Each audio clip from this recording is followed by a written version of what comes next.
Motion to approve the agenda. So moved. Second? All those in favor, please signify by saying aye. Aye. Opposed? Action carries. Okay, I'll take a motion then to approve the minutes from June 7th, 2023. So moved. Second? Thank you. All those in favor, please signify by saying aye. Aye. Opposed? Action carries. No reports of officers, so any reports from appointees of outside boards, commissions, or committees? And yes, Commissioner Abeni. Thank you, President Forney. There was a Board of Estimate and Taxation meeting on June 14th, and was only one item on the agenda, and it was the adoption of the preliminary 2024 budget for the Board of Estimate and Taxation, so their own budget. The total budget for that body is $150,000, and the proposal or the preliminary budget uses $50,000 from reserves and $100,000 from levy. So we should think about that the Board of Estimate and Taxation is also has a levy on the table, just putting that out there. That's it. Thank you. Commissioner Mintz? Yes, the Minneapolis Tree Advisory Committee met last Thursday. We meet the third Thursday of every month. And there's some movement on applying for funds for some tree removal on private property, which is nice to see jurisdictions working together. I think it's through the USDA Forest Service. There's a grant that the city, and I think we're involved in applying for that or supporting that, to help mitigate the problems that we've been discussing as a board. So that was really encouraging. And then we're also discussing how we get back to in-person meetings. But it's just really awesome to sit around and talk about trees for a bit. So I really like being on that committee. And lots of dedicated people to making sure that we're improving the canopy. But yeah, some really cool things moving forward there. Thanks. Thank you for that update. Okay, then on to the consent agenda, if somebody would like to move. So consent moved. agenda. Second?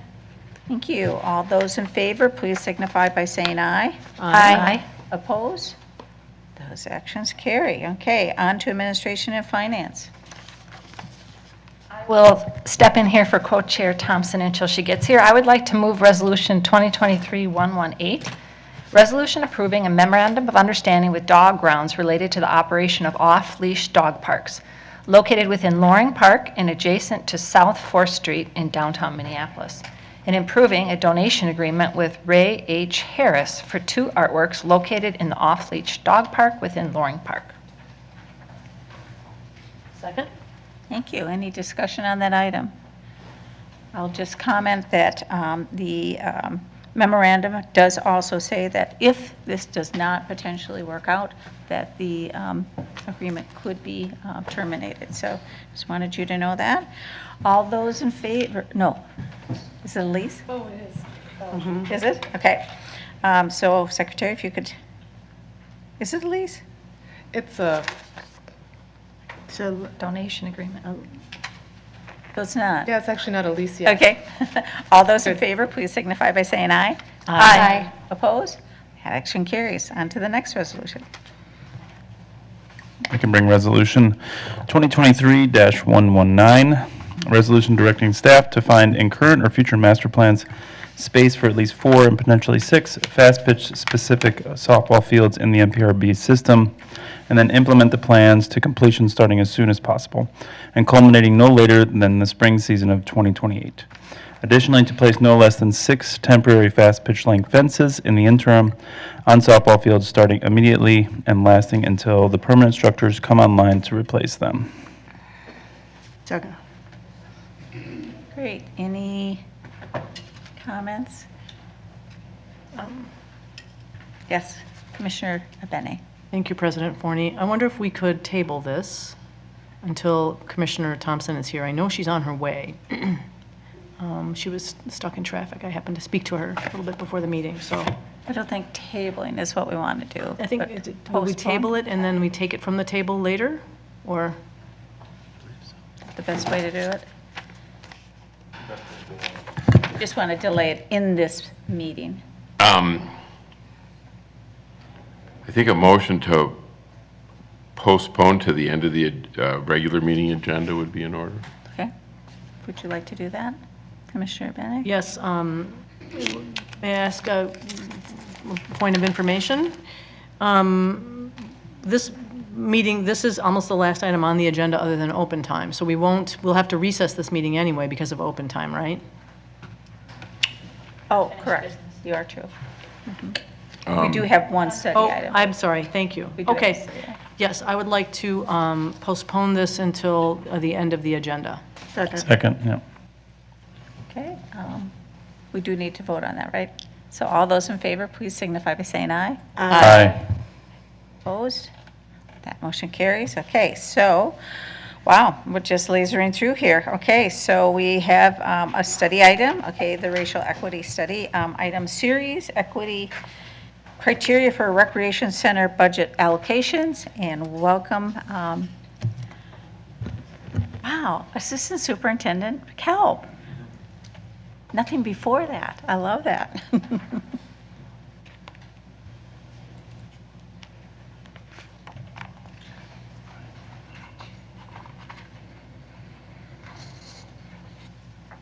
Okay.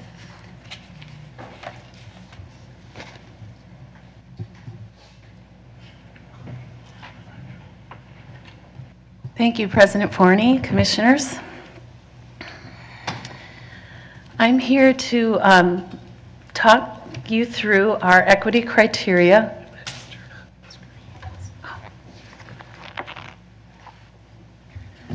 Sorry, it's okay.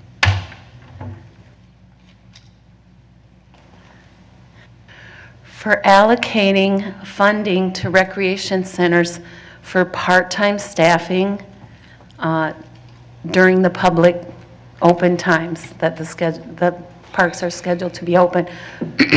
This is just one of many initiatives, so a small piece of racial equity work that goes on in recreation, but an interesting one and one that has been developed over the last few years. The history is there was a new system put in place in 2018. Before that, every recreation center got the same amount of funding. And recreation centers that generated revenue were able to keep that revenue within their center and spend it during the budget year. The new system appropriately and equitably allocates funding based on similar criteria and distinct characteristics of each community. The system uses current census and demographic data to develop budget allocations. New data will be available in August for our development of the 2024 allocations. The distinct characteristics include population served, program offerings, facility size, amenities in and around the facility, and the acreage of land around the facility.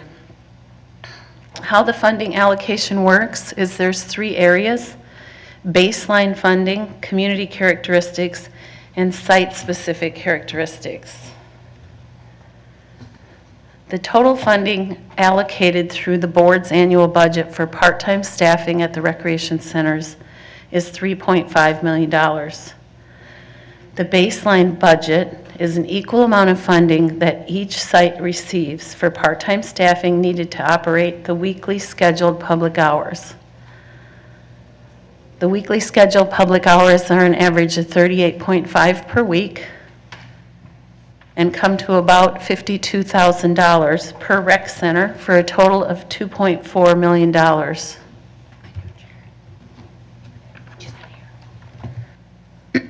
Excuse me. The other area that's used for allocating the funding is community characteristics. These criteria are selected to ensure that we prioritize additional funding to rec centers that serve communities with a higher level of economic need, that face additional health burdens, and are more diverse than Minneapolis as a whole. Community is the census tract whose centroid, which is the geographic center, is within each park's walk shed. And that is the area within close walking distance of each of the park's entrances. Those criteria include the diversity index, health indicators, SNAP participation, vehicle access, youth population, senior population, crimes against people, and the median household income.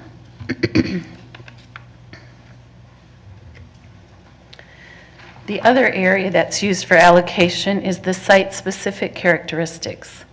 This is a set of characteristics where additional funding and includes recreation center volume of use and the quantity of part-time staff it takes to run the facility and its programs in a safe and quality fashion.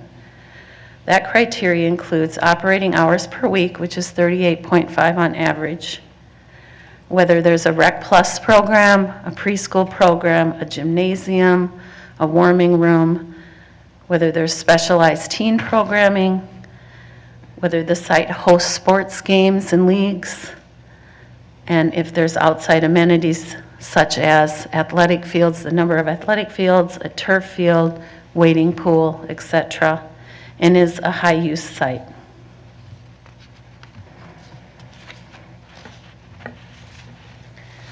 The baseline funding is 66% of the overall budget allocation for part-time staffing and is around $2.4 million. The rest of the funding allocated for part-time staffing is divided in two, going to community characteristics and site-specific characteristics, which are about 16.1% or $580,000.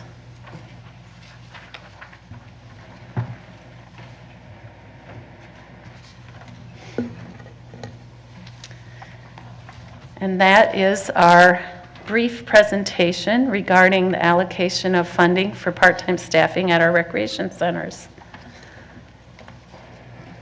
And I'll host any questions. I love it. Yes, Vice President Crudup. Hey, thank you for your presentation. Can you do me a favor? Can you go back to the last slide? I think you mentioned one more slide over here. So the community characteristics where it levels out to about 579,000 for community characterizations, and that's separate of the staffing budget, right? So that would be in addition to or culminated into? That's in addition, sorry, Vice President Crudup, that is in addition to the baseline funding and would be for things like outdoor supervision, you know, based on the different criteria, the community characteristics, there's different points allowed and allocations done for each site. There's a process that's gone through with the racial equity tool. Okay. And then I'm assuming the same is for site-specific. Now, could these two separate characterizations that you have here of the characteristics be at the same location? Like, or is there kind of a no against the same? So like demographics like North Commons, for example. Absolutely. They would both be based on each site and weighed out on each site. Okay. And then this may be a question a little bit into the weeds, but I'm just curious because I don't know the answer. And so for those specific sites and rec centers, does the park director have control over that set budget, or is it allocated in there and they're just responsible for delegating? Vice President Crudup, the park director definitely has responsibility for the spending of the budget and maintaining of the budget, and it's allocated through the director of youth and recreation center programs. Okay, awesome. Thank you. Commissioner Menz. Thank you, President Forney. Assistant Superintendent Kalb. So yeah, if we go back to that same site, so every rec center gets 2.5 million basically, baseline. No, every recreation center gets almost $52,000 for their part-time staffing during public open time. So the public hours that were scheduled to be open, there's an allocation Oh, of okay. $52,000. Okay, just the part, okay. And then so do the rec center directors, they don't determine this criteria of when they would get extra funding? Like, there wouldn't be any sort of application process for each individual rec center director? It's just that we're looking at the diversity matrix or the equity tool to determine based on demographic data? Correct. And is there any weight or emphasis put on traffic through the rec center, or like because sometimes the population that is using the rec center might not always match the population that lives directly around the park. So is there any sort of tool or way to measure who's actually utilizing the park and the park services, and is there allocations based on that? Commissioner Mintz, that would fall under the site-specific characteristics, and if there's high use at that site, the staff take data every day, outdoor data, and data around the grounds of their park during the summer and fall, Okay. probably not in the midst of winter, and then that all is used to set up the scoring for how this criteria is based. So there's data that we know about, like who's or how many people are coming to our parks daily? The outdoor supervision staff are expected to go out in different increment times of the day, and they have an app on their phone that was developed by the data insights team, that they log in the amount of people that they're counting, and all of that goes into a spreadsheet that's used for the racial equity tool.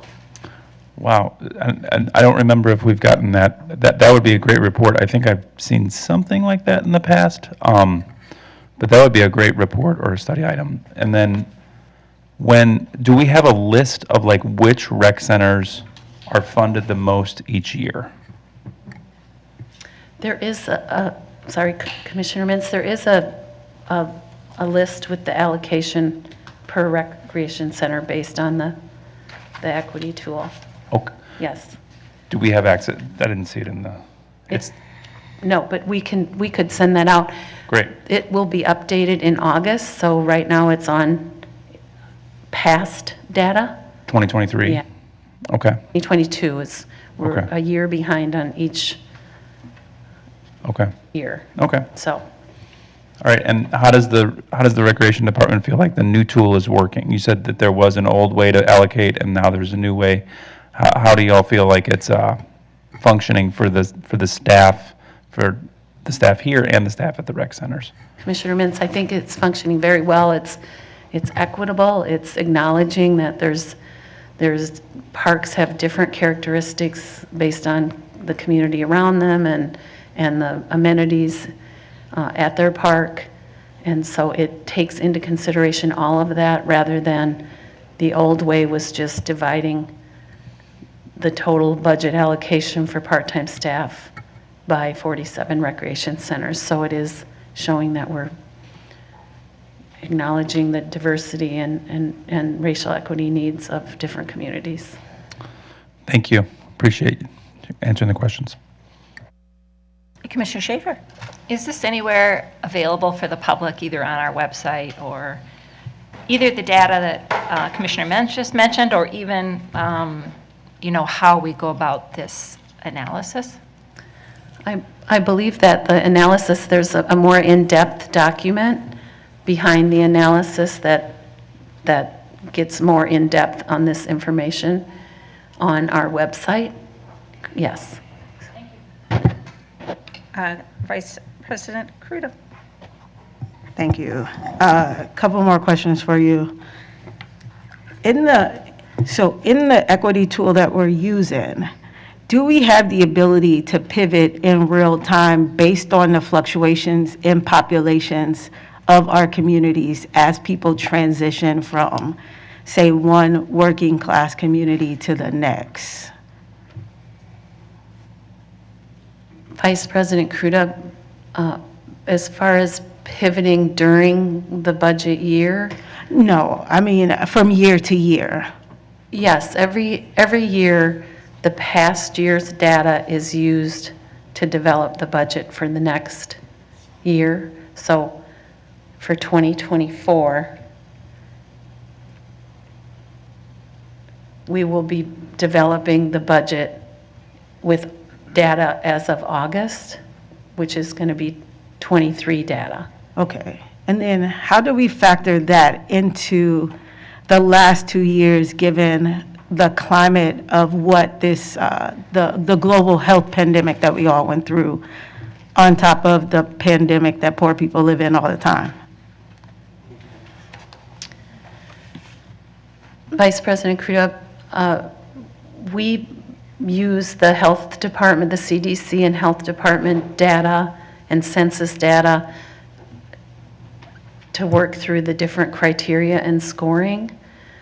So that we feel is captured within the data that we're using, which is state and federal Okay. census data. Awesome, thank you. And do we ever rely on the expertise of our park directors from their anecdotal real-time data? Because sometimes the data from government systems, if you will, isn't truly reflective of the need of our communities. Vice President Crudup, that's a good question, and I think we rely on them if they're in need of additional funding for different dynamics that are going on in their park.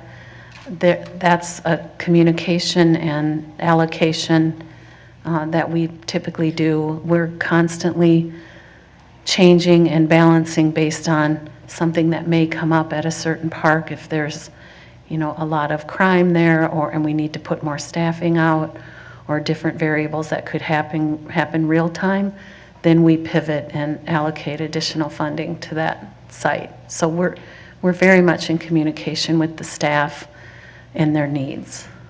Okay. And do you feel that communication, just reflecting on the last year, is fluid, like that folks feel comfortable with saying like, hey, Director Kalb, we need a little bit more support. I know we've gotten X, Y, and Z dollars, but we need more. I feel it should be if they have a need, they should be comfortable to come forward, and there has been budget allocations based on communication from a staff that feels, they've got something going on and they're going to need to increase their staffing levels to make it safe and quality for the community. Awesome. Well, thank you. Thank you for answering those questions. Thank you for the presentation, and, I'm sorry, Commissioner Mans. Thanks, President Forney. Thanks, Superintendent Kalb, for helping out here, or Assistant Superintendent. So I'm trying to, and I'm going to piggyback on what the Vice President said, pivoting, and not only for crime, but like, I work as an ESL teacher, and there's a lot of new immigrants coming into and I'm wondering, is some of this funding, could we allocate it for resources around asset-based cultural amenities, or do we prioritize language service or someone speaking the language of new immigrant families? And I'm thinking specifically, and this is just sort of like hearing about these funding sources, how does a rec center like Van Cleve, which is right next to a building that has a significant amount of Somali families, or a building like Luxton that's next to Glen, like how are they able to access extra funding to support those communities specifically that are using the park that might not fully represent all of the demographic data? And I just think that it's something for us to consider and think about, but this is really helpful to understand, how this is going. Thank you. Sure.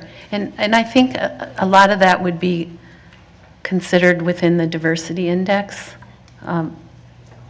data that we receive, as far as what the diversity of that area right around the center is. And then scoring is based on that. Thank you. Not seeing any other lights. I just want to remind folks that I had requested that we have these presentations once a month. With the eye, too many plays on words, anyway, this is how we are going to be viewing the budget this year, is really with the racial equity lens, okay? And So just keep that in mind, as we get into that discussion this fall. So with that, then we will go back to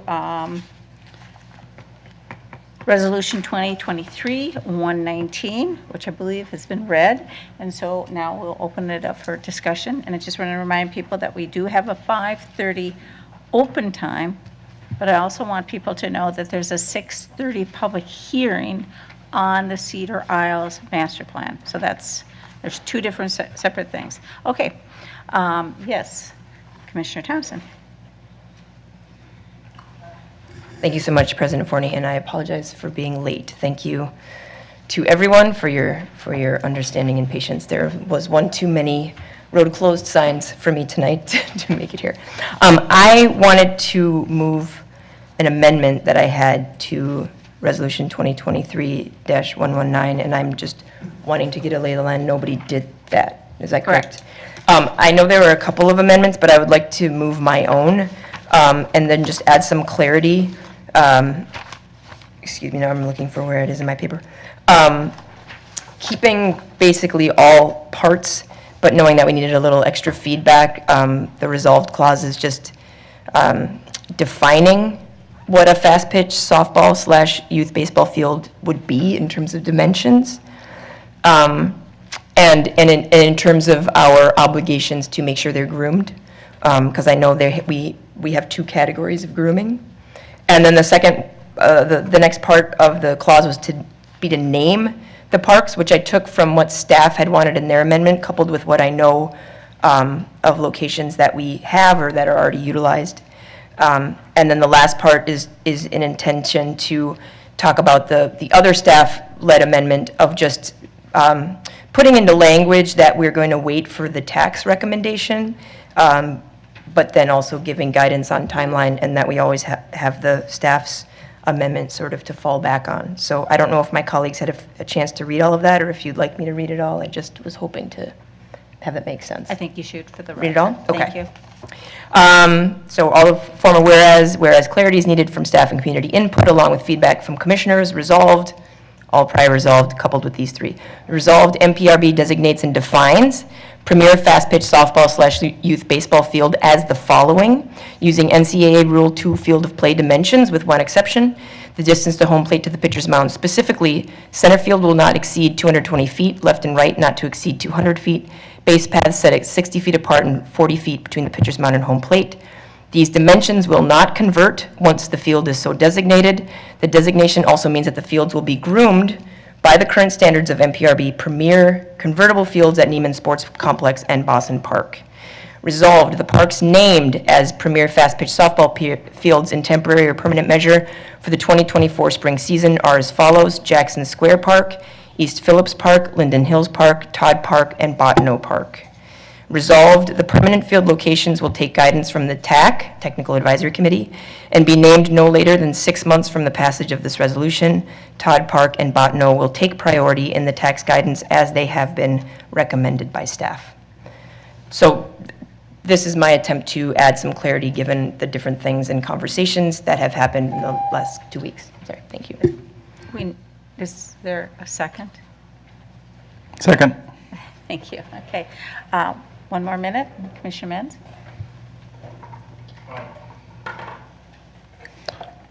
Thank you for reading the amendment, Commissioner Thompson. I am a little, I'm supportive of defining premier softball facilities. I think that that's really important for us to do at this point for girls fast pitch. I'm a little concerned about the specific dimensions from the NCAA, because I know that I've been to many fields where it's for me personally, the number 225 or less seems reasonable and applicable for multiple athletic ventures. So that's kind of one of my comments on this, at least amendment.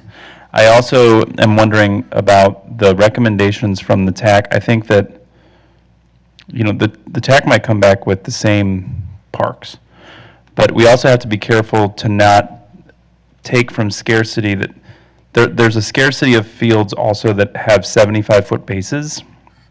And sometimes if we take those from the system by having only 60-foot bases, then that also creates more scarcity around, I know, for the permitting people. So, and those are the things that the TAC should be taking up. The original resolution is going to, strengthen what we can do with that TAC, or what the TAC can do. But I am concerned about the specificity of the dimensions and us defining what a premier softball facility is for girls fast pitch. I think we need to do our current definition is not sufficient or accurate.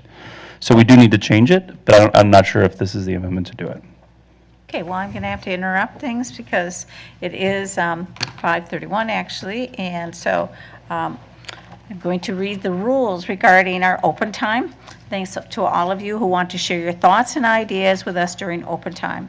Before we start, I want to provide an abbreviated version of the open time board rules. All individuals wishing to speak may call in before noon the day of the meeting to be placed on the agenda, or can sign up at the board meeting prior to the start of open time. I'll be calling on the people who are on the sign-up list only. Open time for the public input shall not exceed the total of 15 minutes, with the time limit to be allocated by me, the president. Please watch the timer appear to be considerate of others here to speak and to stay within your allotted time. During open time, public testimony will be given without debate, and only clarifying questions from the board will be allowed. Two types of items not appropriate for open time in order to protect the privacy of all individuals. Those are pending litigation and personnel issues. So please refrain from commenting on specific personnel issues. We will not tolerate discriminatory and/or harassing words directed at anyone. So please ensure that all your comments you make tonight comply with that policy. This board made the decision many years ago to operate under Robert's Rules of Order. Under Robert's Rules of Order, the ceding of time to another person is not allowed. So only those signed up to speak may only speak for their own allotted amount of time. We also request that each speaker provide his or her name and address.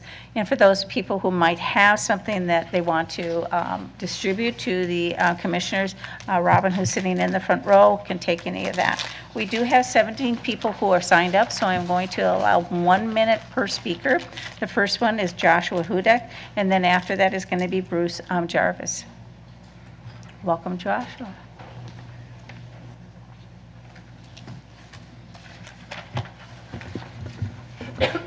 Yes, go ahead. Good evening. My name is Joshua Hodak. I'm here representing 17 organizations, thousands of constituents and stakeholders. We are asking you to finish the Midtown Greenway Master Plan. In your inbox is this letter, which I brought hard copies of. We urge you to move forward with the critical bureaucratic step, as we see it, to allow the Midtown Greenway to gain regional status and access regional funds. We support a fiscally responsible, capital-only master plan where the park board does not play a role in operations, but once adopted as a regional trail, contributes capital improvements with funds from the Metropolitan Council.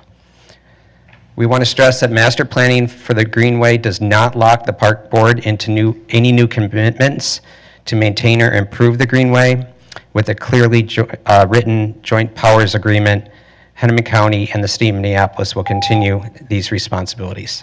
Thank you. Sure. Bruce Jarvis, and then next is going to be Soren Jensen. Welcome, Bruce.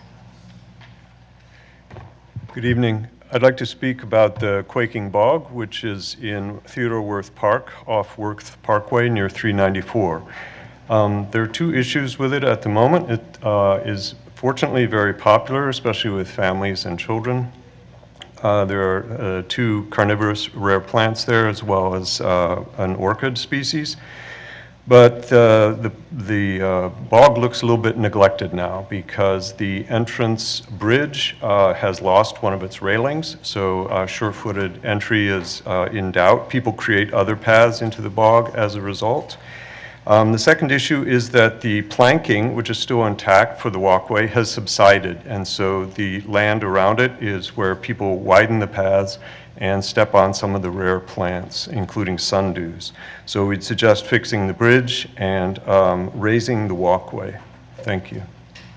Bruce, if you have any questions, Jeremy Barrick, who is our Assistant Superintendent of Environmental Services, is back there if you had any further questions. Okay. Thank you. Soren, and then after that is Alex Tassolis. I'm sorry if I'm saying it incorrectly.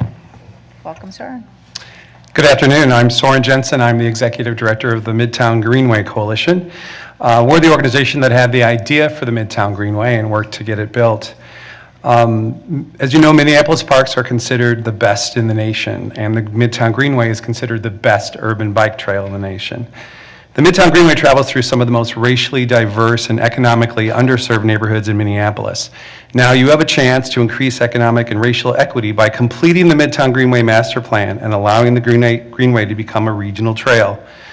I did want to make a quick comment about, there were some comments about safety at the last meeting. I'd like you all to know that the Greenway is as safe as any park or trail in Minneapolis. On average, there are 0 incidents of serious crime in the Greenway.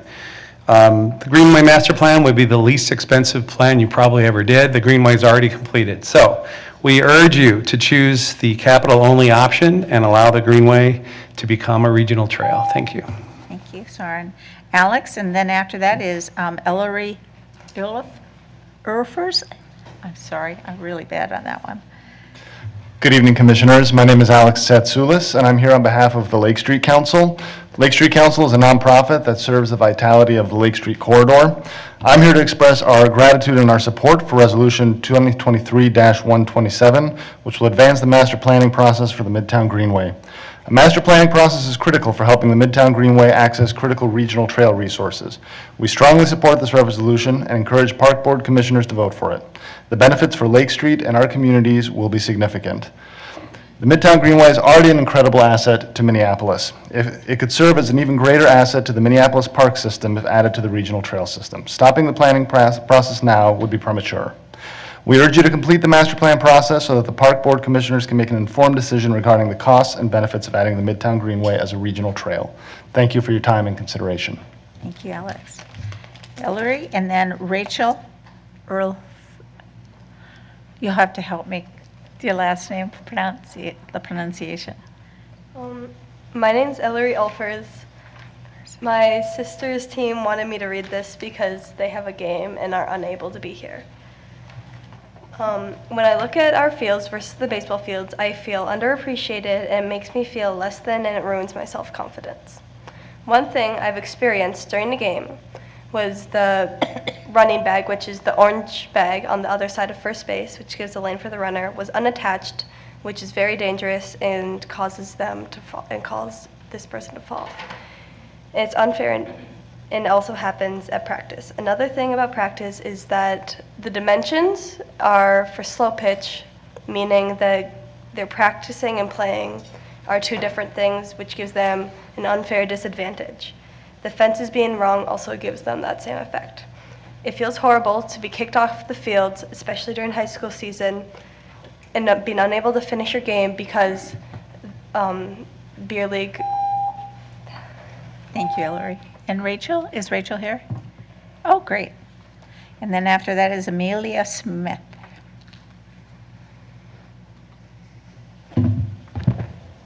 Hi, my name is Rachel Elfers. I live at 339 West Elmwood Place. I am a coach for 612, and I'm a parent of 3 MPS ball players. Many of you have heard from me either in person or via email about the difficulties that we've faced and that in relation to the current Title IX investigation. So first of all, I want to thank these athletes for showing up, because it takes a lot of bravery to stand in a space with your body where not everybody is in agreement with you, and so congratulations on being activists. Second of all, I would like to emphasize how many MPS fast pitch teams gave up their home games. For example, Washburn Varsity gave up all but 3 home games. JV played 4 home games just so that they could play on fields that had adequate specifications, and that is super embarrassing. I would like to tell you the Greek proverb, a society grows great when people plant trees in whose shade they will never sit. I want you to look hard at these kids who are fighting hard, and they keep showing up for dedicated space that they very well may never get to play on. These kids here and these in the back are high school students, and they're not going to see the fields that you may or may not vote on. So please vote accordingly and quickly. Thank you, Amelia. And then after that is Sunmeet Banjo.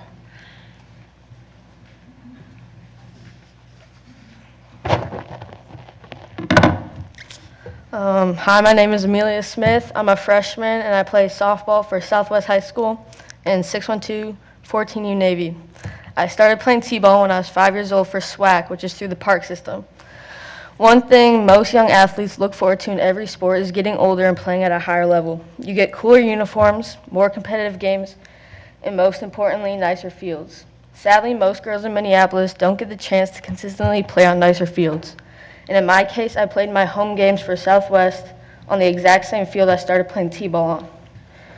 Not only are the fields in Minneapolis extremely embarrassing, they are dangerous. One of many examples from this season is in a home game, 4 people from the other team slipped on our home plate, one resulting in a sprained ankle.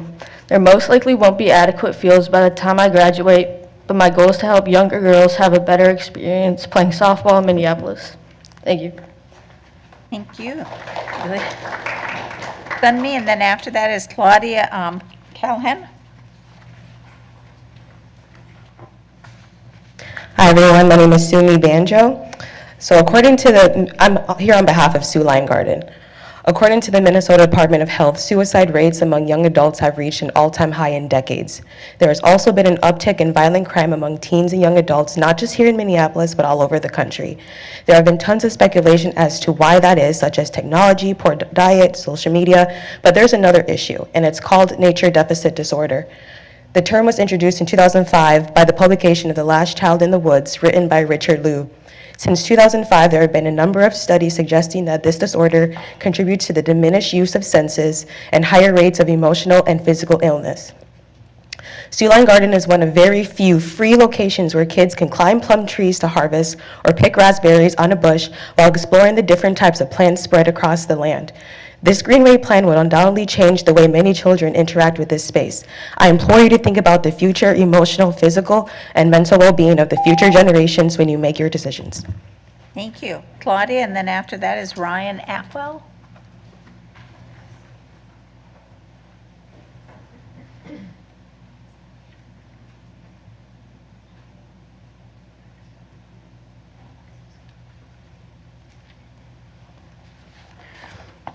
My name is Claudia Callahan. I've been gardening at Sioux Line Community Garden for 10 years, and I live on Pleasant Avenue in Minneapolis. Hennepin County continually refers to the trail that they designed to the garden as ADA access to the Greenway. Today, on the county's website, the trail is referred to as ADA compliant ramp. However, this year in Hennepin County's budget, it's called Midtown Greenway Bikeway from Garfield to Harriet Avenue. And in Hennepin County's grant request with regional solicitation, the project is described as paved access ramps, grade separated biking and walking expressway. We and many Sioux Line community gardeners and supporters are cyclists, and we love the Greenway. We do support, but we do not believe an expressway or a bikeway through the garden is safe for folks with disabilities who would be sharing space with 2 ways with fast-moving bicycles, scooters, e-bikes, and in the garden there are people who carry plants, hoses, garden tools, using wheelbarrows, and there are children going to and fro. There are other great options. Thank you, Claudia. And I'll probably come back next time to finish. Okay, thank you so much. So next is our Ryan, and then Anna Peterson after that. Hello, President and Commissioners. My name is Ryan. I am a Minneapolis resident. I also work with my wife, Anna, who's going to speak next, to co-coordinate an invasive species removal and habitat restoration process in Bassett's Creek Park. We're also both environmental scientists by training and our profession. We're here to speak strongly in support of the integrated pest management plan. We think it's really important that the city has this. We primarily want to voice our support for the use of this in natural areas where we think it's really important to have the option to use herbicides and pesticides as necessary. Species like buckthorn and other non-native weedy species have taken over the natural areas in a lot of our parks. Our volunteer restoration efforts can be a part of removing these species, but it's really also important to have the option to have contractors and staff use herbicides in well-managed ways. Science shows that when used appropriately, these have minimal damage to humans or the ecosystem, but they're very important for restoration. Thank you. Thank you, Ryan. Anna, and then after that is Lisa, I think it's Dormacher. Thank you for this opportunity. My name is Anna Peterson. I live in the Bryn Mawr neighborhood of Minneapolis, and as Ryan said, I co-coordinate a stewardship group trying to bring habitat restoration to Bassett's Creek Park. One of our biggest issues is buckthorn, and so we are here to give strong support for the IPM plan. We know the experts agree that thoughtful use of pesticides and herbicides is one essential tool in a suite of tools that must be used together to suppress buckthorn. We also want to urge MPRB to increase funding and priority of natural areas management for public access and enjoyment, removal of invasive species, and restoration of native species and habitat. Access to natural areas and native species is an important priority, and just as important as infrastructure projects and community centers. And I also want to speak to nature deficit disorder, which we heard from. It is really important to increase the green space that we have access to and the natural habitat for health and wellness benefits. Thank you. Thank you. Renee Kamara. Good, after Lisa. No, Lisa, sorry, I apologize. I said that wrong. Good evening. My name is Lisa Dornicker. I use she, her pronouns. I'm currently the athletic director at Patrick Henry on the north side. I want to thank you already for your work so far on softball field access for young people, and I amplify what's already been spoken. I hope one of you come and take my job someday.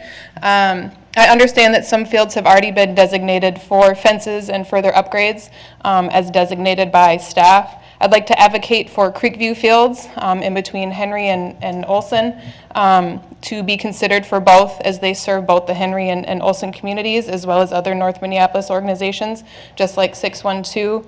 And I appreciate the conversation earlier, because as you review the equity considerations and crime data used, you'll come to find that car thefts are not currently accounted for in any crime data used to make decisions currently. There is an urgent need, as you know, for young people to be engaged in something completely different. So please also consider the transportation barriers that Minneapolis Public School faces across all athletics. And the closer to home we can be from the north side, the better shot we'll have. Thank you. Thank you. Now Renee, and then Lily Costner is after.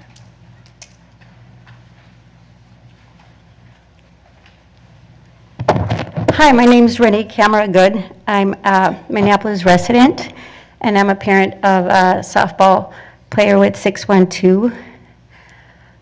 We're really lucky with our parks and our whole system. I grew up in a country where we didn't have that. In the surface, it's amazing. When you dig deep, it doesn't really pull through. We're asking for 6 fields for our girls. It seems very simple when you think about 6 fields, but you're giving so much if you provide this for us. Softball builds community. It empowers girls. It creates, it empowers their self-esteem. It makes them better team players, better friends. They build resilience. This is the community that you want. This is your future. And this is really where the park should be investing. Thanks. Thank you. Lily, and then Jessica Costner. Hi, my name is Lily Costner, and I'm 11 years old, and I'm a 612 softball player, and I've lived in Minneapolis and attended MPS my whole life. Thank you for the time to speak again today. Here are some field issues we've had just in the past couple weeks at our practices and games. The pitching rubber at Creekview Park was at the baseball distance for our games, so our coaches needed to take time away from warm-ups to measure and pound the new one in. My sister's 8U team had to combine their practice with a 12U team because there are never enough fields for a growing organization to use. And even still, it was on a baseball field, not a softball field. And you know what? My teammates and I really want to smash a home run over the fence one day. And today, playing only on baseball fields with fences at 300 feet, that isn't a very achievable dream for us. Boys in Minneapolis get to achieve those dreams. Fences at the right distances matter.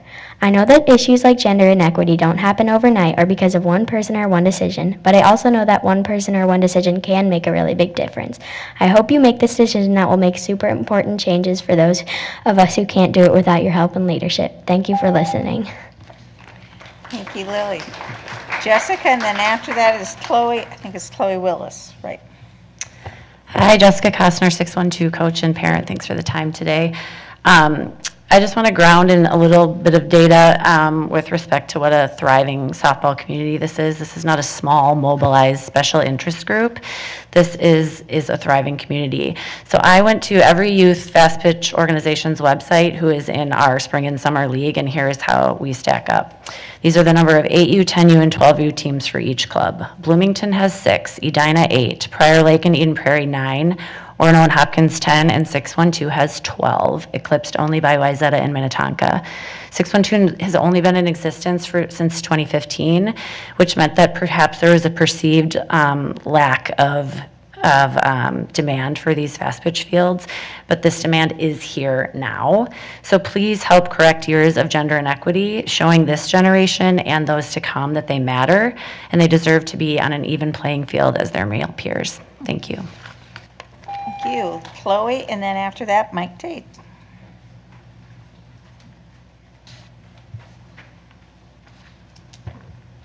Hi, my name is Chloe Willis. I'm 9 and I play for 612 fast pitch softball, and I've lived in Minneapolis for my whole life. Please help us make more regulations fast pitch softball fields so that we are able to invite teams to play in our cities.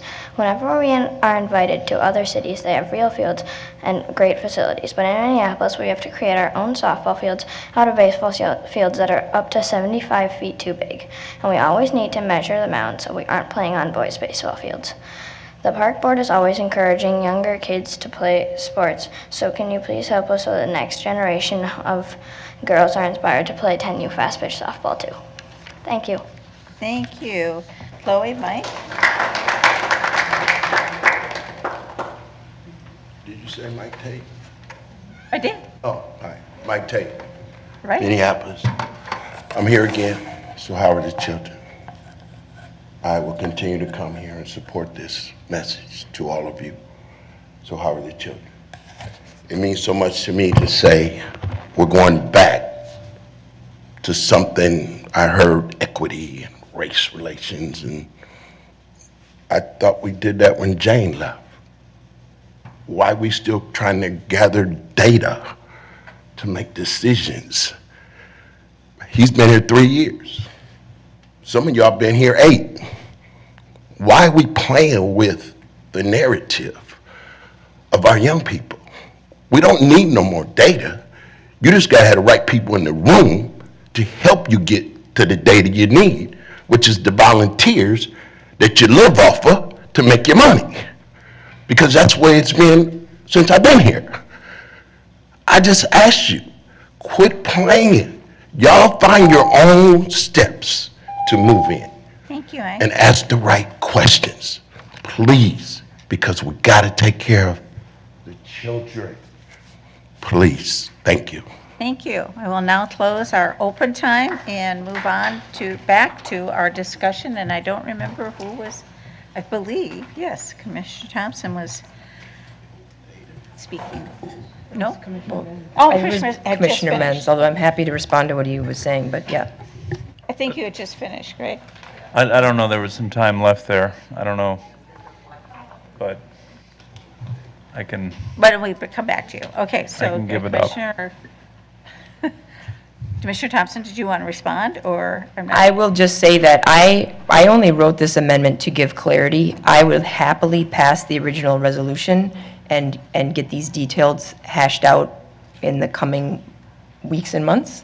I am more than happy to do that. And if that seems to be the general consensus, as that was my feedback from listening to Commissioner Menz, is just to withdraw this and go forward with the original resolution. But I want to hear from my colleagues. Okay, first, Commissioner Alper. Thank you, President Forney. First of all, I just want to say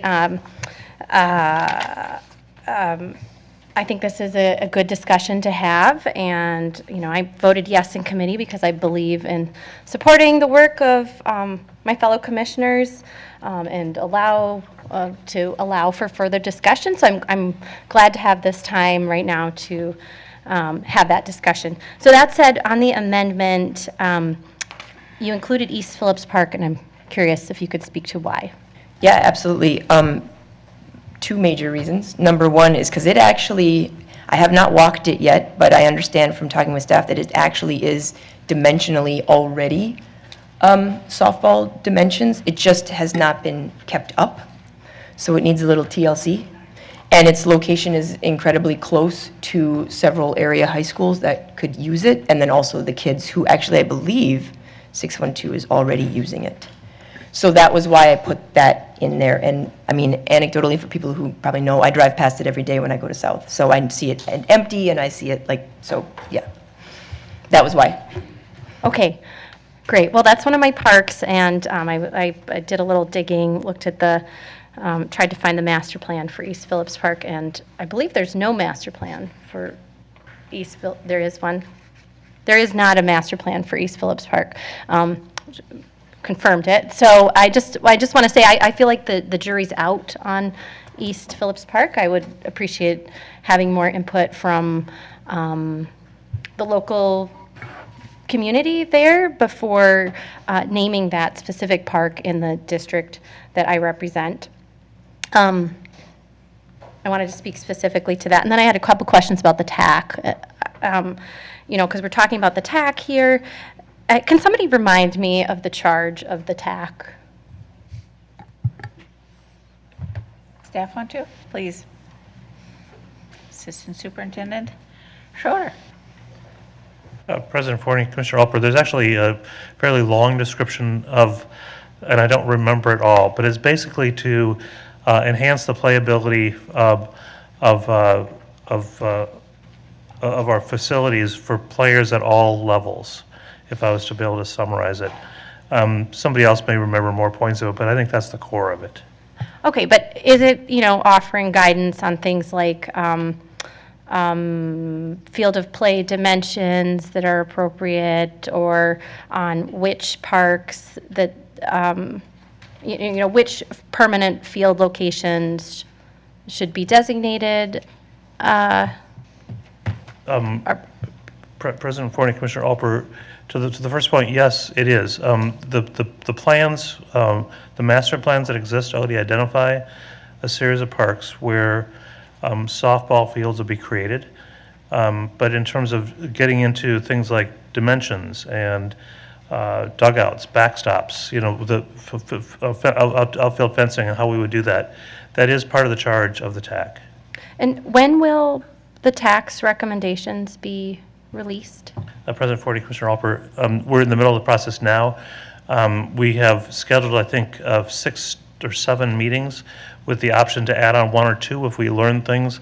So it'll probably be in the, I'm going to guess in the 4th quarter of this year. Okay, will it be in time for any of the, okay, I don't know. Well, will it be in time for, let's say, figuring out 2024 high school girls softball season, where to place semi-permanent fencing? President Forney and Commissioner Alper, I believe it will. Okay. Okay, I'll stop there. Thanks. Okay. Oh, you don't want to? Okay. So Commissioner Mint? Yes, thank you for letting me speak again. I think that Commissioner Alper brings up a good point. Like, this is the charge of the TAC, and I think that Commissioner Thompson's amendment is telling us that we've got to work on the fencing, and that's an important piece. But I would agree with you that the TAC should be taking this up, and whatever fields are identified by staff or by commissioners, that should be the TAC's job. And so I'm actually not in support of this amendment. I'm not in support of the staff amendments either at this point, because I think that the TAC should be involved in that process with the staff or with our group to make sure that we're not missing anything, and we're making sure that we're being diligent with the community in that process.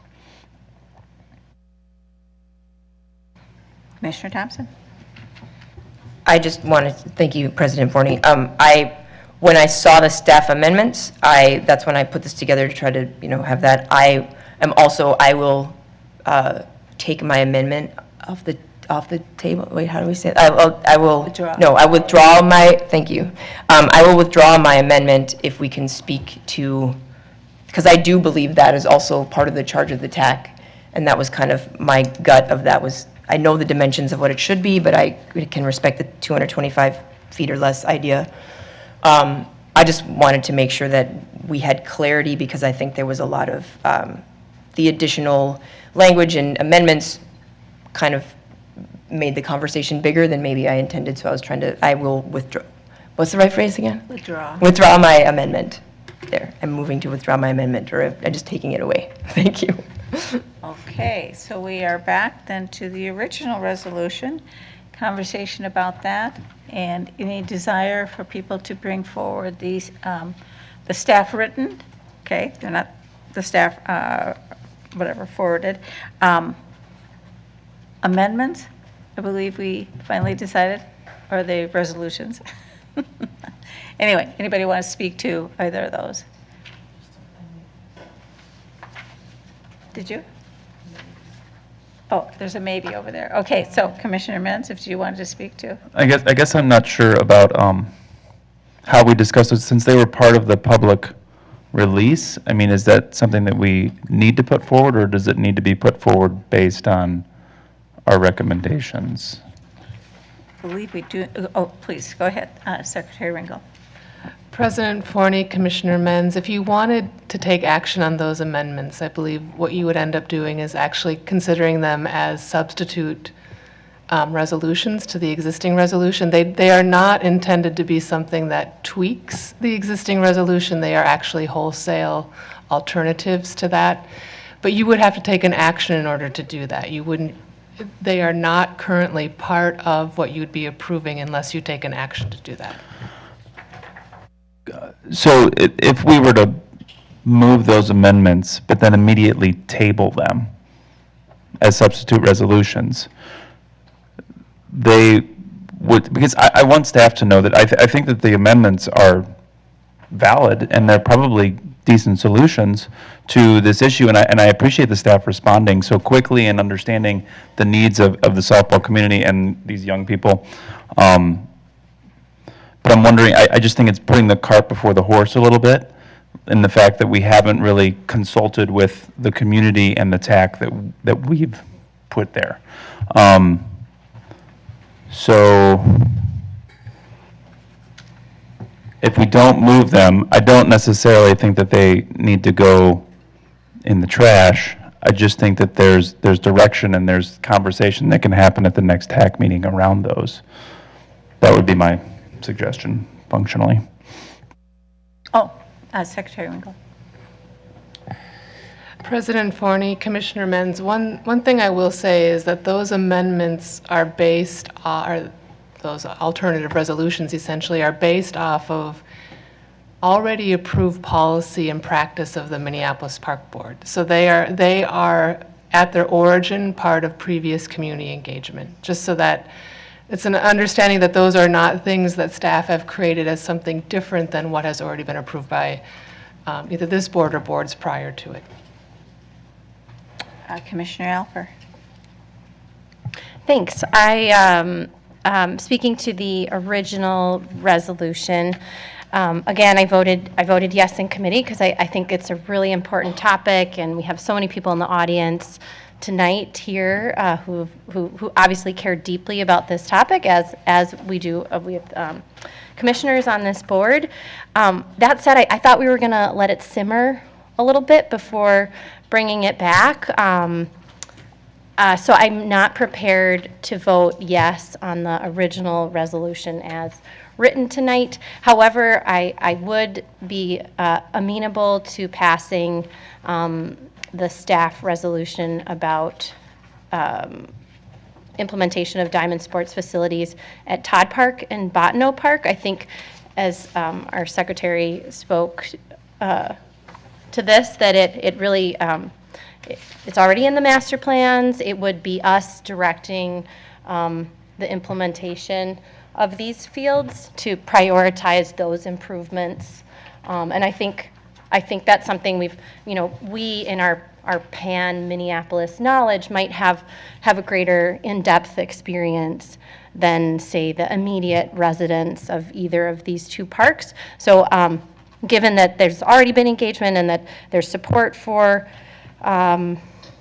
these facilities, and that we we have experts on the dais here today. I would be in support of that particular alternative resolution, but I'm not going to move it quite yet because I want to hear from everybody else.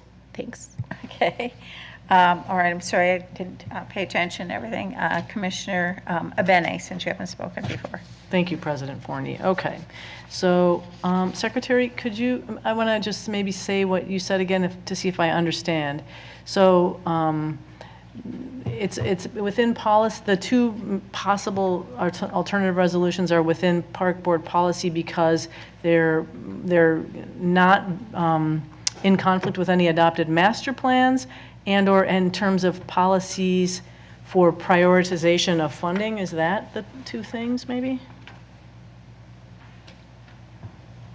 Go ahead. Okay, second. President Forney, Commissioner Bene, I'll give this an attempt, and then if Michael feels like he needs to give me a save, he'll do that.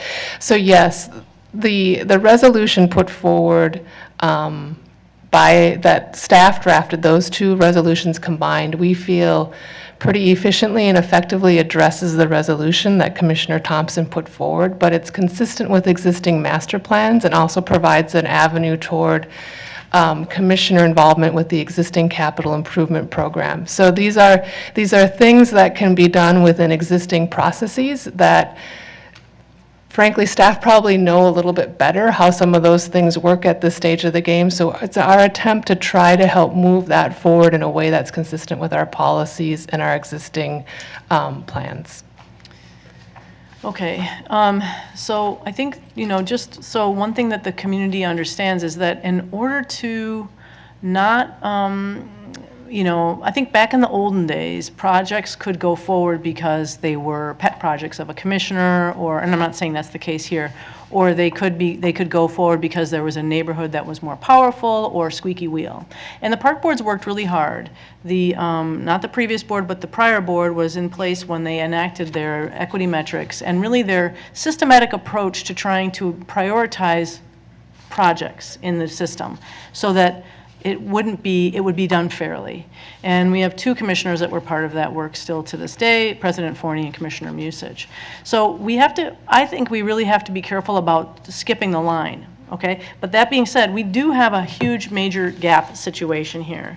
So I'm gonna do something a little bit different. So the original resolution that's on the table really is about saying, it really basically says, we're going to prioritize finding some funding in a pretty generous window, frankly, 2028. The one Commissioner Elper just said, I think I wouldn't support that one, the one that says Todd and Bottineau particularly, because I'm hoping the TAC will come back and say, you know what, we need to do something different than that, and we need two fields, we need a pinwheel, I don't know. But I want to let the TAC do their work on that one. In terms of the staff amendment, I would say the one that I support would be the one about the getting ready for the 2024 season by putting in the fencing and at specific locations and getting the fields ready and usable and set up for the season. So that's kind of where I am. And I would even consider, I totally respect what Commissioner Thompson's doing here. Again, as Commissioner Elper said, that one we did pass out of committee last time, or was passed out of committee last time, that original one that we're discussing, I would almost want to just wait a little bit and let the TAC do its work there. So. Thank you. Commissioner Thompson. Thank you, President Forney. I concur with the conversations in many ways. My window is to 2028, which is in 5 years, which is meant to give us space to figure out the proper places. It's not, I said this 2 weeks ago and I'll say it again now. It's not meant to necessarily undo any master plans. It's not, it might be new ones coming on board, as Commissioner Elper said. East Phillips doesn't have one yet. Maybe it does with an earmark toward that. The purpose of the original thing is to give us some sense of urgency, because I do know how we perpetually kick the can down the road. I was the age of these young girls when someone said they were going to build a softball field. And for those of you who aren't aware of my pride of growing up in Minneapolis, I grew up in Minneapolis. And to know that all these years later, it still hasn't happened because nobody ever sat down and said, let's make sure this gets done. The staff amendments, though I appreciate the temporary one, and I was just trying to tweak it for mine, which I'm happy to support that because it does address next year. The whole purpose of the time frame is to let us look at this as a whole, and see where things maybe come online, maybe where we don't change the master plan, maybe somewhere where we do, and we're willing to do a little bit more community engagement around that. Maybe we just find everything and we identify it within, by Christmas time. That'd be great, right? But it's a little more vague on purpose to give that space. And that's why I would love to still successfully vote this through tonight, along with potentially the staff amendment for 2024. Those are my 2 cents. Thank you. Thank you. Commissioner Menz. I just want to remind the board and the staff and the community that the original charge of the TAC was not to significantly change master plans. And I want everybody to know that I am still very much on board with that we can find solutions within what we have planned. But we can't find solutions if we don't understand and identify what a fast pitch premier facility is, and we're not willing to modify it. And you all have heard me talk about Northeast Park. That was originally designed for 3 or 4 fields. We decided that it's 300 feet, we gotta go 300 feet, and that is the charge of the TAC, is to create some level of assessment or advisement for our incredible planning department to make sure that we know what it actually is, because we're defining fields in the incorrect way for fast pitch softball. And if I am very supportive of the original resolution for the exact same reasons that Commissioner Thompson just said, but that the work of the TAC with the staff can bring about those changes that are in the amendments. Thank you. Commissioner Elper? Yes, thanks. I just wanted to just review again the reason I was saying to hold off on the staff resolutions about semi-permanent fencing was because I just want to reiterate or want to confirm again that we will have the TAC recommendations in time to implement semi-permanent fencing for the 2024 season. Is that correct? Okay, I'm seeing a nod. So therefore, it seems a nod of yes. A nod of yes. That Commissioner Benny, that we, in my opinion, unless you have a thought otherwise, that I'm not seeing, that I don't think we need to pass that one tonight. Like I said, if somebody else moves it, I would second the other resolution about Todd Park and Botno Park. Commissioner Abene. Thank you, President Forney. So back to the resolution that you withdrew, but I do think, and I don't know, but we should, I hope the TAC absolutely identifies the right standards, that we should have design standards for these different fields, and we should understand them. There's a lot of areas, I think, where design standards would be great, and, I've talked about that a little bit. So I think that design standards or whatever, the right, calling out, specifying which guidance, whatever, for building these fields is very important. Okay, so what I think that then the amendment that we're actually discussing, it does have the window, it's not specifying any fields, and I'm going to continue to say that if we pass that one, I'm still going to want to pass this 2024 one, because then the fields are named, and there are 2 in my district, and unless I hear from one of my Diamond Sports coach/teacher commissioners here that these wouldn't be the right fields for 2024, I think we should go for this one too. Okay, I'm getting confused. Okay, Commissioner Schaefer. Yes, Commissioner Abeni just answered my question around her support of this 2024 season resolution or amendment, whatever we want to call it. I am uncomfortable with the Todd Park one because of Commissioner Musich not being here. I really think, just as you mentioned about East Phillips, I think that's a very fair analysis. My question for Commissioner Thompson is, in the resolution, it says on softball fields starting immediately. By immediately, do you mean 2024 season, or are you actually giving a directive here that it's, 4 weeks from now, or what is your thinking behind that language? Ideally, we would have temporary fencing for the summer for these kids, if that language is, I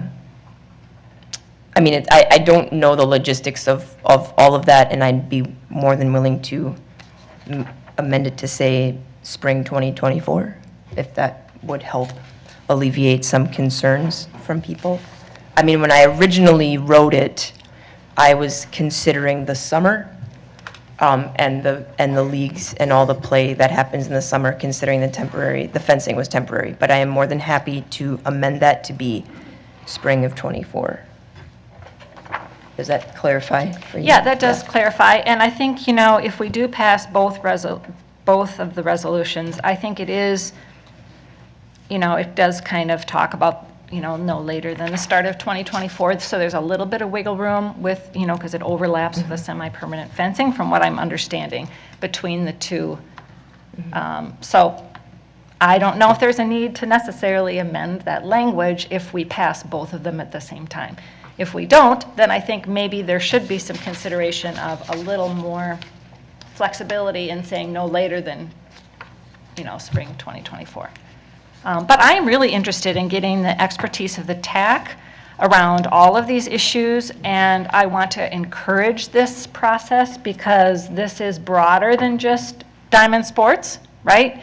So I don't, I know this one is targeted, but I don't want to discourage this effort that we have of analysis going on within the community volunteers either. So that's my 2 cents. I'm going to go to Vice President Gertem. Thanks. Just to maybe put the district commissioners at ease who feel like they need the district commissioner present to address issues that our community is clearly sitting in front of us that exist. As a parent of an 8th grader who played football at Todd Park, the program has completely went away from the lack of interest. So Todd Park is not a place we even played a game at. So it is totally easy for us to make the exception on behalf of girls to get the softball field. Just as an expert on the table, so you all know, you don't need Commissioner Musich here, because right now, our kids practice on that field. That is it. We didn't host one football game this season at Todd Park, nor Pearl Park. So we absolutely should make the space accessible immediately, fast, and I'm not for the compromise at all of next year. So we can do it this spring. That's a lot for our staff, but I know our staff, and they're really dedicated to the young people, and so I believe that they will get it done. Commissioner Thompson for I don't know what time, but Thank you, President Forney. I know it's kind of I'm answering questions and also just wanting to state, I would like to, I'm obviously listening to my colleagues. My key component is to move and pass the original resolution. The locations for temporary fields are great, and I will 100% take it if that's what people are willing to vote through tonight. I know they're not necessarily ideal for the different neighborhoods that are currently using things. There's nothing in Northeast, there's no, and that's, but if it's because that's why I kind of wanted a little more guidance from the TAC, and then I added my own locations that they're actually, to speak toward Commissioner Elper's original thing with East Phillips, there was actually one in every commissioner's district, minus, I believe, Commissioner Schaefer, but there was one everywhere around the city on my original amendment, well, the amendment that I withdrew, for that very reason, that it just kind of was equitably scattered. That's why I would prefer, but if people are ready, then I'll take it. okay, I don't know how many times we're at, and I'm not sure what we're Can we speaking move to. the amendment, what's it, Council Rice has my packet here.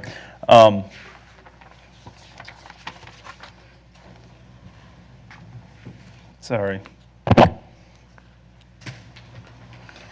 Move the amendment to the original, which is actually a substitute. Resolution prioritizing implementation of Diamond Sports Facilities supporting high school girls fast pitch softball at Todd Park and Botna Park as defined in their respective service area master plans and as sequenced for implementation in the 2023-2028 capital improvement program. Second. Thank you. Okay, any discussion on that item? And we still have, though, another resolution, so we're okay with this right now, that we can be, there's another resolution that's sitting out there. What, point of clarification, is this an amendment or a resolution? Because It's we were the speaking resolution. toward the other resolution, and we never voted. Madam President, I believe I heard Commissioner Mentz say that he was offering this as a substitute resolution. Is that correct? That is correct. Okay, if that's correct, then that means that this resolution that he's moved, that has not been seconded, that would replace the current resolution 2023-119. I seconded that. And you did. Yeah, she did second it, okay. So I just want to make sure that the discussion is going to be about the substitute resolution, which according to Council Rice says that the resolution that was offered up by Commissioner Thompson, 2023-119, is no longer. I just want to make sure I'm getting that right. If Commissioner Mentz's motion were to pass. Okay, all So, right. and I can't make this as an amendment? So I see it says resolution, but am I able to make this as an amendment to the original resolution? It has to be a substitute resolution? An amendment, I think. Waiting for Council Rice, everyone. Madam President, it may be possible to combine the two, the motion that Commissioner Mentz, seconded by Commissioner Alper, instead of calling it a substitute resolution, you could ask it be an amendment to the resolution, but then you would take all of the whereas clauses of both resolutions And combine them. and combine them along with all of the resolve clauses. And I don't know if there's an inconsistency between the two resolutions or not, having not been crafted either one. Okay, but I just want to make sure everybody, is that what you want to do, Commissioner Mentz? Is you want to amend, and whether or not these mesh together, we may have to recess and come back after this has maybe been meshed. Yep. Can I ask staff a question? Would this be something that the TAC can take up at the next meeting, like merging these two resolutions and figuring out how we get, the prioritization of 6 temporary fence softball fields, and then also identifying these 2 parks that have been master planned for already in this process? Assistant Superintendent Schroeder. President Forney, Commissioner Mentz, so I'll address it this way. We have a program of study that we're going through with the TAC. We can insert new information into it. This will probably consume an entire meeting to get through, but if that's the right thing to do, we can do it within the guidelines of the charge of the TAC only. And I'd have to go back and make certain that we're not asking the TAC to violate the charge that you put forward. So I'd have to go back and look and make sure that those two things fit together. What you're asking them to do now with what you asked them to do originally. But the resolution that staff put forward or found does not violate the charge. Which of the resolutions? The Todd Park and Botno Park. That does not violate because those are already in the CIP, and all you'd be doing was directing staff to prioritize implementation of a softball field within a currently defined CIP. Can I modify my motion? First of all, Councilor Rice, did you want to speak to? Maybe if I could, if I understand Commissioner Mentz's action now, is what you're looking for is just the first resolve clause in your substitute motion that the Board of Commissioners prioritizes implementation of Diamond Sports Facilities supporting high school girls fast pitch softball at Todd Park and Botno as defined in their respective service areas as sequenced? Is that what you wanted, or is your... Kind of. So can I recall my substitute motion? And can I move to postpone the original motion, the original Thompson resolution till August 16th? Second. Okay. There's all sorts of lights on, so I want to make sure, we're speaking though to the postponement, or? Speaking to the postponement, and... Or do we have to take a roll? Because what I want to bring I believe that Commissioner Metz is trying to make two motions. One is to withdraw his pending substitute resolution, and then he wants to move to postpone to a time definite for the resolution 23-119 to August 16th. And postponement, can it have discussion? Yes. Thank you. Okay, so I'm not sure what the lights are, but okay, Menz, Commissioner Menz, if you would like to speak to what you were just withdrawing. Personally, I would like to postpone Thompson's original resolution and then take up the substitute resolution as its own independent current resolution. Because the TAC can then discuss the original Thompson discussion around 4 softball fields and 6. They can take that up over the summer. But if we've already identified that Todd Park and Botno Park can do this, we can do that tonight. That would be my suggestion, that we're working on 2 different planes here. We've got these identified fields, but we've got to start with, so that's why I think we should postpone, because I think that the original resolution gives a charge and it gives a definitive, like this is what we need. But the substitute resolution allows us to act quicker, which I appreciate the staff finding those options. So I'd prefer to postpone the original resolution to August 16th or a time determined before the end of September. And then proceed to moving the original, the substitute resolution around Todd Park and Botno Park tonight. Okay.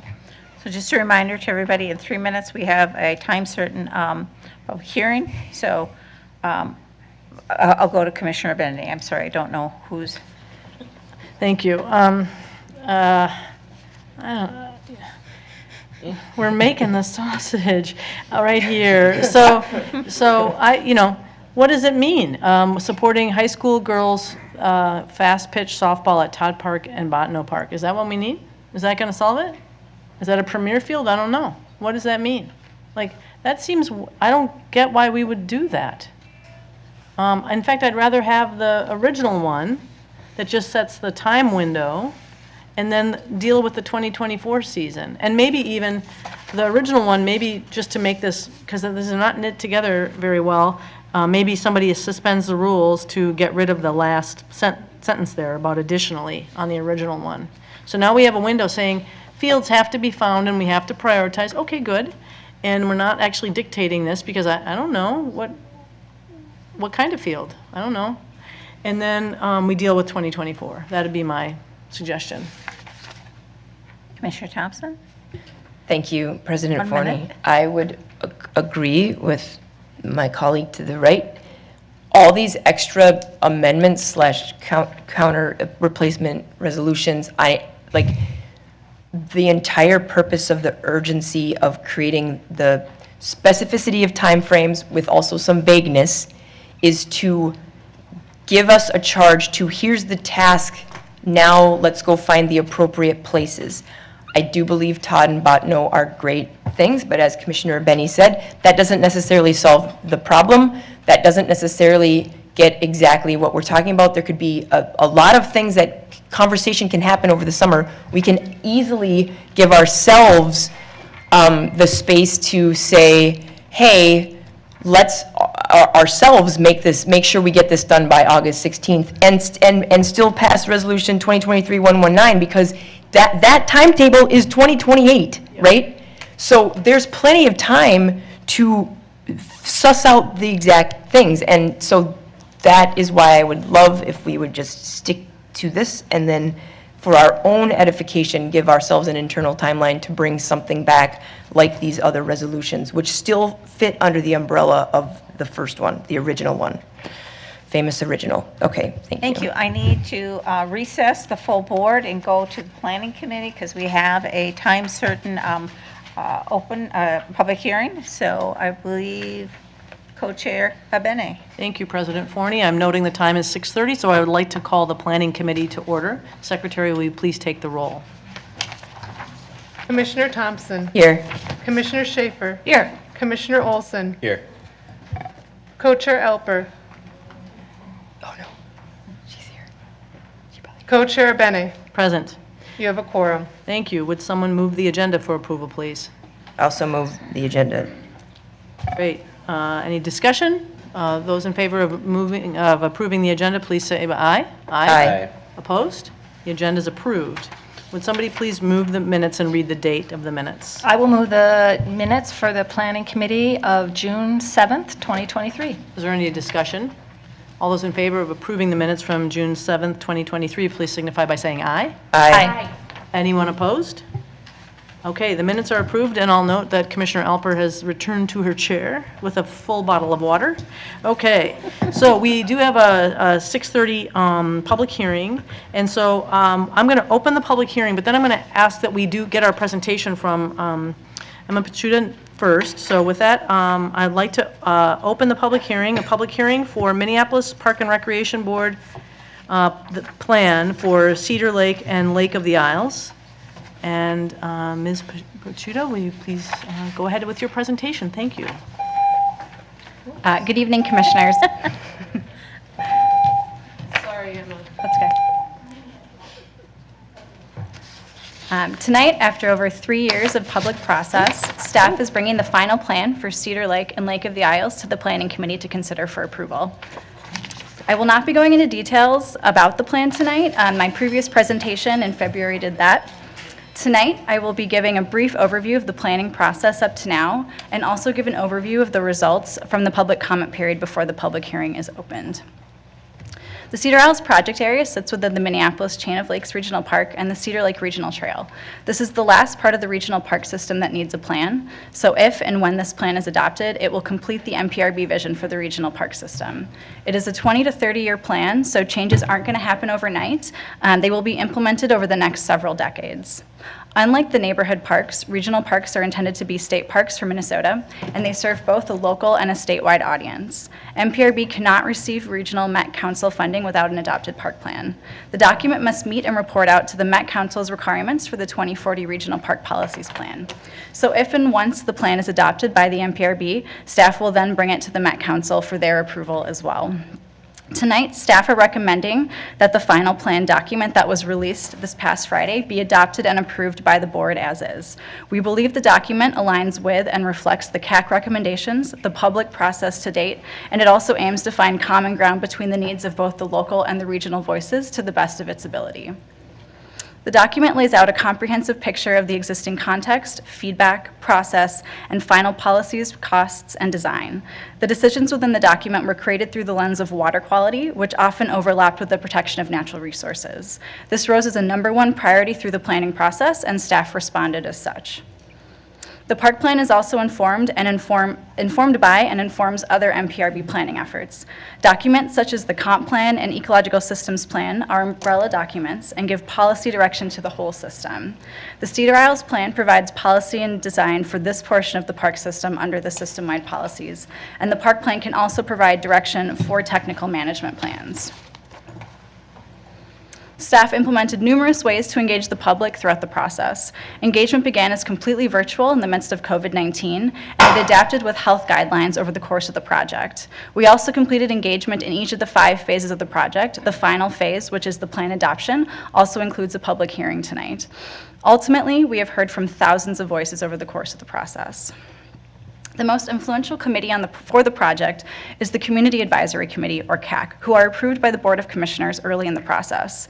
The CAC is tasked with outlining final recommendations on the plan by becoming informed on these issues and representing the input received. They are tasked with looking broader than their own personal opinions.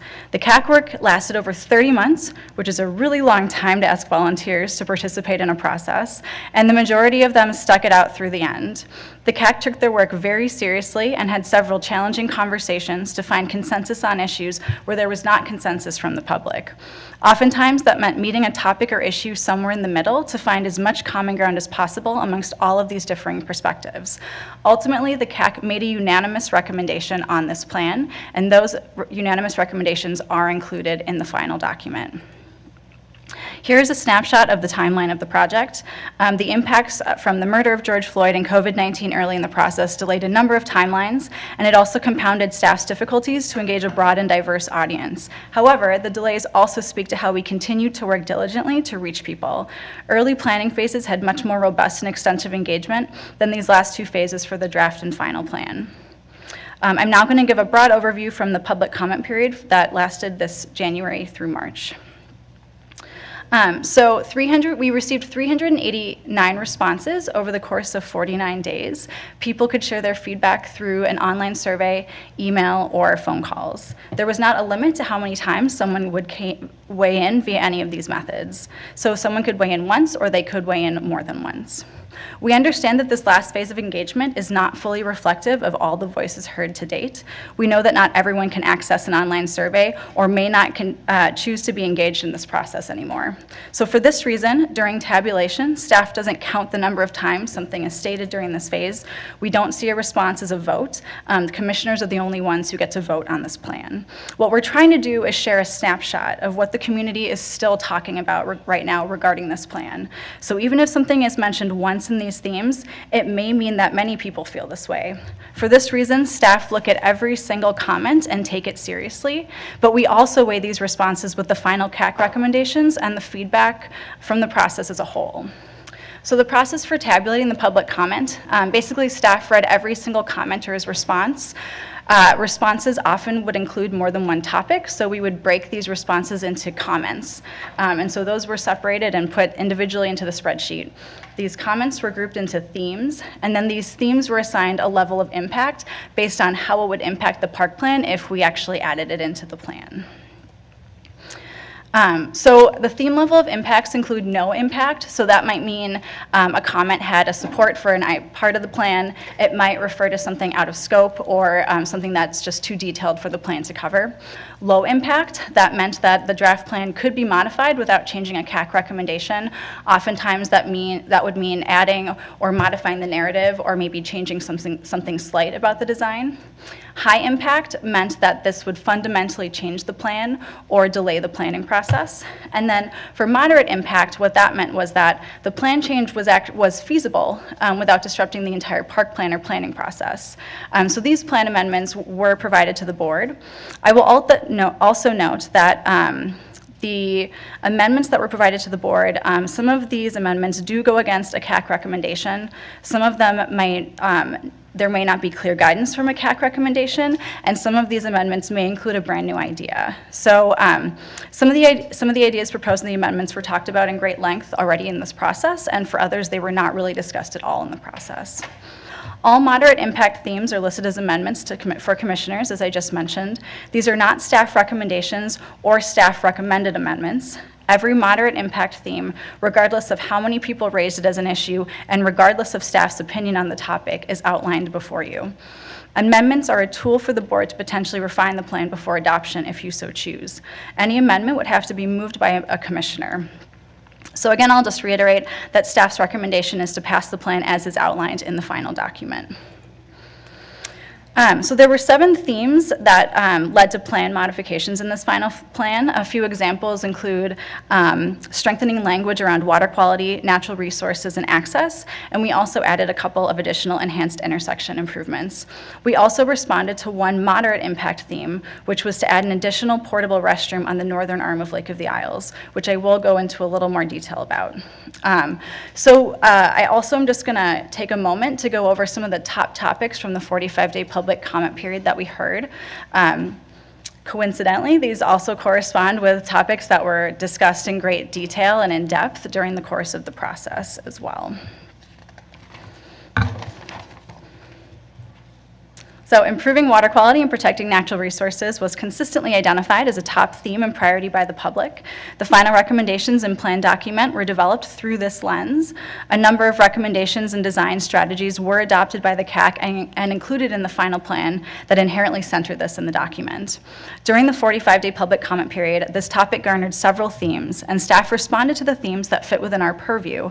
However, a number of themes were identified as high impact, such as incorporating a natural resources management plan into the Cedar Isles document, and a request for the park board to fund water quality and natural resources projects first before anything else is able to be implemented. These types of requests fell outside of the purview of the plan and/or would greatly impact the current planning process. No amendments fell under moderate impact for this topic.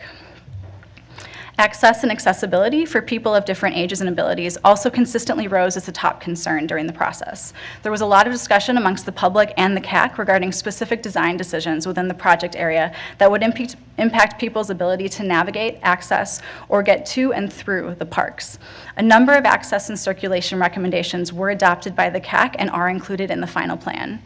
During the 45-day public comment period, staff heard feedback for a desire to increase access and accessibility within the plan. Some requests were broad without clear guidance about what that might mean, and other requests were very specific. Specifically, there were a number of requests to add ADA accessible paths in location where the plan proposes soft surface trails or where there are no proposed paths at all.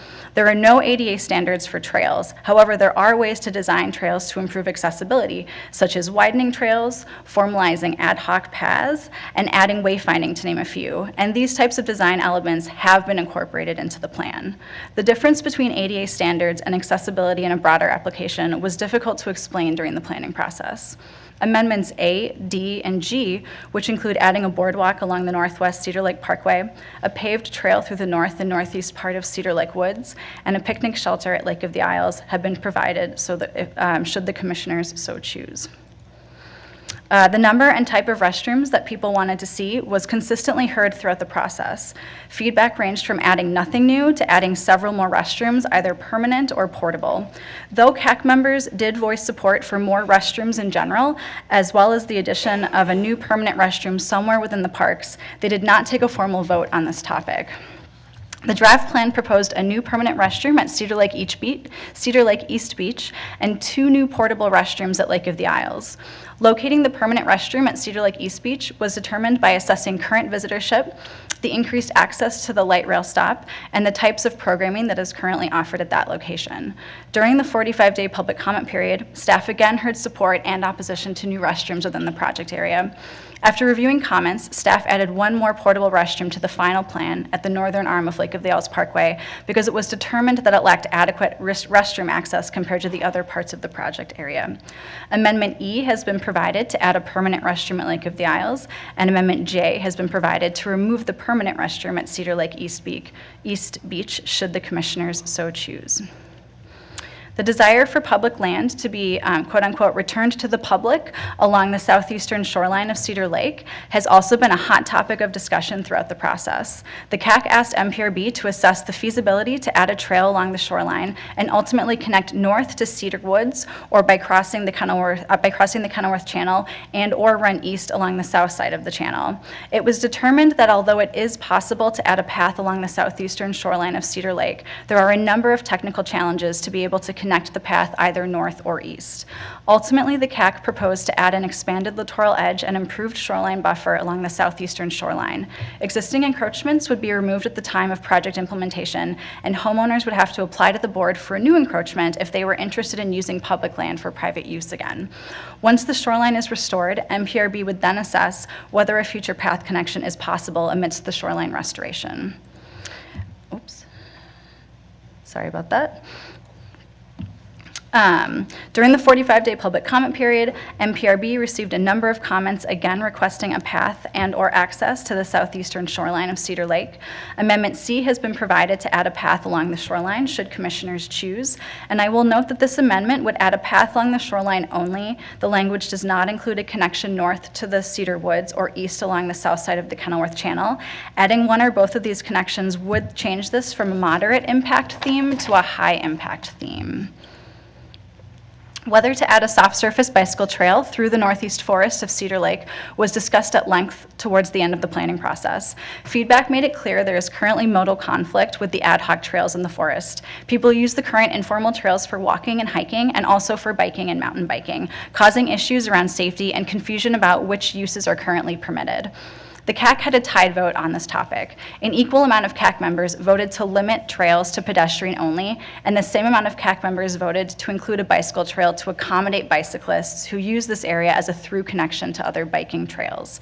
The design team determined that providing a separate bicycle trail from the walking trails accommodates an existing user group in our regional park and would also reduce the potential for conflicts between these modes. The final plan includes a soft surface trail for bicyclists beginning at Upton Avenue, and it travels north up to the Cedar Lake Regional Trail. During the 45-day public comment period, MPRB received feedback in support of and opposition to the bicycle path. Amendment S has been provided to remove the bicycle trail through the forest should the commissioners so choose. I keep forgetting I have a second slide on these, sorry. And that is my presentation. Thank you, Co-Chair Benny. Thank you, Ms. Pashuta. So we will have an opportunity to ask questions, but we're going to move right to the public hearing now. And so I'm going to just read a couple of rules, and we have 17 people signed up here to speak, and we have 21 write-ins. So I'm going to let everybody have a minute, because we'll read each of the write-in comments as well. So thank you for attending to share your thoughts and ideas on the Cedar Isles plan. Let's see, we'll have 1 minute. During the public hearing, you will give public testimony, but there won't be any debate or any clarifying questions from the board. The board made a decision many years ago to operate under Robert's Rules of Order, and so under Robert's Rules of Order, the ceding of time to another person is not allowed. We also request that each speaker provide name and address at the start of your testimony. And then at the end of the period of time here, at the end of this, I'll call for any additional speakers before closing the meeting. So with that, I'm going to go into the in-person people first, and I'm going to call up first James Kirkham and then Keith Prushing to queue up behind. Thank you. Emma's wonderful. My wife and I lived at 22 Park Lane on the southeast shore of Cedar Lake since 1991. Since we moved there 30 years ago, there have been 3 plans involving community engagement, envisioning a path along the southeast corner of Cedar Lake. There's no path now because it wasn't and still currently isn't feasible. The CAC came to that conclusion, as does the master plan. Briefly, I'll give one reason. Our house, and especially the northern 7 houses on the southeast shoreline, would not be there except for dredging of the channel that connected Cedar to Lake of the Isles. The Cedar Lake dropped 5 to 8 feet. Enough land emerged to make possible development of the land. It was noted that an attempt was made to remove the property from private hands, but was rejected in the Minnesota Supreme Court. The planners of the park system required a strip, however narrow, of parkland from the developers before construction could begin. Our house was built in 1936. A very narrow strip was ceded to the park board. That strip is 7 feet at 22 and 24 Park Lane. That's part of the problem with that path. Thank you. Keith Prushing, and then followed by Mark Schmidt, please.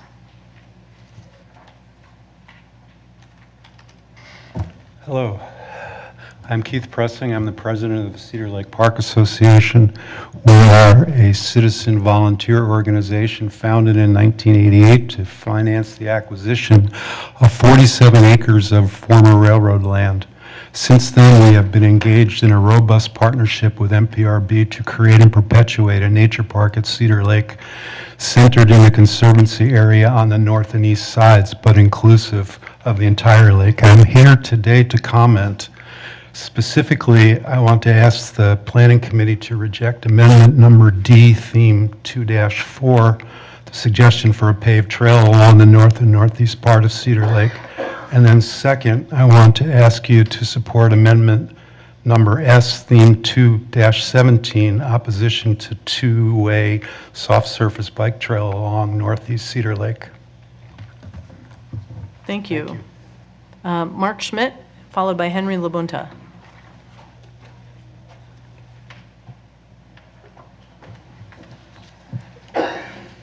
Hello. My name is Mark Schmidt. I live in Minneapolis. I live on the west side of Cedar Lake. I'm a volunteer part of the restoration process at South Cedar Beach. I'm here to support Amendment 17, that is opposition to the soft surface bike trail in the northeast part of Cedar Lake. This area is earmarked as an oak savanna restoration at a cost of $1,112,250. A $21,470 bike path is not compatible with this restoration. Oak savannas are beautiful. The proposed pedestrian trail is a far better alternative. People will be able to saunter through and enjoy the beauty of a restored savanna, blending into a beautiful prairie. I guess that's all I have to say. Thank you. It'll be beautiful. We can do it. Thank you. Henry Labunta, followed by Nancy Gibson. Hello, I'm Henry Labonta. I'm with the East Isles Neighborhood Association. I'm a board member, and we appreciate your prioritizing water quality and agree with that. Likely the single biggest source of water pollution in our lakes and rivers is through the stormwater outfalls. Trash, phosphorus, chloride, syringes, all that stuff washes off the streets, through the storm drains, and ends up in our beautiful lakes. So this 20 to 30-year plan mentions the stormwater outfalls, but we didn't see anything about objectives or plans to manage or improve the situation. So I'd like to again propose, we did submit feedback to the plan, an amendment that addresses the importance of managing the stormwater outfalls. Ideally, the plan would also improve that situation. So if you truly feel that water quality is an important priority and you want to make a difference over the next 20 to 30 years, we need to have a way to manage stormwater outflows, and that should be in this plan. Thank you. Thank you. Nancy Gibson, followed by Keith Leary. And if you could, state your name again and where you live. Thank you. You bet. Nancy Gibson. I live at 2712 Glenhurst Avenue. I've lived in this area for almost 40 years. I'm a biologist, not a botanist or an arborist. But I want to say that the natural resource plan has been ignored and needs to be upgraded. The park's wildlife has dwindled. I've not seen an otter or a mink or a fox for many years. I've not spotted one monarch butterfly this spring. Our natural resources are choking with invasive species, and it is not addressed in this plan. Before we consider dog parks and boardwalks, the natural wonders attract wildlife. We need to do that. I recently reviewed your park proposal for $1.1 million to build a 1.6-mile ecological corridor around Shingle Creek. It includes hiring contractors, consultants to do the critical work of removing invasive species, replanting, and restoring the integrity of that land. To your credit, you also did $3.2 million match. Why not Cedar Lake? It's in dire need of your efforts, and I hope it will be included in this plan, and I don't like that bike trail either. Thank Keep you. it natural. Thank you. Keith Lurie, followed by Mary Paddock.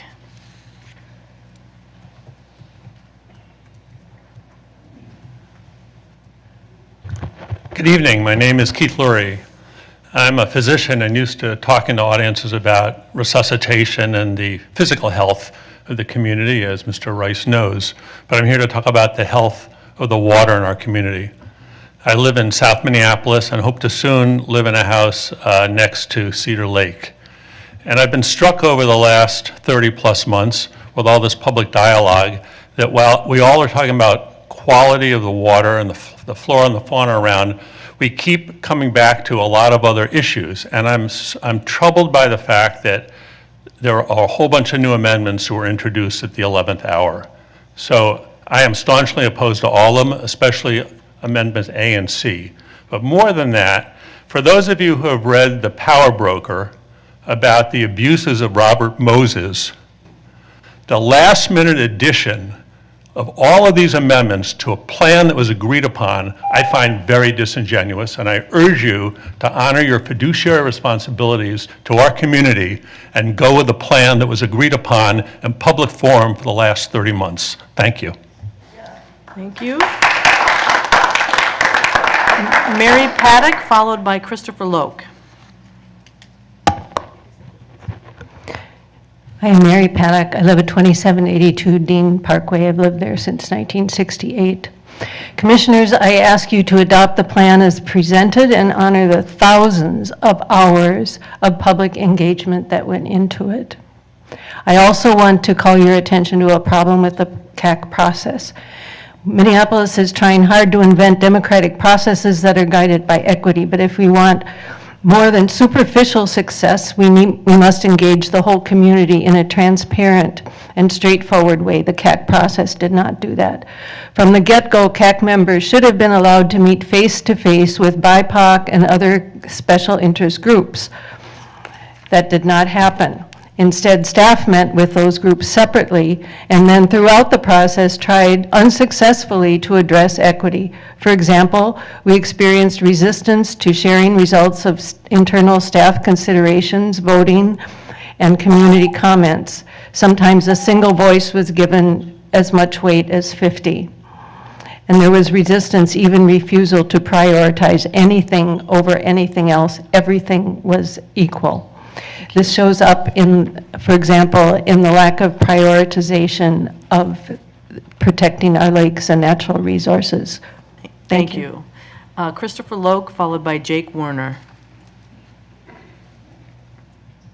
Hi, Christopher Locke, been a resident for since 1976. I'm here to oppose the public bathroom at Cedar Lake East Beach because I feel like it's the most natural beach in the city and it's totally an asset in that regard. All the other beaches are developed. Why would you want to take an asset which provides health benefits of trees and nature to the urban people, you know, when the porta potties already serve their purpose?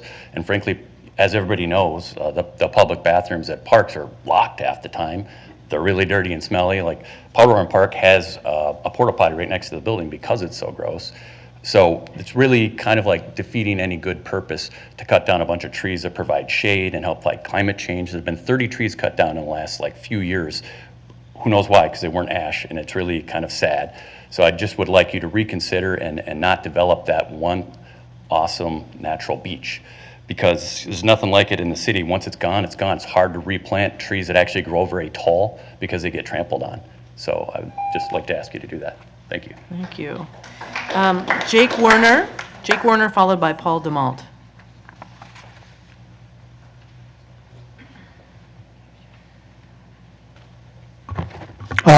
Good evening. Jake Werner. I live on the west side of Cedar Lake.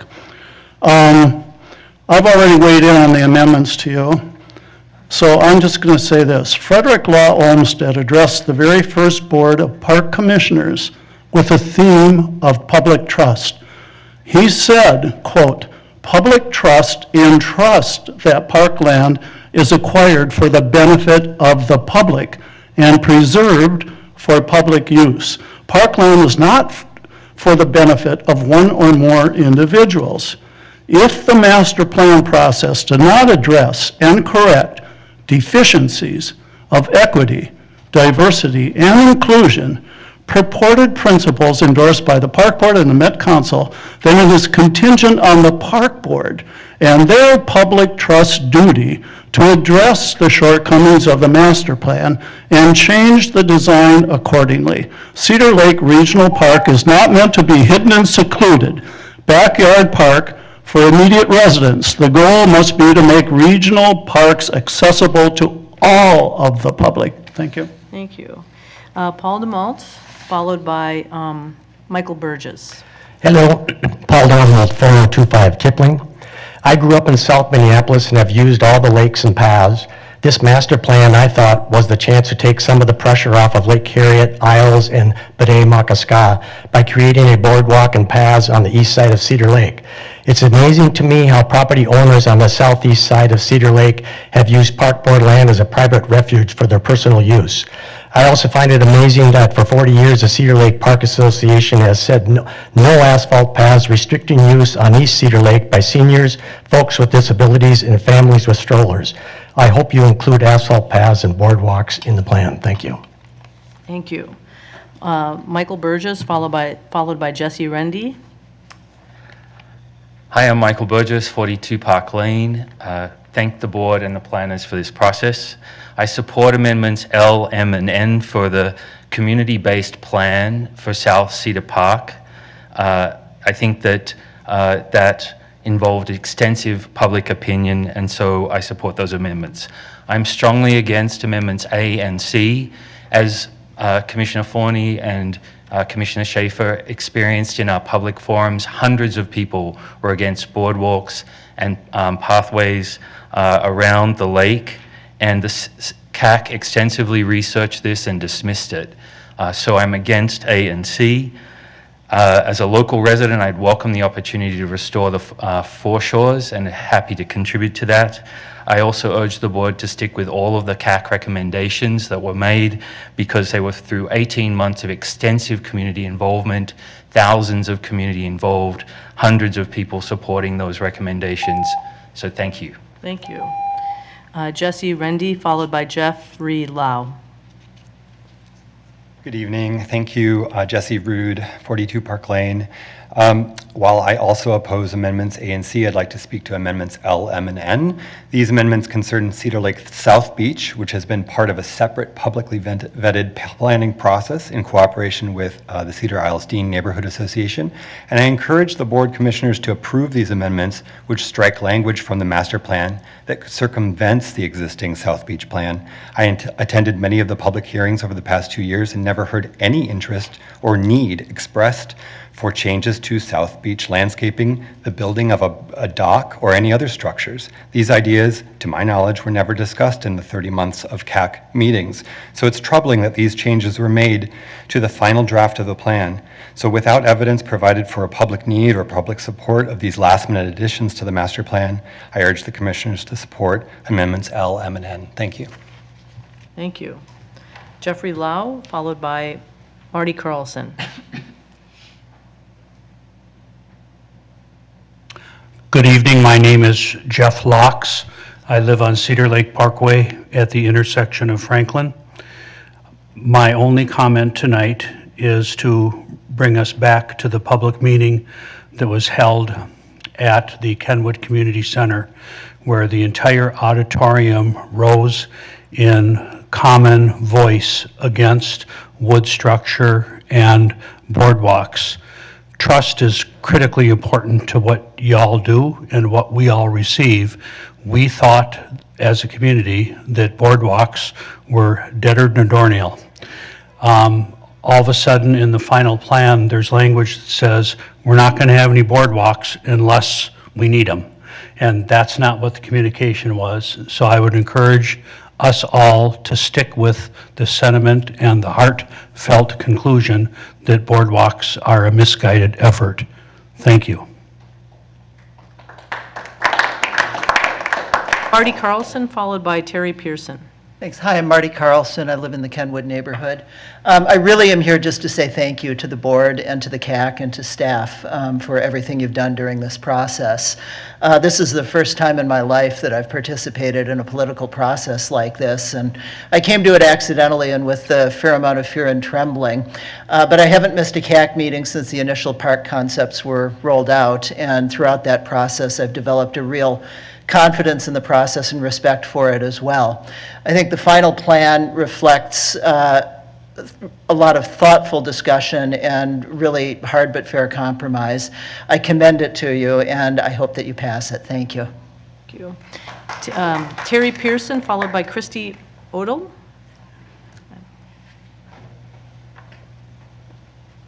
Hi, I'm Terry Pearson. I live at 2110 Cedar Lake Parkway. I've been there for 25 years.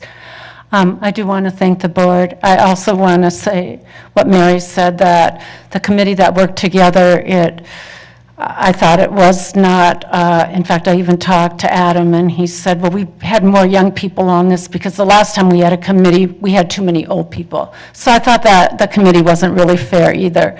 But I do want to say I'm here to support amendment number 17, the opposition to the two-way bike trail on the northeast Cedar Lake. That is a beautiful natural resource.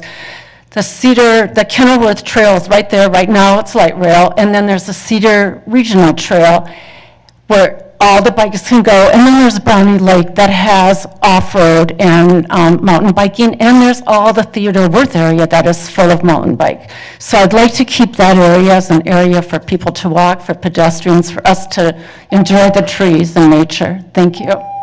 Thank you. Thank you. Christy? I can't really read the last name. Christie, followed by Wynn Rockwell. Are either of them here? Here comes Wynn Rockwell.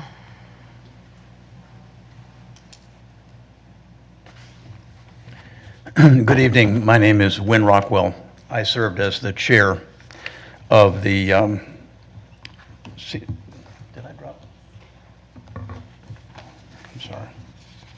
I served as the chair of the Cedar Isles Master Plan process.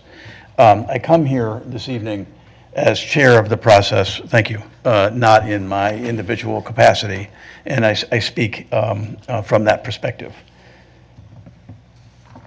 We recommend, as the CAC, that you and the Planning Committee approve and adopt the proposed plan as written and without amendment for consideration by the full board. The CAC developed part of its thinking and work through 3 subcommittees or working groups: water quality, the Cedar Lake Park natural area, and circulation. As we worked through our process, many of the CAC's conclusions were adopted by consensus. I have about 20 more seconds. Okay, 20 seconds is fine. Thank you. Many of our conclusions were adopted by consensus. On other issues, we held votes. Critical to the final result was the belief among the members of the CAC of the importance of seeking consensus. Last August, the CAC unanimously recommended the adoption of the proposed plan by the Park Board. In doing so, the CAC recognized how important it would be for the CAC members' diverse interests, perspectives, and viewpoints to merge into a single consensus recommendation, even though each CAC member may have had, and in fact in many cases did have, different views on one or more of the elements of the master plan. Oh, okay. Thank you very much, Mr. Thank you. Rockwell. And I'm going to say Christy Odell. We'll try that name again, but we'll move now to the written comments, and there are 21 of them. So, Co-Chair Bene, as the speakers were speaking, I did find at least one that was a duplicate in terms of a written comment and somebody who was able to appear in person. So if you catch one as I'm reading, just stop me and I will move on to the next one. Thank you. Kathy Lowe, please minimize signage, limit it to that needed for the wayfinding within the parks. Make signs small, naturalistic, and use online maps as much as possible. Links via QR codes and better maps on your website, preferred to large on-site signage. Thank you. Mark Schmidt. Shannon Kajoski. To whom it may concern, I have concerns about the suggested temporary toilet to be placed between Franklin and 22nd on Lake of the Isles. There are multiple toilets located near the tennis courts very close to Franklin and 22nd Street. As such, the additional toilets seem unnecessary. It will also impact a very popular area for people to sit and picnic, as most people will not want to picnic near a toilet. I hope the suggested addition to the plan will be removed. Joseph Amir Hein. Greetings. I am vehemently opposed to the building building restroom facilities at Cedar Isles / Hidden Beach. Any type of construction / commercialization at Hidden Beach would destroy its charm. Doug Moore. My wife and I are residents of East Isles and have been very engaged in the input sessions Emma ran early in the process to develop the new master plan. We were incredibly appreciative of staff's effort to balance so many competing interests and keep the process moving to a strong outcome. It felt like a very good process and the community was heard.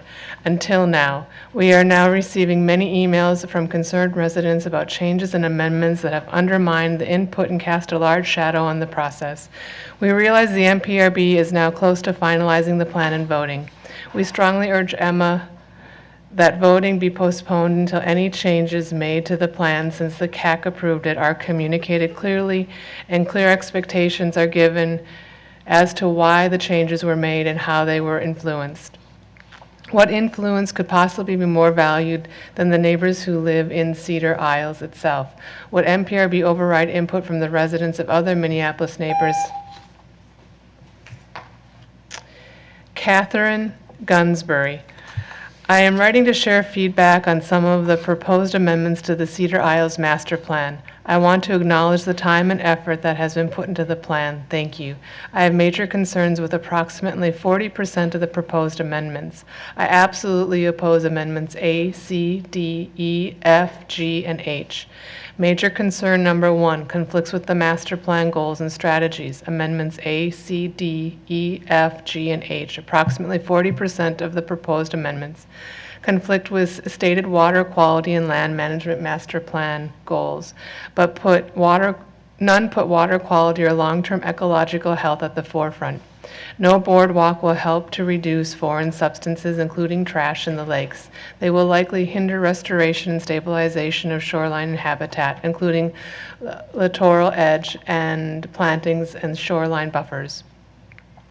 To establish this South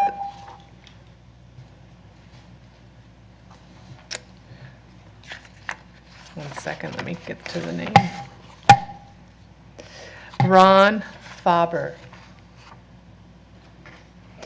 Having attended all the public sessions of the CAC, I am impressed with the way members attempted to consider and resolve the concerns of various constituencies.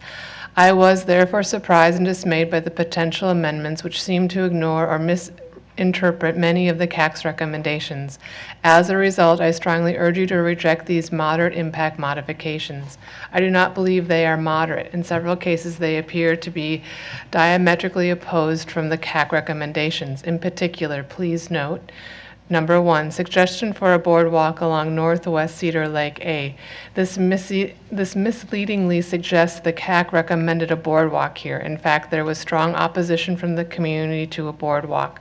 The CAC recommended that a boardwalk only be considered as a last resort. This was a compromise to reflect what a good solution was challenging to find, and that a boardwalk was extremely disliked alternative. Patricia Venus. Let me begin by saying that I was in favor of almost all the elements of the final version of the plan. I attended many of the CAC meetings and provided comments and suggestions throughout the process.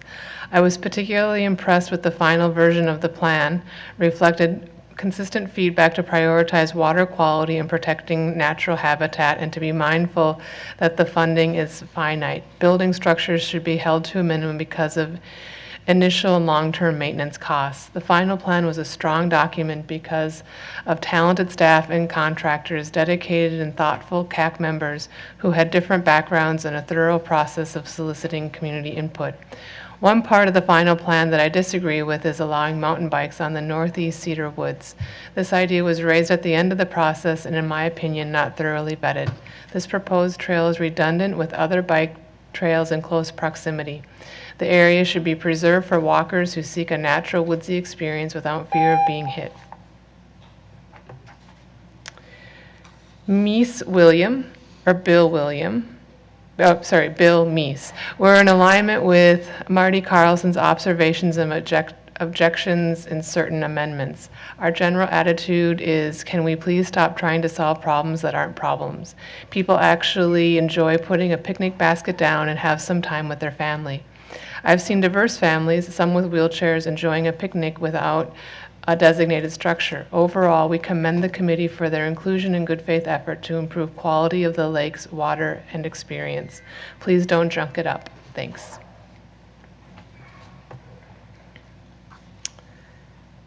Steve Kotvis. Thank you, but given the short notice, proposed amendment, delete Cedar Isles final plans trail design along the north and northeast portion of the lake. The two-way soft surface bike trail through the north and northeast part of the lake will likely disrupt wildlife in the natural area. This is a home to nature, a place species need. It is not a blank slate into which humans can occupy for their recreational wants without doing damage to a living habitat. The burden of proof of disruption should no longer be placed on nature. Nature is speaking, but no one is listening. The park board has had the opportunity to listen to nature and care for this suffering area, but has taken a passive role in addressing buckthorn and invasive domination of the area. This area is not under any kind of natural management plan, nor is it a focus area of this plan. In the planning process, Larry Moran. My name is Larry Moran, and I'm a resident of the Kenwood neighborhood in Minneapolis. I'm writing to comment on the final version of the Cedar Lake, Lake of the Isles master plan as shown on the project's website. I have followed the development of the plan, especially over the last 18 months, and seen the effort put forth by both park staff and the CAC members. I was on the CAC that helped develop the Southwest Service Area master plan, so I'm a little familiar with the process and what is needed to compose a plan of this magnitude. I think the plan developed by the CAC for the Cedar Lake and Lake of the Isles is a good one that should be adopted as is. Nobody gets everything they want for a project like this, and while there are elements I don't like, I think the committee did a good job in arriving at a plan that satisfied a diverse group of participants, both members of the committee and members of the public. Staff and the CAC members recognized a few significant issues, and Brian Fitterer. As a property owner of the Cedar Lake area, I strongly support the park plan as presented and oppose any of the amendments offered. Enough is enough. Stuart Chazen. I would like to voice my concern in several amendments to the park plan. With several amendments to the park plan. First, I don't understand how anyone can make recommendations without first knowing what the costs for each option are. No one should be allowed to spend our tax dollars without knowing the cost. Second, why don't the park board spend the money on repairing and improving what we have now? Retaining walls have collapsed, asphalt walking paths are collapsing into the lakes, huge bumps in the asphalt, which does cause problems for walkers, especially older adults, spider webs throughout the picnic pavilions, etc. Third, I'm not sure why the bike lobby has so much power in the city when they pay no tax dollars to all these improvements the city and park boards are making for them. Amendment number A, the best strategies will be defined during a future detailed design process and should take all possible care in preserving trees.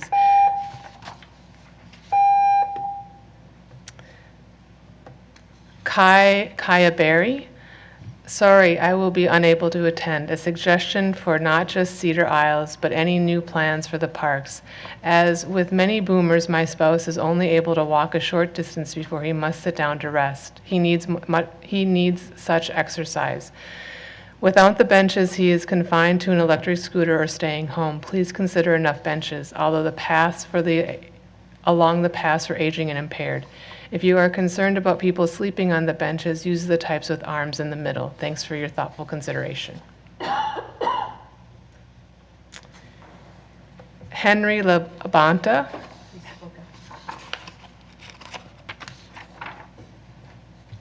Andrew Zepka. Are you kidding me? Why would you change anything at all around these lakes? How about you change nothing and just try and maintain what we already have? Any changes to nature or the roads may end up being catastrophic in the war on climate change. Please leave it alone. Mindy Slow. Items of importance for the Cedar Isles redevelopment: water quality, safe, healthy water that promotes natural ecology, eliminate invasive species, etc. Natural vegetation, eliminating invasive species, disease, etc. Open park space for all to enjoy, trees, grass, fresh air, nature as it is. No to any permanent buildings around Isles. No to reworking any paths or streets on Lake of the Isles. Yes to maintaining the walking and biking paths. Please, please, please do not make decisions that will have negative impact on the beautiful resources. As one of the crowning jewels of our city, the chain of lakes is beautiful throughout and an incredible urban green space that needs to remain simple. This one is easy. Keep it simple. Use our tax dollars wisely.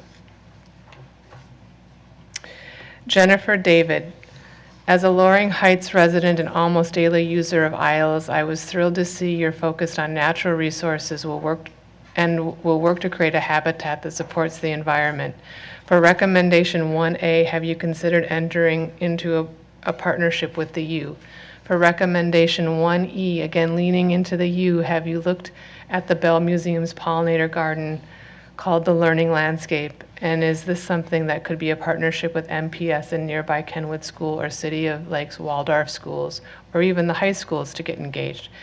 Could be an inspiration of local garden clubs and inspire community engagement. I also invite you to consider a bee hotel to live in a pollinator garden.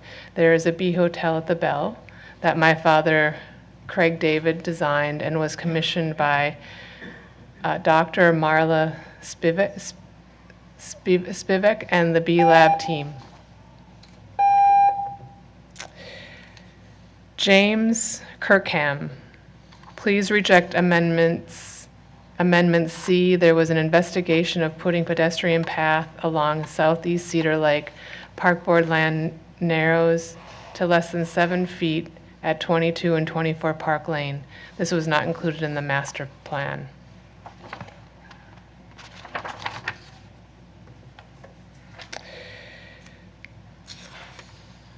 Daryl and Don Owens. Thank you for the opportunity to comment on the Cedar Isles plan. It is my sincere belief that the park system as it is welcoming to all. A brief visit to the Lake of the Isles and surrounds during a nice weekend day or evening will confirm this statement. Our interracial family has lived on Lake of the Isles Parkway for 15 years and have enjoyed many hours of soccer, t-ball, tennis, canoeing, ice skating, cross-country skiing, etc. This area and its residents, our friends, and our neighbors are what make this place our home. Please, no restrooms between Franklin Avenue and West 22nd Street. What an eyesore. There are already restrooms at the park near the tennis courts, a short walk from the proposed location. Please manage the geese population. Frankly, it's unsanitary right now. More formal entry points to the water are necessary. Thank you for that. How exactly will pollutants, specifically trash, be reduced because of the volume of people using the area during the weekends? Mondays are particularly treacherous. Thomas Dobmeyer. Number 1, I opposed a permanent deck structure for the warming house on East Lake of the Isles Parkway. Number 2, I am opposed to the mountain bikes being allowed on Cedar Lake woodland. Thank you for considering my comments. Mark Green. I am a longtime Lake of the Isles resident. I applaud the increased emphasis in the final plan on water quality. Lake of the Isles increasingly suffers from eutrophication that renders it unusable for sports such as paddleboarding, kayak, and canoeing. I urge MPRB to do everything possible to restore pristine water quality and prevent the lake from becoming a marsh. One important suggested modification, WQ10 on page 222, shows a new boat dock on East Isles Parkway at 27th Street, which is a narrow street now not conducive to parking. Boat owners driving their boat to this dock would be better served if a dock were moved to the east of the Isles Parkway on Euclid Place. where stone steps are currently, since parking is much easier. I will attend the MPRB hearing. Oh.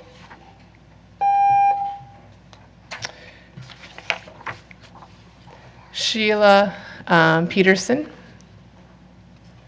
a Lake of the Isle, or Cedar Lake Park concerns. A hidden beach, AKA Cedar Lake East Beach.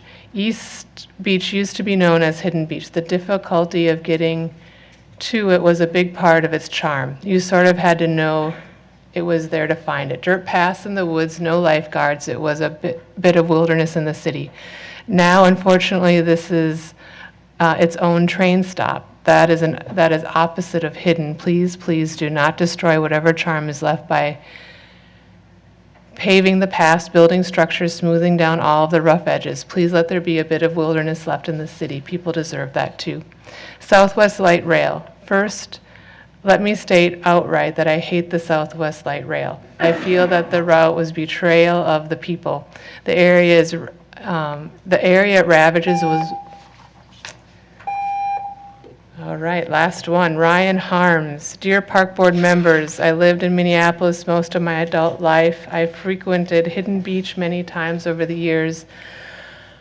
I love Hidden Beach for what it is, a piece of nature in the middle of the city. It's perfect the way it is. Porta potties are unacceptable. Leave Hidden Beach alone. Thank you, Secretary Ringgold. So I'll call the name Christie one more time. Okay, and with that, I'll ask if there's anybody else that would like to speak to this public and to this plan. Is there anybody that would like to add a public comment? And yet I see a hand. I just have a clarification. I have one as well. Can that remain in there, or is there only one? It's written. If it's in there, that's fine. Yep. Nope. Yep. Nope. That's fine. Anybody else that would like to speak? Okay, with that, I'll close the public hearing, and I'll ask one of the members of the committee to move the resolution then for discussion. Yeah, I will move Resolution 2023-123, making sure I get it right. Resolution adopting the Minneapolis Park and Recreation Board's plan for Cedar Lake and Lake of the Isles, a portion of the Minneapolis Chain of Lakes Regional Park. Is there discussion? Commissioner Alper. Thank you, Co-Chair Benny. I think you can see, my fellow commissioners, that we've had substantial amounts of public input go into this plan. We've also had substantial public trust placed in MPRB. So let me state it plainly. I think it would be disingenuous of us to make any amendments at this time, and I urge you to pass the plan as is. So Lake of the Isles and Cedar Lake, they're treasured regional assets, beloved by visitors from near and far. The Cedar Isles Master Plan is the culmination of a multi-year planning effort that represents substantial compromise on many significant items. And this is a compromise that has been carefully crafted and thought out by staff and community members. The Community Advisory Committee, it met over 20 times, spent significant amounts of time helping to create a vision that celebrates nature and human visitors. So again, I will be voting yes on the plan as written without amendments. Thank you. Commissioner Schaefer. Hello, I just first of all want to share two thoughts. And that is, number one, I want to say personally thank you to Emma and Madeline for the long hours and the many things that you've faced through this process. And I also want to say thank you to the CAC and the community that really invested hours and hours and hours. There was thoughtful dialogue. Lots of expectation, compromise, but most of all, strong leadership. And it is because of that strong leadership with the CAC and MPRB staff that we are where we are today with a great plan. And I also want to just briefly mention some of the confusion maybe and concern that arose in the last 48 hours with some of the dialogue around amendments. I apologize as your community leader that many of you were not aware of how the amendment process worked.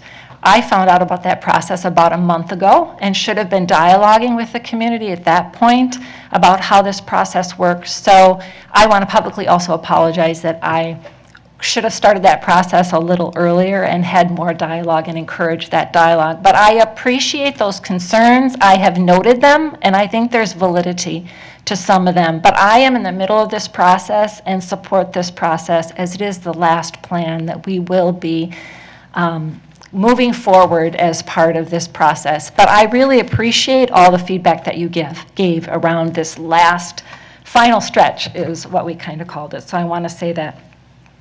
I also am, this is important to me because, as you know, this amendment process is really the time where the commissioners can add their voice to the process.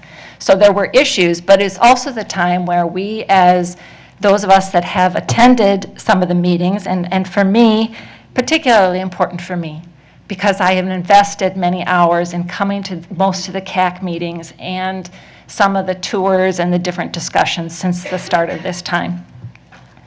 And so because of that, I am going a little off script here because I want to communicate that I am not a political operative and that I want to move what is best and what is the greatest value for the whole group.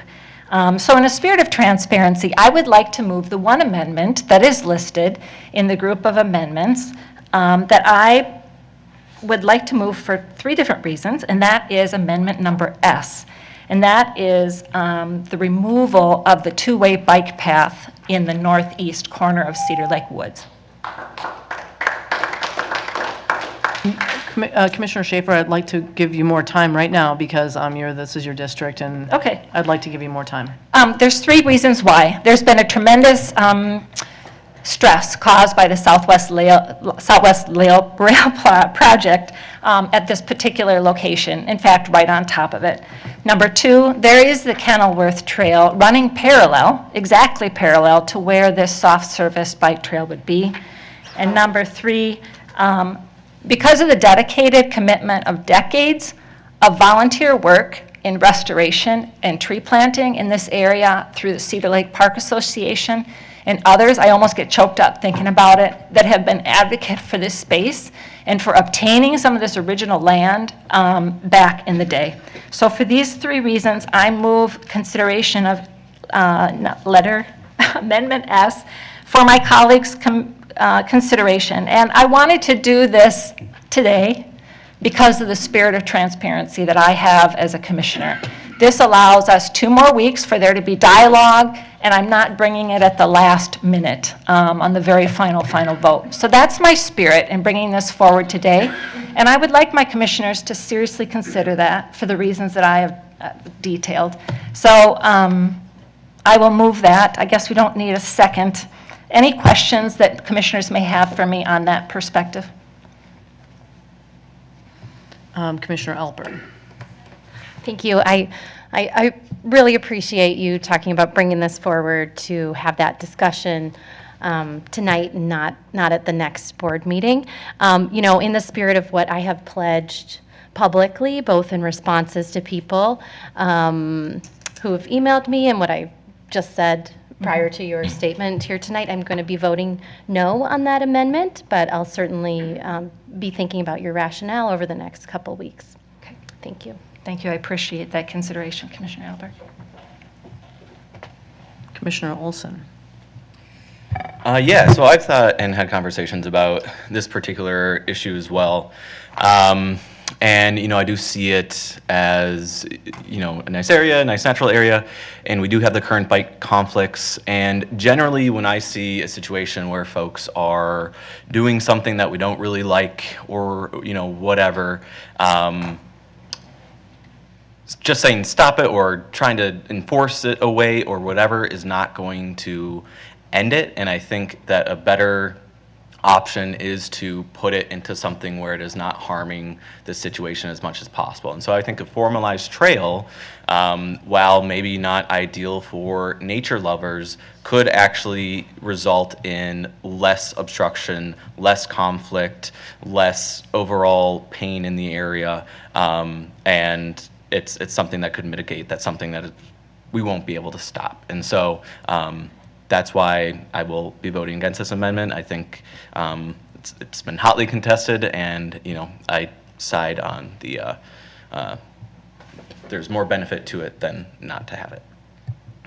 Commissioner Thompson. Thank you so much.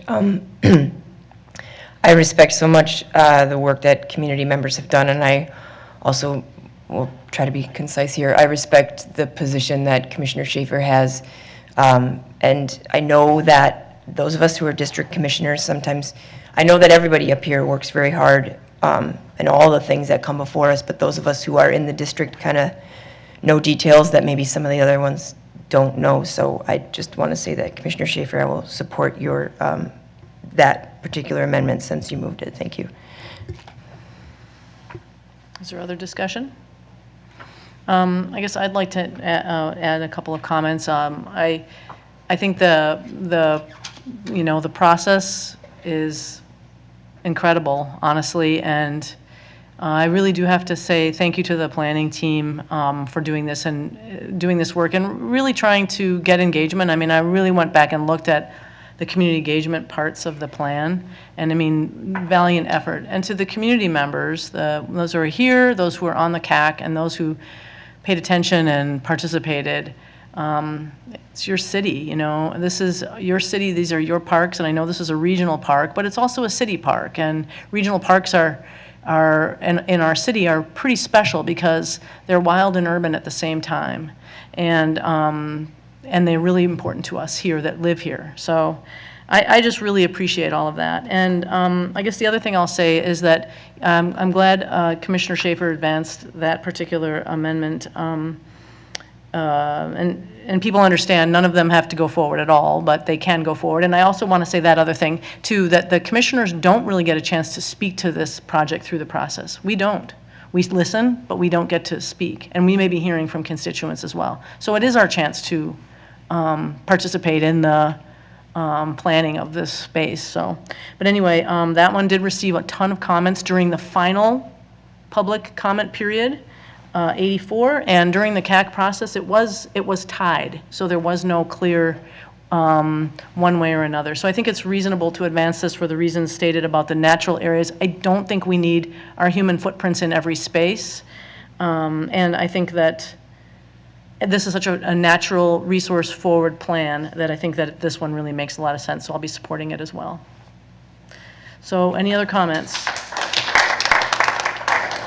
Okay. With that, I'd ask that the secretary please, so this will be just a committee vote. This will be coming through to the full board next time if it passes here today. So please, I think we don't need to take a roll call. So with that, I'll ask those in favor of approving this resolution, please signify by the amendment. The amendment.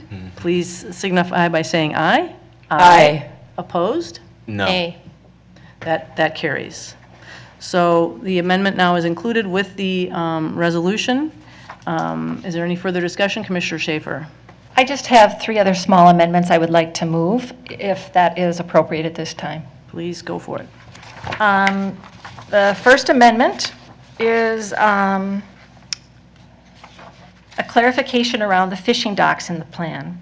Whereas the new docks for both Cedar Lake and Cedar Lake of the Isles are listed on the amenities map, referenced in the amendment, location. The new docks on both lakes are also listed in the water quality implementation strategies and cost estimates for both lakes.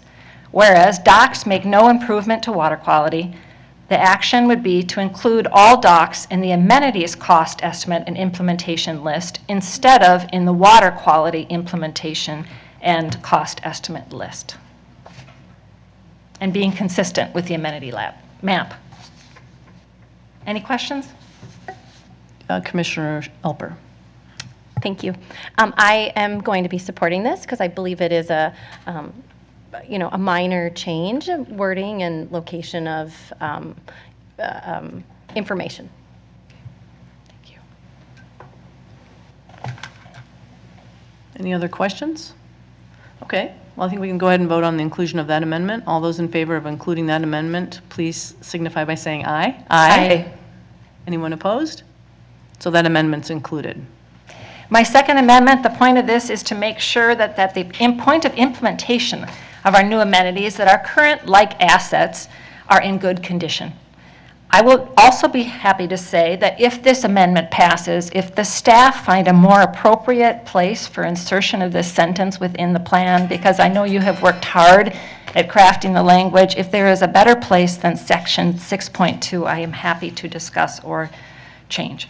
Amendment number 2, regional parks, whereas regional parks are consistently underfunded for maintenance and operations, whereas park users value the condition of current park amenities as well as new amenities, action, add the sentence to section 2.2 under costs and funding, last sentence, last paragraph, as states. As staff implement amenities within the amenity and wayfinding category, the assessment and repair of like amenities within the plan scope will be addressed and communicated with the public.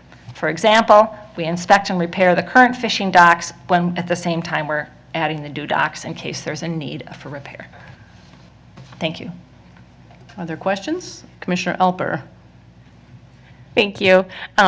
I originally was planning to support this, but I have learned that it actually is more than a simple wording change and that there are some implications for this. So I, again, in keeping with my stance on amendments tonight, I won't be supporting this. Would you like to share what some of those concerns were? Yes, that would be great. Yeah, and actually, I would prefer that staff could articulate better than I could tonight, but I believe it has to do with the cost estimates or the order of implementation of new amenities. Ms. Pashuta, can you answer the question? Yes, Co-Chair Benny. I believe, Commissioner Alper, you asked if there could be any implications, and I had responded that my understanding is based how it worked. I don't have the amendment language in front of me. It may impact, if there's no funding for repairs or improvements, it may impact whether a new amenity is able to move forward. I don't think that was the intention, but the way that the language is phrased, that could be how it is interpreted by staff. And so again, if I may continue, Co-Chair. Yes. Benny, just to say that if that could be worked on over the next couple weeks, I'd consider it at that point. Yeah, I guess I can respond. This really indirectly points to a greater issue, I think, within our regional system in particular, more than the neighborhood park system, is this coordination between new amenities and maintenance. I really think this is something as a board we need to really grapple with, and it's not going to be easy because we want our perception as leadership within the park system to be sensitive to the current state of our parks. As we add new amenities, I believe this is part of the reason why we have sometimes unfairly been targeted with this kind of criticism, because we're not dovetailing our maintenance and making sure we're caught up at the same time that we have funding for new amenities.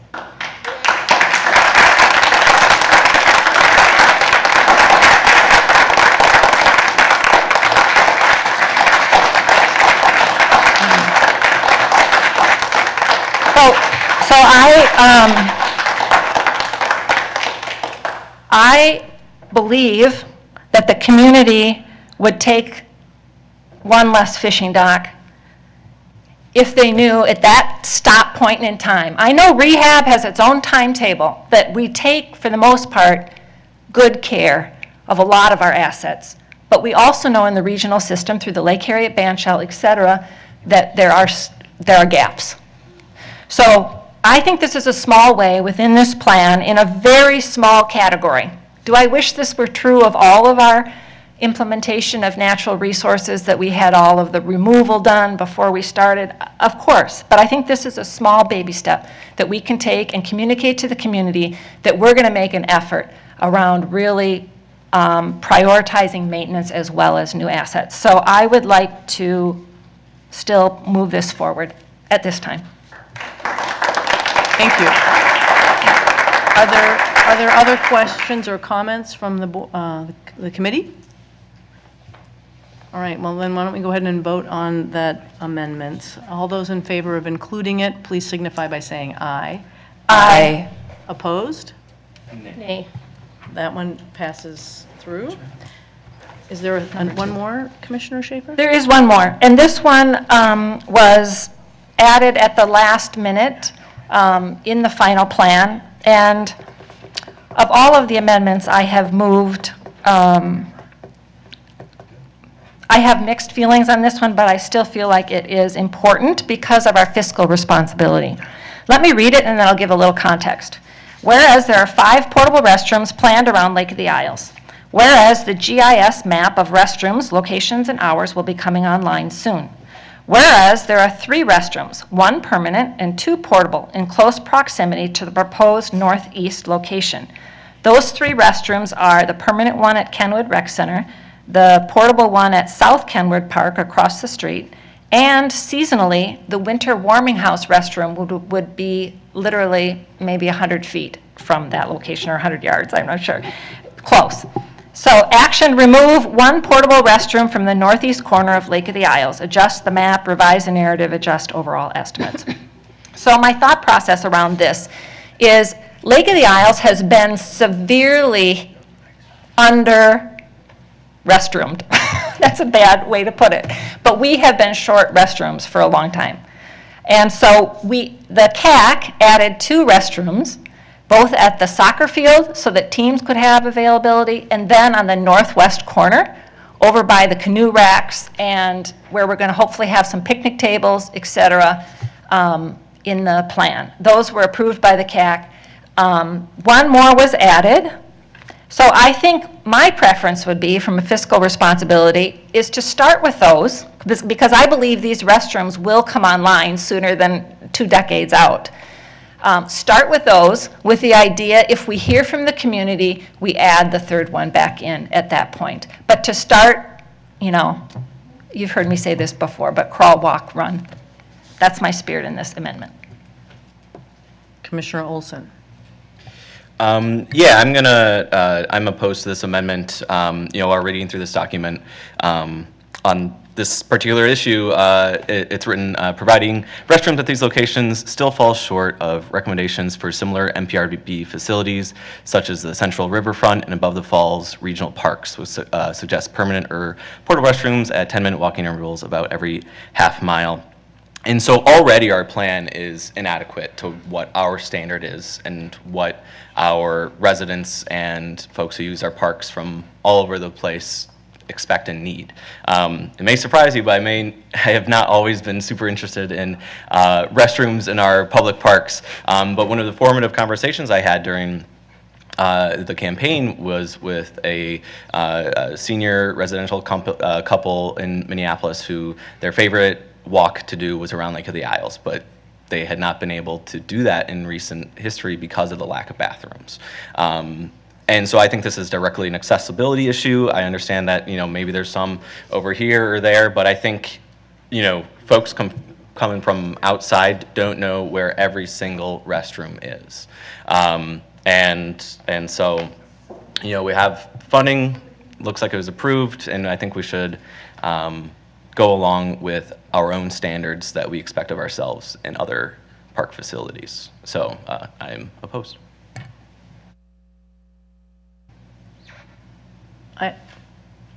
Commissioner Thompson.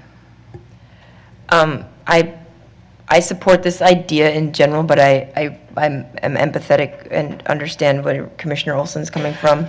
And I actually, just anecdotally myself, was walking around my neighborhood. I had conversations about Biffy's with staff earlier this spring, and there were 2 more that I didn't even see until I was walking around last night, and I was like, oh, we have but each served a different purpose based on who was where. One was by this park, one was by the running path, one was hidden, and so I kind of agree that maybe extra restrooms aren't that awful.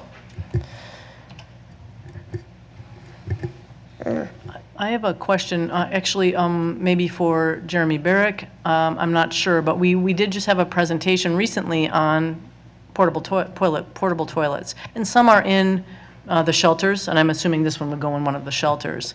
But we also add bathrooms based on, we have a map of the locations, and we're seeking to gather data on where there's actually a desire for a bathroom, a portable toilet, I should say. Is that correct? Jeremy Barrick, will you please come up? And we were told at the time those shelters cost maybe 10 grand to construct. So we kind of are moving into a level of service understanding and strategy for portable toilets in the system. You know, this is a dot on this drawing right now. It's not funded. It would come out of regional dollars. So maybe we're not that, does that not include regional locations, that plan that we had presented to us? President Forney, Commissioner Benny. No, it did include regional locations. You are correct. We're working with BIF's, the vendor. I believe the map, it might be online already. It was close to being put online of where the restrooms are. It is somewhat ephemeral besides the ones with the shelters. Typically, when we identify something in a master plan, that is when we will build the shelters. And so the BIFs without shelters are the ones kind of in response to use. But as we've dug into this to manage it more intently and you know, for budget purposes, yeah, we are looking at use, requests, balancing costs, and what we put out there. But if it's in a master plan, in some master plans even I think differentiate between like a sheltered BIF, but versus like a regular BIF. But typically, if it's in a master plan, we build the shelters, and it's the year-round BIF. So the master plan does have a role in portable toilets. I mean, because since we had the presentation from your team, it seemed more operational based on kind of customer service response, you know. But we don't need to have, we could put a shelter somewhere, a temporary structure somewhere where it isn't in a master plan, or wouldn't we be allowed to do that? And do it with in-house money if we wanted to, I mean. President Forney, Commissioner Benny, I believe we put BIFs out without the wooden shelters to secure them, without them being in master plans, yeah. But even with the shelter? I'm just saying, okay. I looked at planning a little bit. I mean, I highly doubt our system is that planned where we know where we're, okay. Yeah. The shelters. Yeah. Commissioner Benny, it's an interesting question, but I think as a constructed structure, you'd be following the master plan. Okay. So I would think that that if you wanted to put a restroom, a portable toilet in without one, that's something that the board or operations could do. But to put in one that would have a shelter around it would require a master plan direction to do so. Okay, interesting. Thank you. Are there other comments, or President Forney? It's a point of order. I really apologize. I know there's a great deal of enthusiasm in this group and everything, but it is our custom that we don't have clapping. And a tradition that has actually evolved is what's called the Quaker wave. So if people could please do that, we would just appreciate it. Thank you. Thank you. Commissioner Schaefer. I am interested in moving this forward still so that we can get the broader perspective of all of our, regional commissioners, what do you call them, citywide commissioners, and President Forney. That would be my desire, is to get their input as well on this topic. And per Commissioner Benny's point, I do think we need to be driven by data. And I'm not saying there wasn't some look at numbers in adding this plan between the first draft and the last draft, final draft. But I would prefer to put them where we exactly know we need them. And then since we have a winter one there, already 7 months out of the year, we're then going to have the double the expense of the full year one for at least 6 or 7 months, right? Whereas really maybe we only need it for that summer season, if at all. If we have the GIS and can ping up and like, oh yeah, across the street we got Kenwood Park, tennis. I mean, it's literally across the street there. So that's my thinking on this, and would consider my colleagues to move it forward for a broader discussion It's an interesting point, and I think we all have valid points. So thank you for your consideration. Additional comments or questions? Okay, well, let's, I think, go ahead and take a vote on this amendment, including this amendment. All those in favor, please say aye. Aye. Opposed? No. No. Okay, wait, somebody voted that's not on the committee. Would you like a roll call? Yes, please. Commissioner Thompson? No. Commissioner Schaefer? Aye. Commissioner Olson? No. Co-Chair Alper? No. Co-Chair Bene? Aye. You have 2 ayes, 3 nays. Okay, that amendment does not proceed. So with that, we'll back to the resolution. Is there, Commissioner Olson? Yeah, I actually had one amendment that I would like to consider and bring up. And it's Amendment Q, opposition to formalized concert and event area in the Hidden Beach area, East Cedar Lake Beach area. So my thinking behind this is, I agree with some previous testimony that we heard that a lot of the charm of Hidden Beach is that it is, hidden, and we don't call it anymore, whatever. I will always call it that. And, that will probably go away with the stop coming in, and, we're going to have better signage and things of that nature. And, the bathroom, I understand that's a pretty big footprint.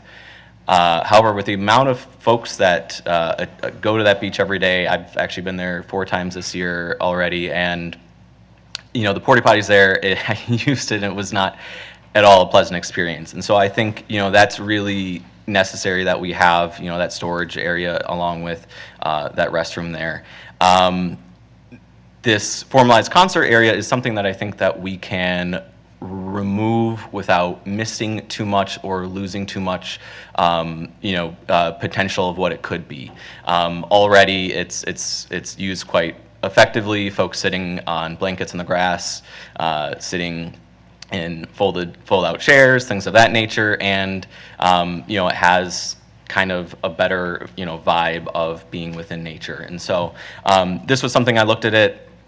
I was kind of going either way, but I think in trying to keep it as natural, and I know I read the document that it would be kind of not too obtrusive and it would be natural, but I think it ain't broke. We don't really need to fix it here, so that's my reasoning here. Thank you. Commissioner Thompson? I support that, and thank you, Commissioner Olson, for bringing it forward. I will always call it Hidden Beach as well. I would love to keep as much of that feel as possible, and I suppose it's not a hill I'm willing to die on, but it is something that, since you brought it forward, I will support. Commissioner Schaefer? I would not support that amendment because the Kenwood Neighborhood Association has actually fundraised for a series of community events at the beach last year, the year before, and with the approval and the encouragement of MPRB programming. Part of what they have begun there is a culture of activation, basically, because of some of the safety issues that have been in that area in the past. And so I do support the Kenwood's desire and community groups' desire to have a more formalized area that would be somewhere that this concert series and small plays would happen. I know that that was important to them, and I understand your perspective as well, Tom. Commissioner Thompson? Thank you. That brings up a point I actually didn't know, and Commissioner Schaefer maybe knows it, that was driven through staff and the community organization. That's how that ended up on there. Okay, I was not aware of that. I mean, I know that the CAC goes through all these things, so respectfully, I didn't probably do as much homework as I should, but I was not aware that that's how that started. Thank you.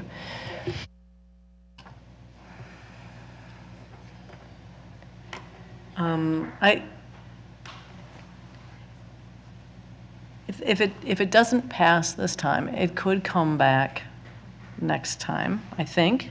Is that true? If this is a staff-driven one, so if it doesn't pass in committee, somebody could still bring it back next time.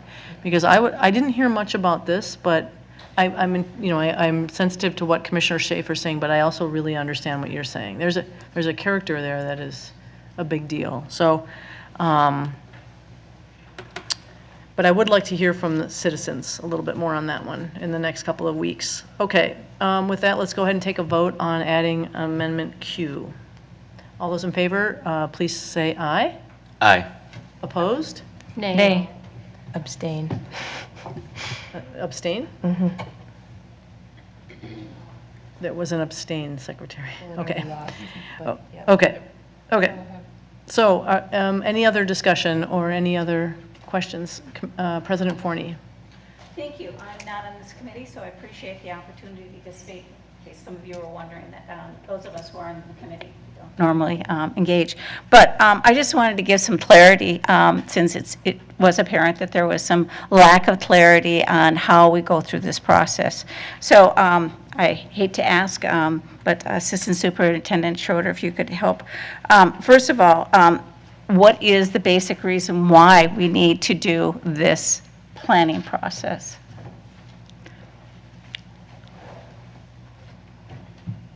Co-Chair Bennett, President Forney, do you mean globally why we do this planning process? In order to get funding for the regional parks of the Metropolitan Council, we need to have an adopted master plan. So we go through this process, aligning with both the interests of the community, the board, and the requirements of Metropolitan Council. And so my understanding is this is the last one in the 20-year, whatever cycle and everything for us to be doing. And of the ones that have been done prior, of the plans, how many of them have been completely implemented? President Forney, I don't think any of our master plans have been completely implemented in the last 20-year period. And approximately of the plans that we've done, what percentage of those plans have been done? I mean, that's a real, wild number, but I just want to give some clarity to people. Co-Chair Benny and President Forney, half, maybe? It's really hard to tell. But when we look at how we do master plans, they are both intentional in kind of a 20 to 30-year time horizon and aspirational for longer than that. So we may be doing things that lead to bigger improvements, but incrementally moving in that direction. But it does take us a long time to evolve the direction of a whole park. And if you look at the geography that we're covering in Cedar Isles and in the Cedar Isles plan, it's a large area. It doesn't change easily or quickly. It takes us a long time, and many of the activities that we'll be doing, even in this master plan, wouldn't even be realized in the 20 or 30-year cycle, but they would be guiding us in a direction that we could continue those in a subsequent master plan period. So it's probably reasonable to say that maybe half of the things that we include in a master plan are actually implemented.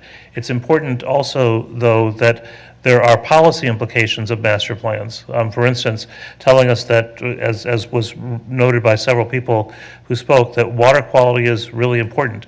That tells you as a board that as you look at how you do things that aren't specifically implementation, that we're caring for parks in a certain way. So there's policy aspects of this as well. Those policy aspects reach beyond just maintenance and operations, to even how we invite people into our regional parks. So when I say 50%, it's about the capital things, the new things that might be added. But there's a whole host of other things that master plans are intended to guide the board in their efforts. Thank you. And you used a good word, and that was aspirational. So in essence, the typical plan, regional plan, okay, is a very, 50,000 foot view, whatever. And so when we do start to go to the point of implementation of it, do we engage the community again? Co-Chair Benny and President Forney, we do, and in a more focused way in terms of both geography and potential stakeholders. We're able to take a very high view, as you were noting, with a very large geography and a very large constituency, and possibly narrow that down as we move to specific implementation of any of the aspects of the master plan. Thank you. Something like the Bede-Makaska and Harriet Plan, that was what, how many years ago? 5, 6, 7 years ago? How much do you think of that has been done? Chair Benny and President Forney, Adam's going to tell you something, but we have done certain things like trail improvements, but those were needed. I think we've done one project from that, and it was because of an instance that was beyond our control. Chair Benny, Commissioner, President Forney, I'm reminded that there was something I was supposed to do today that I forgot to do, and I think I can report back with more certainty in 2 weeks. But the Strategic Planning Department does track all of the policy items in all of the master plans and their level of completion. That actually led to one of the performance goals that you adopted along with the budget. So we are tracking that, and we'll be reporting out on it on a regular basis. So I do have the ability to say the number of policy items out of all the policy items that have been adopted. I just can't say it right now.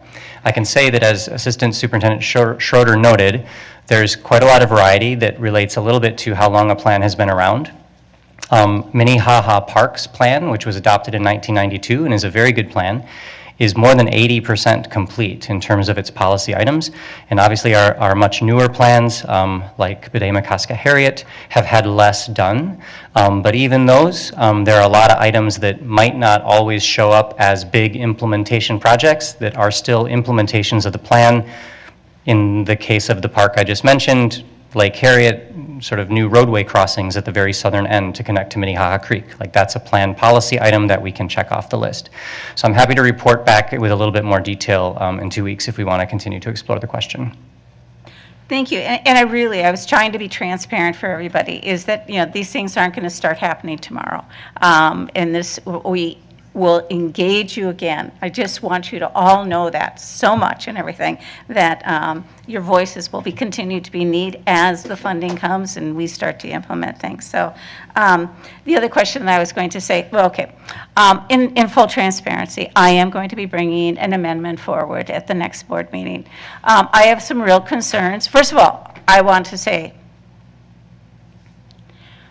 your voices have been so wonderfully amplified, about your need to address the environment. And I am so proud of you for that. I mean, Mother Nature is my higher power, excuse me. And I'm just so excited. And I want to make sure that that happens, whether it's in my lifetime or not. But anyway, I want that path to be made. I have some real concerns, though. I've been very involved through the years and everything, unfortunately, with Southwest LRT and the lack of access, particularly to probably the most visited spot in the chain of lakes, and that is Bede-Makaska. There is not a direct access there, and I'm fearful that Cedar is going to be your primary access because of that station. It is the most isolated station probably in the entire light rail system. And I'm just very, very fearful. And I want to protect that. So that is what I'm going to be bringing forward, is not necessarily that it be implemented, but to make sure that there's a placeholder in the regional plan, because the regional plan, if we want to alter it, we have to go through an amendment process. So I just want you to know that is what my intent is to protect what you guys are all aspiring for, and that is for our environment. So I just want you to be aware of that. I guess that's it. Sorry. Okay, thank you, President Forney. Commissioner Olson. Yeah, great plan. It's very, we've lots of folks have talked about it, but so the one thing on the southeast trail and the private property, so the plan is to kind of claw back those easements over time, try to restore the shoreline, and then kind of look at it from there. I guess I'm just curious exactly of how that would play out, and if we get to a point where, hey, it looks like, through the easements and, the shoreline, it's stable, it looks like we could make a path feasibly work and maybe a bridge over the channel or whatever so that Cedar can be, walked all the way around like the others. Would that have to be an amendment in the master plan to go forward, or I guess I'm just curious right now how that would play out.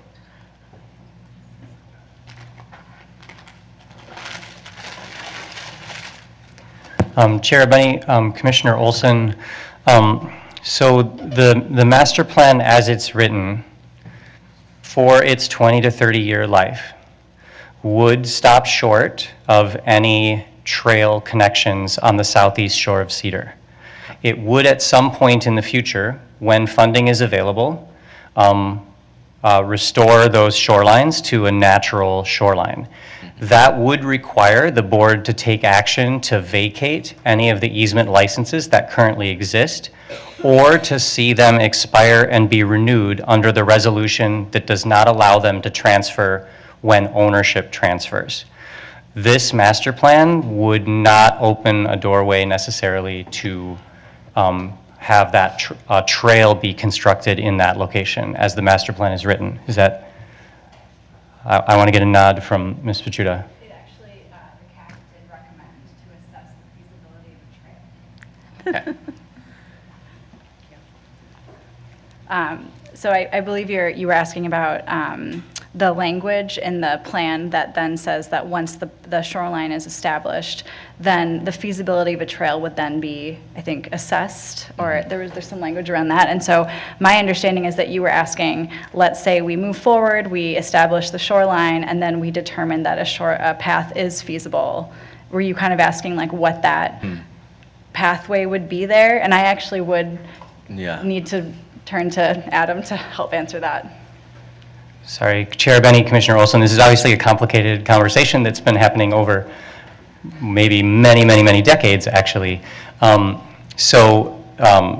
feasibility assessment, as called for in the master plan, wouldn't be able to lead to the actual trail implementation if it were funded by Met Council, because that line on the map is not currently in the plan.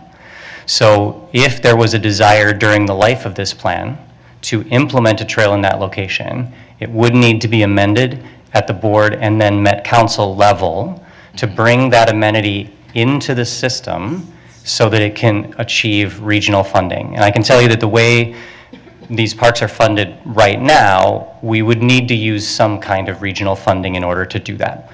You could do it with local dollars without going to Met Council for the amendment, but that's not typically the way things work at the moment. So the future board would have to, hey, we looked at this, looks like it's possible, here's the whole process. We would have to do like full year of community engagement, blah, blah, blah, cost assessments, amendment, all that, but that is still a window that is slightly open if everything is met. So, okay, cool.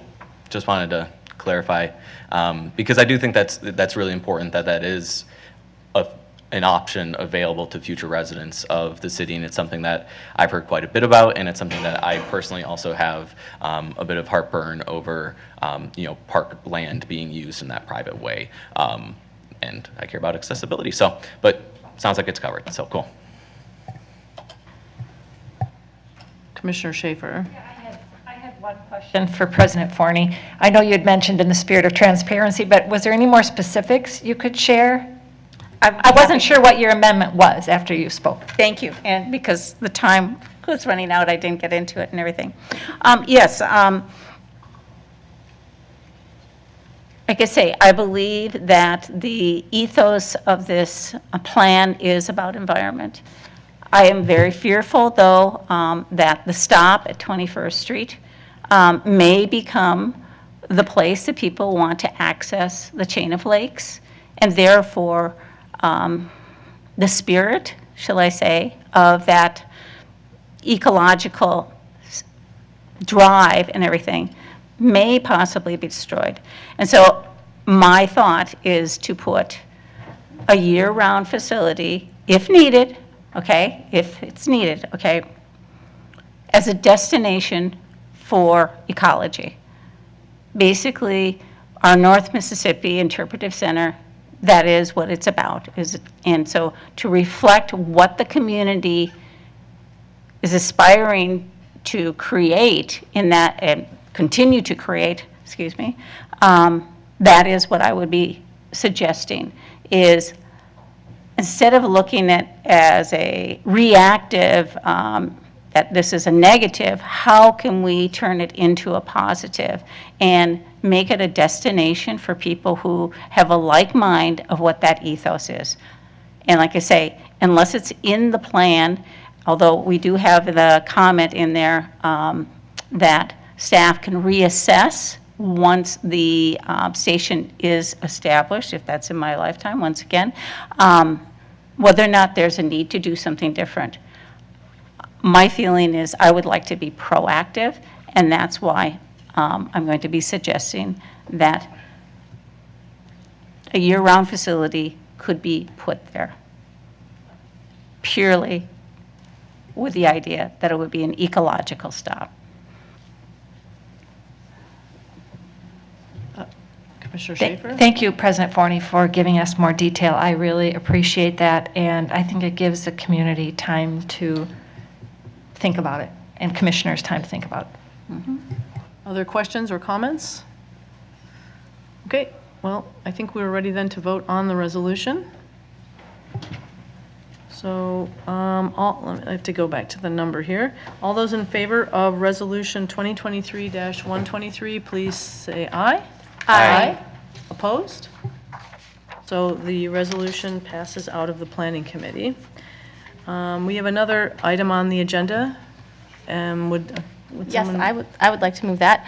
I would like to move Resolution 2023-127, a resolution directing staff to continue work to prepare a regional trail plan and a capital-only joint powers agreement for the Midtown Greenway that is aligned with the submitted community engagement plan and that can be considered for approval by MPRB and the Metropolitan Council, and to expand research on operations, management, costs, and ownership of the Midtown Greenway to include other regional trails under the jurisdiction of, but not owned by, the Minneapolis Park and Recreation Board as decision-making guidance for the Midtown Greenway and other multi-jurisdictional regional trails.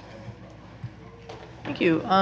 We don't really have a presentation on this, but we could, I think this is here on the agenda because of Commissioner Alper, so if you want to go ahead and give us your thoughts. Yes, I would like to share my thoughts on it. So thank you very much to allowing me to put it on the agenda tonight. And I'm really putting it forward now because I think it's time to have this discussion in public so that we can all talk to each other.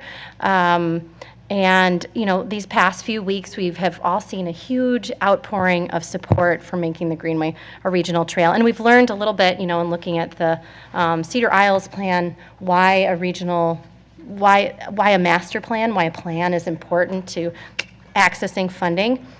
And we've heard from groups that we regularly work with, such as the Lake Street Greenway Partnership, where we have a seat on that board, that group.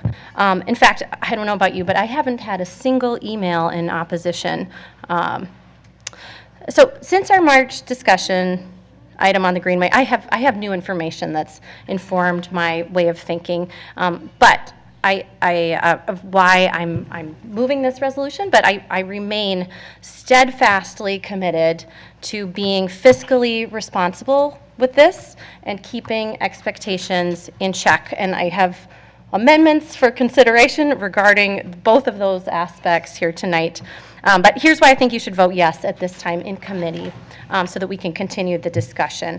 First of all, this resolution maintains a tight box around MPRB's responsibilities in relation to the Greenway. It allows us to be fiscally responsible while directing regional resources to a traditionally underserved area of Minneapolis, to neighborhoods with people who are predominantly not white and of lower incomes. Secondly, we'll have more opportunities for votes in the future to discuss the intricacies of what is included in the plan, to make amendments, to discuss the joint powers agreement once those are put together. So this is the beginning. It's not the final step. Third, and I cannot emphasize enough that we are already doing this elsewhere in the regional trail system, where HICRA, the Hennepin County Regional Railroad Authority, is the underlying landowner, and we're involved in some shape or form. And part of the issue I feel is that we don't have a complete understanding of these anomalies, and I'm in our system. In this resolution, it daylights these anomalies, and it helps set us up to be in a stronger position when these joint power agreements that we have elsewhere need to be addressed. Also, this is another reason I urge you to vote yes tonight, is because I was at 4:45, I was made aware of a 23-year-old report that I believe details policy and duties around bikeways.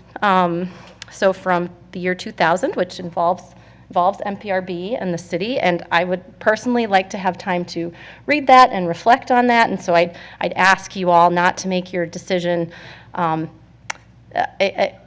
not vote no today and make your decision in a vacuum without looking at that report, which, again, I just learned about. Right, and so I urge you to pass it out of committee to allow for further discussion and understanding, really. And lastly, I think to vote no, it would be wildly hypocritical of us. I mean, in full board tonight, we approved taking on 2 dog parks. Last meeting, we approved spending over $1 million to acquire new land by Bede-Makaska. Voting no would be, frankly, to tell the Kenilworth corridor where we regional trail in a neighborhood which is 90% white, that they can have a regional trail, but Phillips along the Greenway, which is 71% people of color, that they cannot. So, as we think about this and maintaining what we've got, I also feel that we need to have that big picture in mind, that vision for the future, just like with the dog parks and the new parkland acquisition that we're doing here. And I ask that you, I look forward to the discussion with my colleagues, and I urge you to vote yes tonight. Thank you. Thank you. Commissioner Olson? Yeah, thank you for bringing this back up, Commissioner Alper. When this first came around, I think a lot of us were kind of like, why the heck would we do this? And, especially considering, some of the additional responsibilities that would come in. But after, research and conversations I've had since then, and, the letters of support that we've seen from various groups, including Commissioner Marion Green, on this, we would really be limiting our exposure to future responsibilities, liability, costs, or what have you, while allowing for regional funds to be used to improve this trail, to have better signage, to have better access points, to have what is most important to me, a better chance of extending this amazing trail across the river and over to St. Paul to make it truly regional. That is something that I think is incredibly important. Last time I said, I wouldn't really want to consider this unless that was a possibility. Since then, it has been confirmed that this becoming a regional trail would help in having conversations with state representatives and senators about seeking bonding and seeking what they need to make that happen. And so I think this is a really actually kind of small thing we can do to make a really big difference, and I think it's well thought out, and I really support it. Commissioner Schaefer? I'll just jump right in here. I have a couple questions, and I don't mean to put Commissioner Alper on the spot, but where is the funding for this trail planning coming from? Has it already been allocated, or is it something we're going to take from our incoming one-time sources? Are we talking about the plan? Yeah, if we approve the Greenway, the Midtown Greenway plan, where is the funding for that coming from? I believe that it's already, and I look to Director Arvidsson to confirm this, but I believe it's already been allocated and just has been put on hold since our, March discussions, but I look forward to confirmation. Chair Benny, Commissioner Schaefer, this plan, because it was envisioned as sort of master plan light, as described in the community engagement plan, because there's so much work that's already been done. We were simply doing this plan under staff time allocation through the general fund. There's no like sort of allocation or cash money doing it. We are funding it just through the general fund strategic planning budget for staff time. Thank you very much. And consulting budget. Okay, thank you very much. Was there any thought process that you had around if we did capital only, who would maintain our capital assets once they were installed? Yeah, I'm very glad you bring that up, and I would like to address that. And I believe it's, I've had discussions with the Hennepin County Regional Railroad Authority Chair, who's Marion Green this year, and we have a letter before her, and I believe she specifically talks to that. She says, furthermore, it's on paragraph 3, furthermore, we welcome conversation and planning with the Minneapolis Park and Recreation Board focused on how to maintain the system in the future, given the possible new capital investment. So looking at those new capital investments to have a dialogue that would be discussed as part of the joint powers agreement as we move forward. So there is I believe an opening for dialogue around what that is, and I would be happy to consider, now that I've lost them, first of all, in terms of being fiscally responsible, really tightening down what we're talking about when we're saying new capital investment, and that's why I put forward these 2 clauses, whereas clauses with, in the amendment. Would people be amenable if I moved them? I think I would like to ask some more questions Oh, yeah, first, you go if it's ahead. possible. Okay, well, that's helpful to understand that, I think sounds like, this is in the weeds, but it does sound complicated if we hold maintenance, if we hold the asset and then pass it on to somebody, we've got all the plans, et cetera, et cetera. It doesn't, I'm not sure, it's unclear to me how that would be worked out. I would like to ask Council Rice, has the city or the county ever put forth a bonding request for the Midtown Greenway?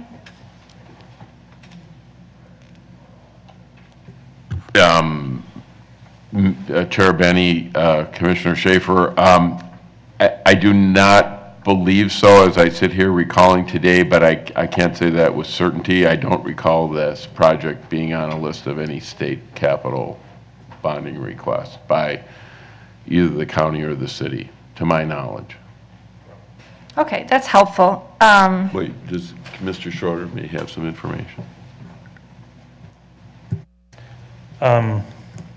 Is it still Co-Chair Benny, Commissioner Schaefer? We could look at this further, but I believe the Sable Bridge was accomplished with federal earmark dollars directed to that project, and I believe it was like $5.5 million. Right, but the question that I understood was whether there was any request to the state legislature. I heard it as bonding, but I wanted to make certain that we covered the full range of requests that have come forward to support that.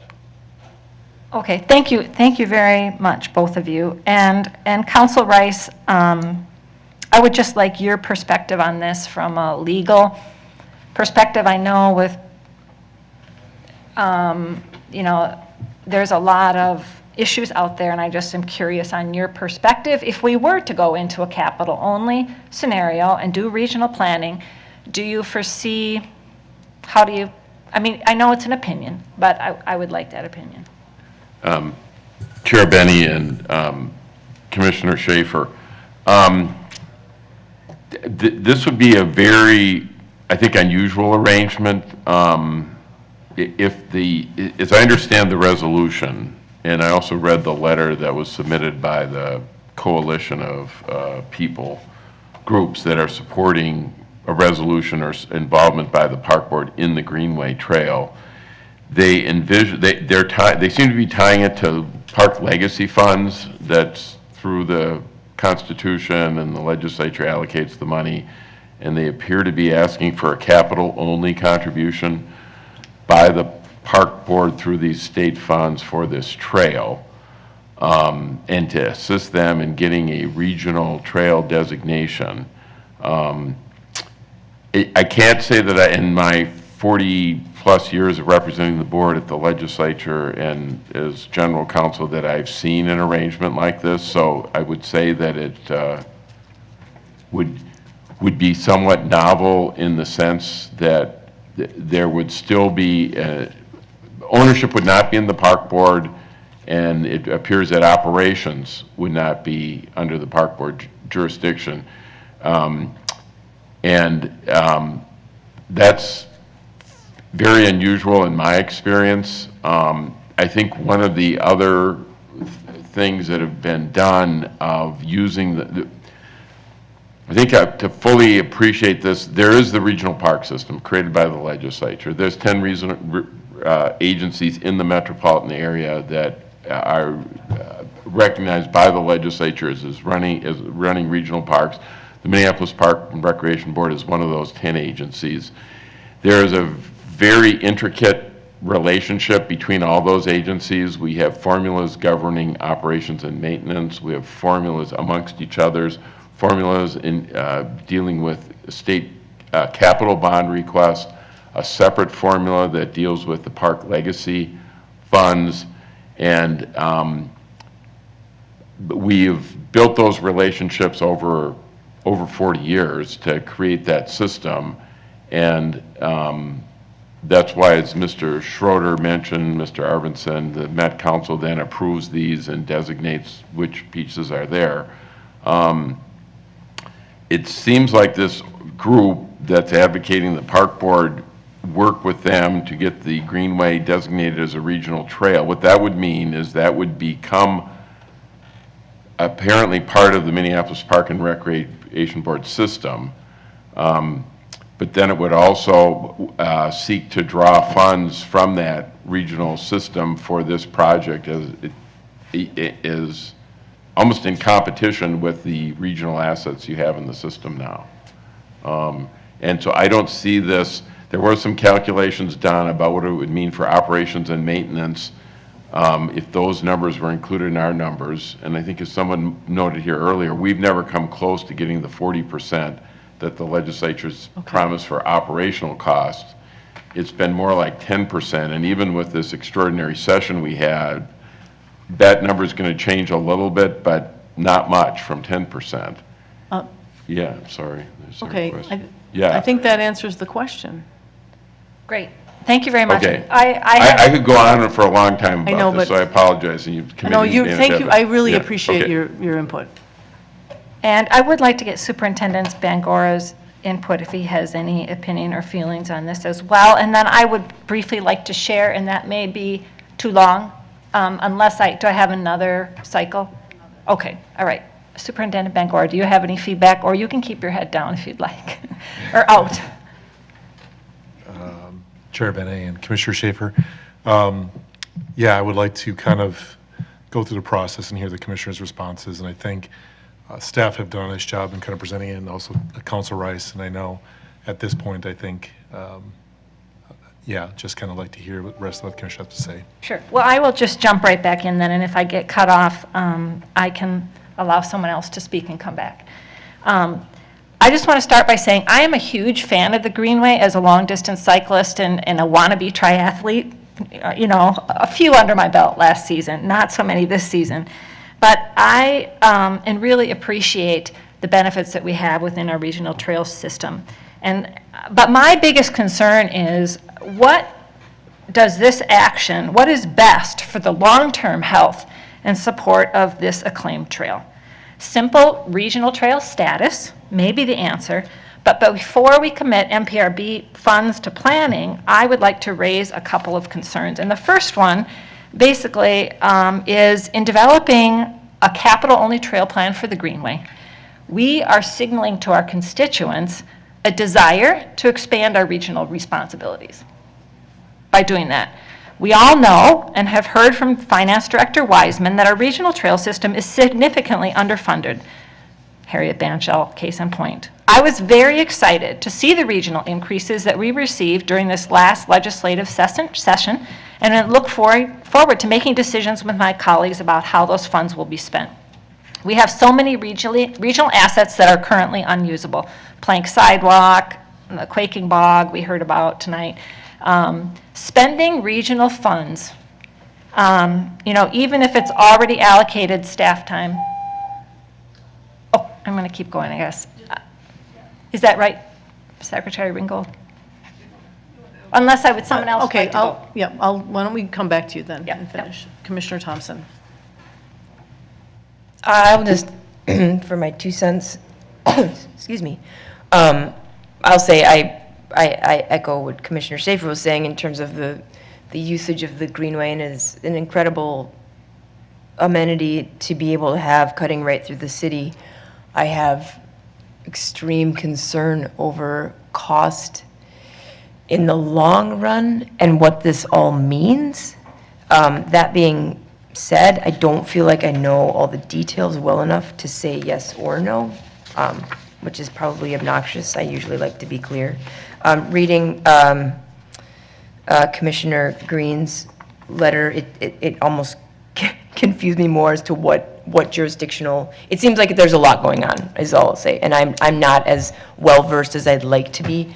Given that, I am inclined to maybe just listen as well as the superintendent and allow then the greater board to take that on later, but I just thought I'd let you know. I'd like to ask a couple of questions. One comment I'll make is a lot of the proponents here are bringing up the demographics of the neighborhoods that this cuts through, and that's totally true, which means those neighborhoods have access. But I think that probably if there was a look at the actually users of the trail, I don't think it's quite the same. I think that's true. You know, I used to commute on it when I went into the office. But that being said, Mr. Schroeder, I believe when we had the previous presentation, if you could come up, I believe it was already sort of like kind of a back of the napkin was, roughed out to say there'd probably be about, this would maybe open up access to about $70,000 a year in funding? Commissioner, or Co-Chair Benny, that's the number that I recall being shared, and it was very much back of the napkin. Yeah, but it's not a lot of money, and this is my concern. One of my grave concerns here is that the expectations of what this would open up, or maybe that it's a step to then saying, okay, now what we're going to do is put tremendous pressure on the organization to really prioritize this particular path or trail or connection or way above all else. And that's my concern, because I do know that there's a desire to have, bathroom buildings along the corridor and things like that. Things that are really different than on the Kenilworth Trail. So that's a very big concern that, we've got some champagne tastes and we've got a beer budget. Is there any kind of a process, Council Rice was talking about this is a little bit of a regular thing, like who owns it and then who's maintaining it and so on. Is there any kind of pathway to saying that if there is the capital program can be kind of managed by the park board through the master plan, but that any bonding requests, any significant funding that is outside of whatever is reasonably accessible on an annual basis could be under some other organization's name, like the county? Is that doable or no? Chair Benny, I would say yes, it is. I mean, the underlying structure of this would be a joint powers agreement. Okay. But we haven't defined any of the terms of the joint powers agreement, other than this resolution would be to say that we are a capital-only partner. And there have been no other terms defined or agreed to relative to that JPO. And then that's the other question I had. Obviously, this is just to say, yeah, let's go ahead and look at it, but the board gets to decide whether we enter into it. Commissioner Benny, that's correct. And what we're trying to do with this master plan, as we are doing with the Cedar Isles master plan, is to frame a direction for the board to consider. And then subsequent to that, there would be, as a part of the master plan, if it were approved, a direction to enter into a joint powers agreement of some sort, which again, the board would have the opportunity to review and shape through its processes. Okay. And I think that's good to hear, and I think that's actually encourages me to support this, because we have a way to frame kind of what our role would be, but the other thing I'll say is just for the community to understand is that, when we put our bonding requests out there, we might come out with 5 things. It's like at Christmas when you're a kid, you don't just put the whole Sears catalog out. You're strategic, right? You say, well, these 5 things are important. And so we don't, we have other priorities already that we are bringing forward year after year that we would like to see come forward. And so we have to continue to advocate for those priorities, and this couldn't jump that queue either. So, okay, that's it for me. Secretary Ringgold. Thank you, Co-Chair Bene. So the good news is you probably don't have as much work to do to figure out ownership as you might think. You've got actually a little bit of a starting point. So as part of service redesign, and I bet Commissioner or Councilmember Rice will remember this as I get into it a little bit. As part of service redesign, you've seen kind of the main documents around parkways and stormwater, and you might have noted in there was a part that talked about bikeways. That work wasn't actually approved at the time, but it was approved within that next year. And there's a document that the city and the park board and other partners worked with together to lay out land ownership, trail ownership, actually in some cases separate than the land ownership, and maintenance responsibilities. So for the Midtown Greenway, when this was actually done in about 2000, only the first phase of Midtown Greenway was complete, but they still went ahead and identified the ownership of all of the bits for the second and the third phase as well. So in this case, the land ownership is primarily HICRA. The trail ownership is City of Minneapolis. They funded most of the trail development at the time through federal grants, and then there was a specific federal bonding request for the Sabo Bridge. The maintenance of the trail landed with Public Works as well. So there were only a few trails that at the time the park board chose not to be the owner of the trail and or the maintainer of the trail, and this was one of them. So this is in place. I just looked, it's a 13-0 vote approval by the city council. So it is actually a city council approved document. Thank you. I think Commissioner Olson was next. Commissioner Olson? Yeah, well, I just want to thank you, Commissioner or Co-Chair Benny, for your kind of line of questioning there. This is not us doing the thing. This is us saying that the thing has merit and that it's worth further consideration, and that there are questions that we have, and voting for this resolution is the best way to get the answers to your question. And so I appreciate that, but I do take a bit of umbrage when you kind of mentioned, the demographics of folks who use it. I commute using this. I see who uses it every day, and the diversity of it reflects our city truly. It's probably the only more diverse place that I encounter on my commute is the light rail, which is heavily BIPOC. And kind of on that, in that I use it as a commuter way.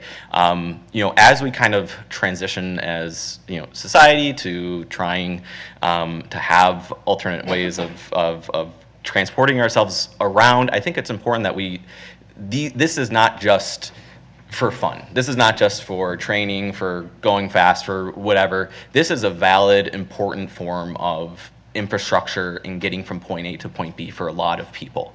And by making it a regional trail, by being a partner, it does make chances of expanding it so that more people can use it, so that we have a stronger system, so that we can join our partner, our sister city over in St. Paul, and increasing that access so more people can use it, so that it is seen as this valid thing of infrastructure that it is, and it should be. And so just really, I think that's kind of important to give it that status.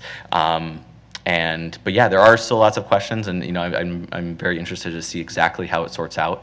But it sounds like our planning staff would be able to work that out pretty strongly, and I think they understand as well how cautious we are of taking on a lot of other expenses, and I'm confident that we'd be able to work out a favorable deal. Commissioner Alper. Yeah, thanks. I think I would like to move one of my amendments at this time. Could I finish my thoughts? Oh, shoot. Okay, then I'll go to you and then move you. Commissioner Schaefer. Yes, I just was talking about that in developing, in voting for this tonight, we're signaling to our constituents that we have a desire to explore expanding our regional system. I mean, that is a true statement. And I think From what we have heard from the original presentation, if the constituents were to listen to that staff presentation, I think they, and I hope they do, I think they would be shocked by the cross-jurisdictional responsibilities and complexity of this particular trail. And I do think that one of our main goals is to operate a financially sustainable enterprise. So I feel like that we know enough now to say no now. And secondly, it is unclear that joint power trail agreements are an efficient arrangement for trail users and governmental staff. Case in point is in my district, the closing of the Cedar Lake Trail. It is going to be closed for almost a decade. A decade. And from the start of my term, I have been advocating with the Southwest Light Rail for the opening of that trail, even if it's little sections, even if it's like a little temporary piece here instead of the detour, you know, all down Hennepin and then around. And I did some more digging into this. And one of the things that I was surprised that I think hurt us in this arrangement was the confusion about responsibilities around who was doing what when the Southwest Rail contracts were coming forward. That's what I heard. I don't know if it's exactly true, but there is definitely no one advocating. It is silent for the Cedar Lake Trail, and it makes me upset because I feel like it's a double standard sometimes within our community about advocating for this but not advocating for that. And so sometimes these joint power agreements, I really liked in the resolution the part about studying all of our joint power agreements because they are all different. Many of them are different, and there's not consistency. That creates confusion for governmental staff who are trying to advocate for these places and for myself as a commissioner not knowing who to call. I get calls already from the Greenway. The trash isn't picked up. Who should we call? Well, then I got to dig around and figure out or send them to customer service.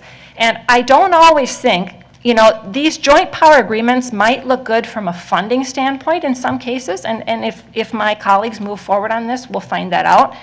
But I think that there are some concerns. And my question is, why we as a park board would move forward committing our staff time when we have all these projects coming down the pike. You know, we just heard it's not a special allocation, it's just going to be general budget time. I think that we all have projects that we wish planning staff could handle, right? And yet we're adding this one to it in an area that I think it's questionable whether we're going to get the funding we need for it. So I think there's a way forward, but we have had no written communication from any of the three entities except for Marion Green at 4 o'clock, and we need to have a formal written commitment before we spend any of our time or funds on what are you going to bring to the table, folks? Because you know what? We have leverage now for the Greenway. And I care about the Greenway. But I don't want it to be this confusing joint powers agreement. But if we can bring Hennepin County, you know, kind of ask them, why haven't you had any bonding requests? Why haven't you done this? You know, I don't think the burden of figuring that out should be on our staff time, right? I think the burden, we can't figure out for the city and the county what they want to do about the Greenway. That's not our role, right? I don't support, you know, trying to guide them through a process that they need to decide for themselves. Sorry. Thank you. Commissioner Alper? Thank you for those impassioned comments. You know, it's true. I think despite this Bikeways 20 report from 2000 that I learned about it right before this meeting, I think it's really confusing what the responsibilities are for various parties. And all I'm asking you in committee is that we continue this conversation because it is so important. It has implications for Cedar Lake. It has implications for what happens to the Kenilworth corridor. It has implications for the Grand Rounds. You know, as we work with our partners and think about when these joint power agreements renew, I think it's really worth daylighting some of these major issues, and this gives us, like you said, leverage to talk about it at this point in time. We're opening the door for dialogue, and if, you know, it doesn't work out, it doesn't work out. We have opened the door to the possibility of it. So I would again urge you to vote yes in committee, and I would like to, in that spirit of framing it up, of running a financially responsible, I'm getting the words wrong exactly, but enterprise, I would like to move at this point in time my first amendment, if that's okay, Co-Chair Abeni. So I'm going to read it out loud. Whereas new capital improvements such as wayfinding kiosks, signage, benches, and picnic tables were identified as desirable in this trail corridor in existing Midtown Greenway planning documents, and there has been a consensus that existing operations such as plowing and mowing are working well, whereas Hennepin County, HICRA, and the City of Minneapolis already maintain and improve the Midtown Greenway corridor, an MPRB master plan will only clarify these existing responsibilities and not bind, imply, or subject the MPRB to any of these responsibilities. And again, that's because I really want to be clear that when we're talking new capital improvements, we're not talking a bathroom. We're talking minimal stuff here. Minimal stuff that has been identified as being desirable. And I believe that the 17 organizations that signed on to the letter that we received would say likewise. And I think this also gives staff a direction to pursue, to frame up what that means, and that we're providing beer on a beer budget. Did I get it, Co-Chair Benny? So with that, any thoughts? Commissioner Thompson had her light on before. Thank you, Co-Chair Abeni. I finally am, I've been listening.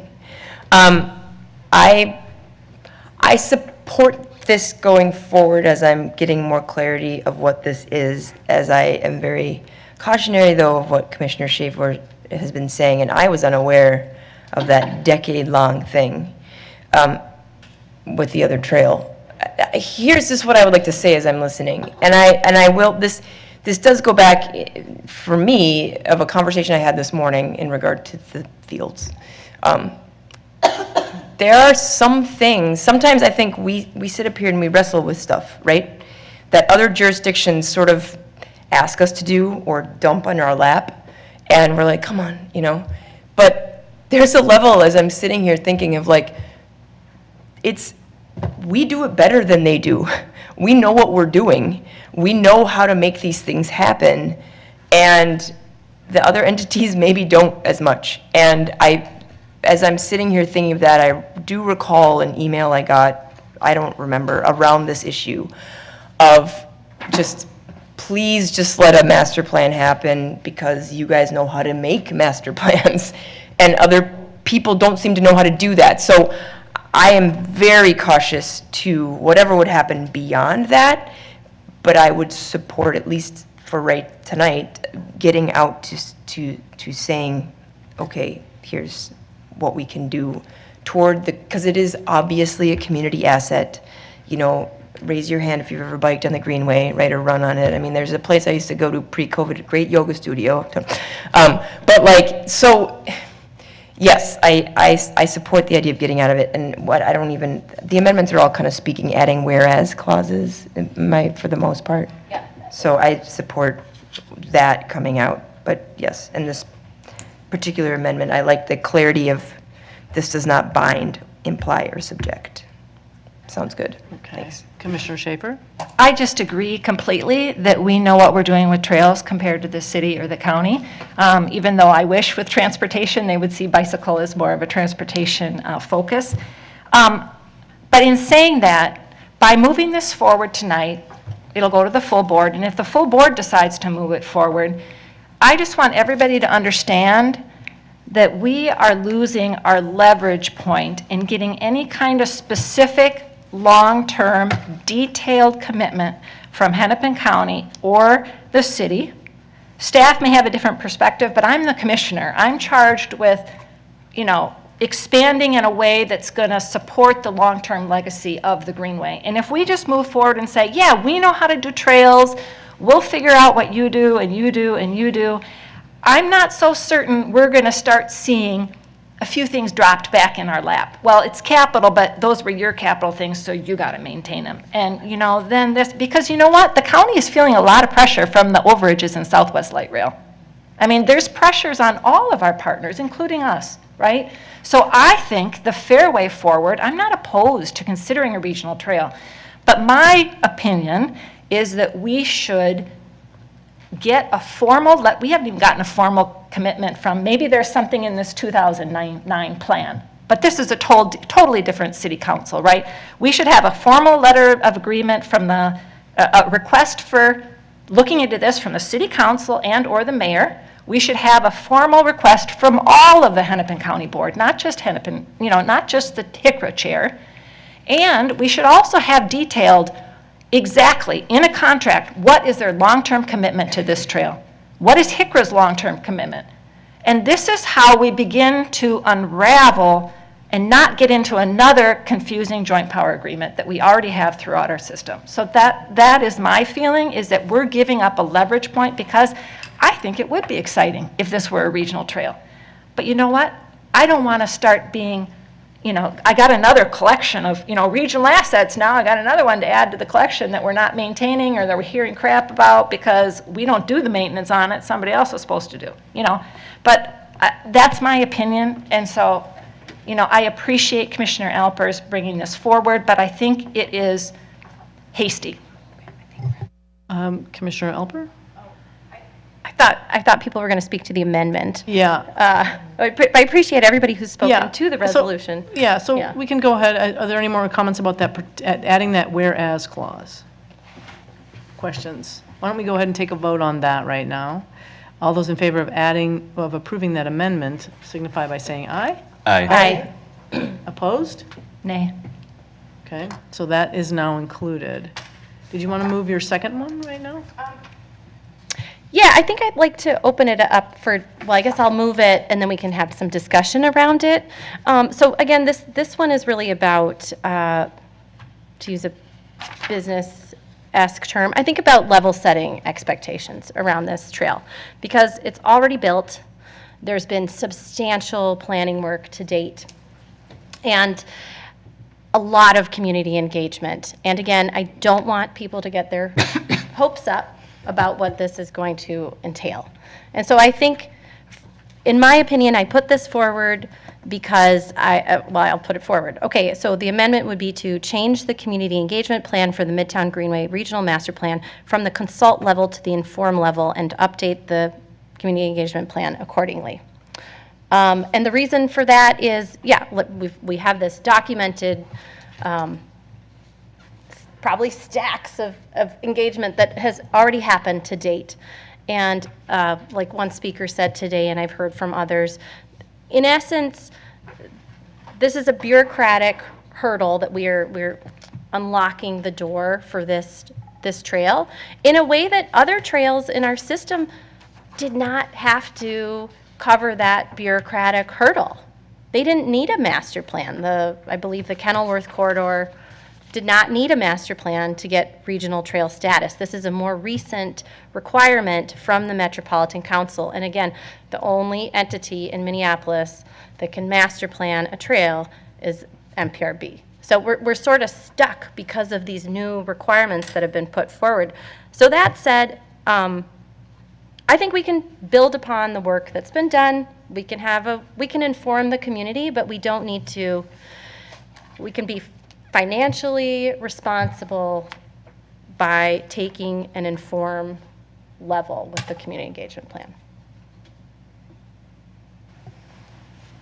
What do you think? Any discussion, questions, comments? I mean, it seems like that would be, I think that seems somewhat prudent. Okay, any other comments, or should we go ahead and vote?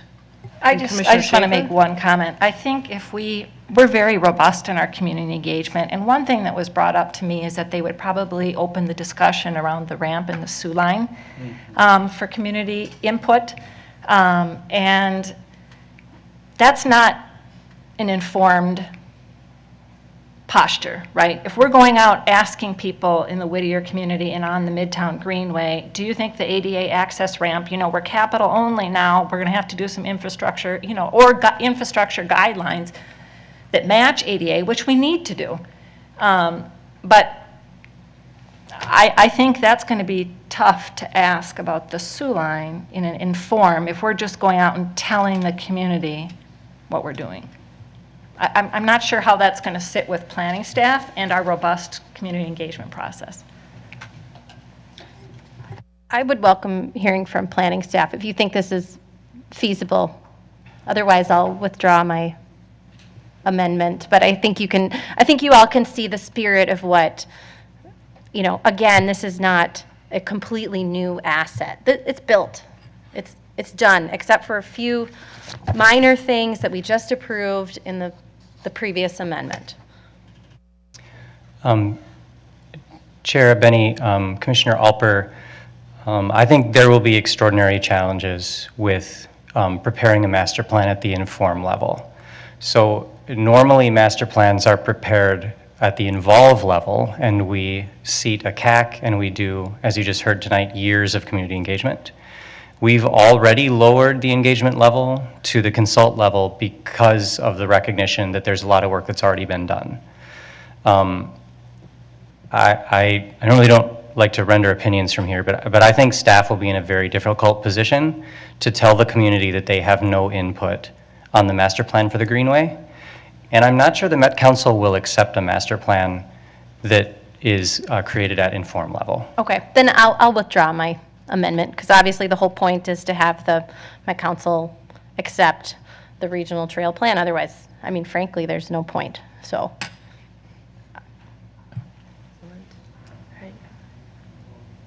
Okay, that's withdrawn. I have a question for Mr. Schroeder, who maybe, so sometimes because this is, government, this is how it's done, and we do it this way, but sometimes before endeavoring to something like this, there's maybe a memorandum of understanding that's drafted. Is there such a document for this work, or did you guys just start doing it? Sure, Penny, we didn't just start doing this. Okay. So the park board is a party to the Midtown Greenway Partnership, I think it's called now. It used to be called the Lake Street Greenway Partnership. This was made a part of their work plan, I think 3 years ago. That's right. So that's the genesis of our involvement. Thank you. Okay. May I respond to that? Commissioner Alper has her light on. Oh, no, she doesn't, but please, you go ahead. I would just say, I think, frankly, we have 7 new commissioners here, and learning about how our park system works is a big, they're big shoes to fill, right, as commissioners. And so to hear about the Midtown Greenway back in March, frankly, it took me by surprise. And I think it took many of us by surprise. And the efforts that happened, that started, they had a genesis before many of us were on this board. So we didn't have that history. The same way tonight, I don't have that service design bike report history from 2000, which, again, I urge you to consider voting this out of committee so that we can make an informed decision and have time to look at that report, which, where was I going with that? I want to say I think many of us have expressed this desire to maintain what we've got, to be fiscally responsible, and I think that we can pursue this in a fiscally responsible way. We just adopted this amendment, and this is not a final binding commitment. We can see what the JPA comes up with.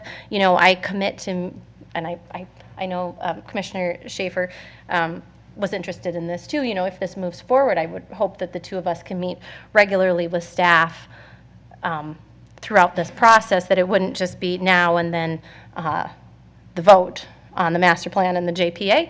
So, I would work with colleagues and we would update all of you regularly. So I just urge you to consider it at this point in time. Okay. I think maybe we should go ahead and take a vote on this as a... You're voting on the The amendments have been, one amendment's included, one was withdrawn. So we're now on the resolution with the amendment. Oh, President Forney. Yeah, I just wanted to speak to the amendment. I don't know, do I have size 14 shoe size, whatever, anyway? The big shoe fitting here. I was on the original Midtown Greenway Coalition. I also have to say that it's close to now 3 decades that I was involved with the Southwest LRT. So I understand what the complex arrangement is of each one of these. I do not believe that our constituents are construing that we're taking it over, but I do believe that our constituents are in favor of us supporting a robust trail system. And so that's why I think it's very important for us to support this. Southwest LRT was an incredibly horrendous situation. And probably one of the biggest reasons why is because we were not included at the table because of the 4F. We were the last ones to be considered. And that's really what, shall I say, bastardized that entire route. So, though we are at the table now with the Botano line, a lot of things have been learned as a result of all of these things. And so I would really encourage us to remind everybody that the Stone Arch Bridge is owned by Hennepin County, but we have the wonderful privilege of having the top of that as a trail. So there's so many different complex arrangements here. I don't think that should deter us because I think we are about these accessible trails, and if we can add a sliver of money, into it through this process, I highly support it. Thank you. Okay, so I'd like to go ahead and vote on Resolution 2023-127. All those in favor, please say aye. Aye. Opposed? Nay. That passes. And with that, I'll adjourn the Planning Committee meeting. I'd like to reconvene then the board and move back to wherever we were in a discussion of resolutions. Resolution 2023-119, and I apologize, I don't remember exactly where we were. But I believe that we are dancing around with a substitute motion. I think that's the way we were getting to. President Forney, I Yeah. think that we stopped where there was a motion to postpone, and I would like to withdraw that motion and continue discussion on the original amendment, or the resolution that you just set up. Okay, so postpone is off the table now, okay? No substitute resolution is being done, and you've withdrawn your amendment. Okay, all right. So, Commissioner Thompson. Thank you, President Forney. As we had our 2.5-hour detour from this topic, there were some things that came up for me with the Cedar Isles and the master plan that we just discussed now with the Greenway. And, it's something that I thought about a lot recently. We've master planned so many things. We had this eye toward the system, regional parks, service areas. Never once in that process were we looking through the eyes of these specific kind of things for, I'll just say it, for girls. And I would hope that we can pass this as it is. It is vague enough to give staff and commissioners and the technical advisory committee time and space to say, here's where these should be. So it doesn't, in my intention, and I think the way that I wrote it was saying this is both guidance and it's a push and a pull to the technical advisory committee and to us and to staff, all three, to say, let's figure this out and here's our timetable.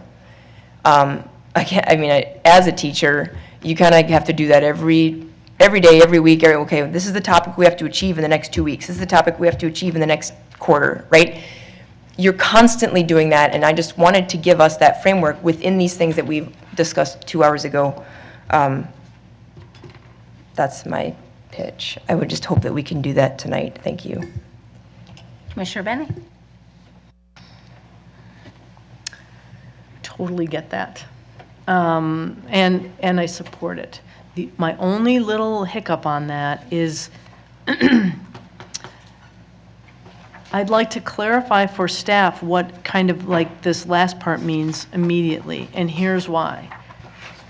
If there really is an intention to roll something out for the right now, I think that's confusing a little bit because I think that's hard to do, maybe. But I think it'd be better to put the effort into making sure 2024 starts out well. That'd be my only thing. And one suggestion I have is to possibly suspend the rules to modify that resolution to take off every word after additionally about the temporary, because it also says no less than 6. And then to also then come back and add the one about 2024. So we'd end up with 2 resolutions tonight, and that one would go as is, so that one wouldn't need a rules suspension. Want me to say it again? So the resolution before us, the original one by Commissioner Thompson, we would take off, we would suspend the rules to remove the word additionally to place no less than temporary the rest of the resolution. And then we would adopt just the first part of it. Explain where you're at on the resolution. Okay, so the resolution 2023-119. So then we have the words we would keep up through no later than spring season 2028. And then after that, all the rest of it, starting with the word additionally, to place no less than 6 temporary fast pitch fields, that would go away right now because that's saying immediately, and it's saying 6. And so then we would pass this, what we'd be doing is saying, we actually, setting a target of by 2028 to actually implement essentially capital improvements. But then we'd come back as a body, I would also then want to move forward with a staff amendment which has the strategy for 2024 at Armitage, Bottineau, and Linden Hills Park. I think that's more manageable. So with that, go ahead. Second. So I'm suspending the rules. Okay, that's the first motion. Okay, in suspension of the rules, there's no debate. Okay, so all those in favor of suspending the rules, please say aye. Aye. Aye. Against? Okay, that So the action rules carries. are So now we have suspended the rules to make this amendment? Yes. Thank you. So I would like to amend the original resolution 2023-119 to strike the last clause or whatever, the last sentence here, starting with the word additionally. Additionally, to place no less than 6 temporary fast pitch length fences in the interim on softball fields starting immediately and lasting until the permanent structures come online to replace them. I would like to strike that. And then, yeah. You need to strike a resolved clause? That doesn't substantively change the resolution. That's just the title. I'll find the resolved clause. Oh, good point. You could change the title, but you need to change the resolve. Right. Okay. Thank you. Discuss while I find it. We are looking for the resolve clause.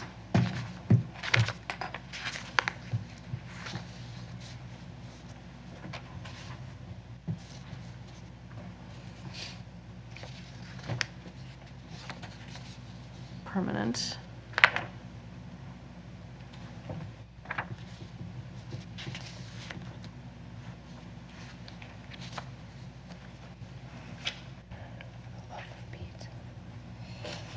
Well, it doesn't. Is it the language that deals with Todd and Bottineau Park? That's a different one. It's a different one. Okay, if I may, I think I have it before me. There's a resolved clause that said, resolved, the Board of Commissioners utilize information called by the Diamond Sports Technical Advisory Committee to help identify the 6 temporary locations and, oh boy, never mind. They're all mishmashed. So, okay, that's interesting. I'll write it right now. Hold on. No, so Well, in some ways, the resolve clauses aren't really saying the word immediately. It's just in the title.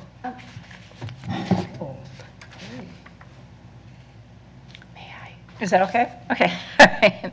Commissioner Alper. May I ask at 9:13 at night if potentially this could be figured out for our next meeting? Because we've determined that it will, it sounds like this will help guide our TAC, that there's substantial interest in it, that the exact decision of the where, I mean, I think we've had over an hour of discussion on it tonight. I think, I hope that the audience and that staff can feel there's palpable interest in this. I would just, for time management purposes, it would be amazing if we had like the exact resolutions that we were going to be voting on and not be editing from up here. So that would be my pretty please ask. Okay. No? Okay. I'm not sure what the order is, so I'm just going to go with Commissioner Schaefer. I would support that direction, particularly since Commissioner Musich isn't here, and, you know, we've got this other one that relates to her. I would support moving forward the Resolution 119 as it is, and then putting it back on the TAC and the commissioners to decide where those fields go, et cetera, if that's easy to do tonight. Otherwise, I support Commissioner Alper's direction to, you know, I do think there's sufficient direction without a lot of specificity that may make it not a tit for tat between where these are going. That's my only thought. Commissioner Thompson? Thank you. Might I just add for clarity, I did read through all the original resolved, and there's nothing that says immediately in there, so we could, that part, it just got in here, and that was probably me, but it's not part of the substance of it. So we could, since the rules are suspended, we could still strike that phrase for lack of confusion, and then the original thing is all still the same. Does that make sense? That would work for me, yeah. That need a second? Yeah, so you did make a motion? Is that what you? We're still, I was just offering clarity off of the motion to strike that phrase, which I support, and it doesn't, we don't need to do anything with the resolved clauses, as I believe that it was Council Rice who mentioned we might have to. That motion would be in order just to simply strike the second sentence of the title. Yep. Of the resolution. I would second that. Okay, we have a second to that. Motion Okay, of amendment. All right. Okay, any discussion to that amendment? Oh, no lights, all right. So all those in favor of the amendment of striking additionally da-da-da-da-da-da, please signify by saying aye. Aye. Opposed? That action carries. Okay, back then, was there anybody else who needs to discuss anything? Oh, okay. Oh, Commissioner Menz. I do think that we should vote on this today, and then the other ones will go to the TAC. They're going to go to the TAC. So I would prefer that we take a vote on this. That would be my personal suggestion, that we stand up and we say that this is something that we value and that this is really important to move forward now, and then we let the TAC figure out the fields that are going to be identified. Any other discussion? Oh, Commissioner Alper? Just, all right, well, I'm planning to vote, but I would, in the future, it would be great if we had what is in front of us that we're voting on, because right now I'm not entirely sure what I'm voting on, if you see where I'm going with this. We're voting on the same resolution. The resolution didn't change. Nothing changed. Right. Okay, so on that, all those in favor of the amended resolution 2023-119, please signify by saying aye. Aye. Opposed? That action carries. I will go through then now petitions and communication. I'll start with Commissioner Olson. Pass. Sorry, pass. Commissioner Abene. I just, it's sort of a point of personal privilege here to some extent, but I just want to make a comment that a friend of mine and a constituent of mine, I attended his funeral today. Council Rice was there as well. He was a firefighter in captain in the St. Paul Fire Department. And, you know, what a great public servant. And we have public servants sitting out here. He had a remarkable impact in his ridiculously short life. And he's a great guy. His name's Chris Parsons. So I just wanted to say that. Great constituent, great friend. Commissioner Thompson. I would like to give a shout out to our temporarily named city, Swiftiapolis, which I'm very excited for. And I would also like to give a shout out to former park board president and my first cousin, John O'Kogel, who's getting married tomorrow. So I want to put that on record. On Parkland, right? Yeah. In his backyard. Oh, that's right, sorry. Commissioner Alper? Pass. Commissioner Schaefer? I just want to say thank you for all of the ideas and input and discussion tonight. It's really robust, and I appreciate that. And I'm glad that I'm excited that the end is in sight for the Cedar Isles Master Plan. It's been a long road, and I'm thankful for all the people that turned out tonight in support. And some stayed till the bitter end to engage in our process. And I think this is what is exciting, is when we see the room full, right, on whatever issue is tonight. And tonight we heard probably 3 or 4 different issues. And to me, that is just a win for us as a board, because you know what that tells me is that every single one of us are communicating to our community and engaging various perspectives, and that's exciting to me. So thank you, everyone. Commissioner Menz? Thank you. There's a couple of things that I wanted to talk about really quickly. And I just want to express sincere condolences and support to the Somali community and just the general community in Minneapolis after the horrific crash that happened on Lake Street. And as someone who teaches students who could have been in that car, and the negligence of our systems to prevent people from operating machinery that can kill has been difficult to take.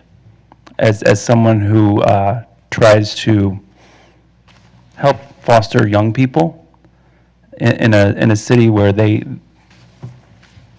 it's just hard to take. The other thing that I would like to say is that Juneteenth is my new favorite summer holiday for sure.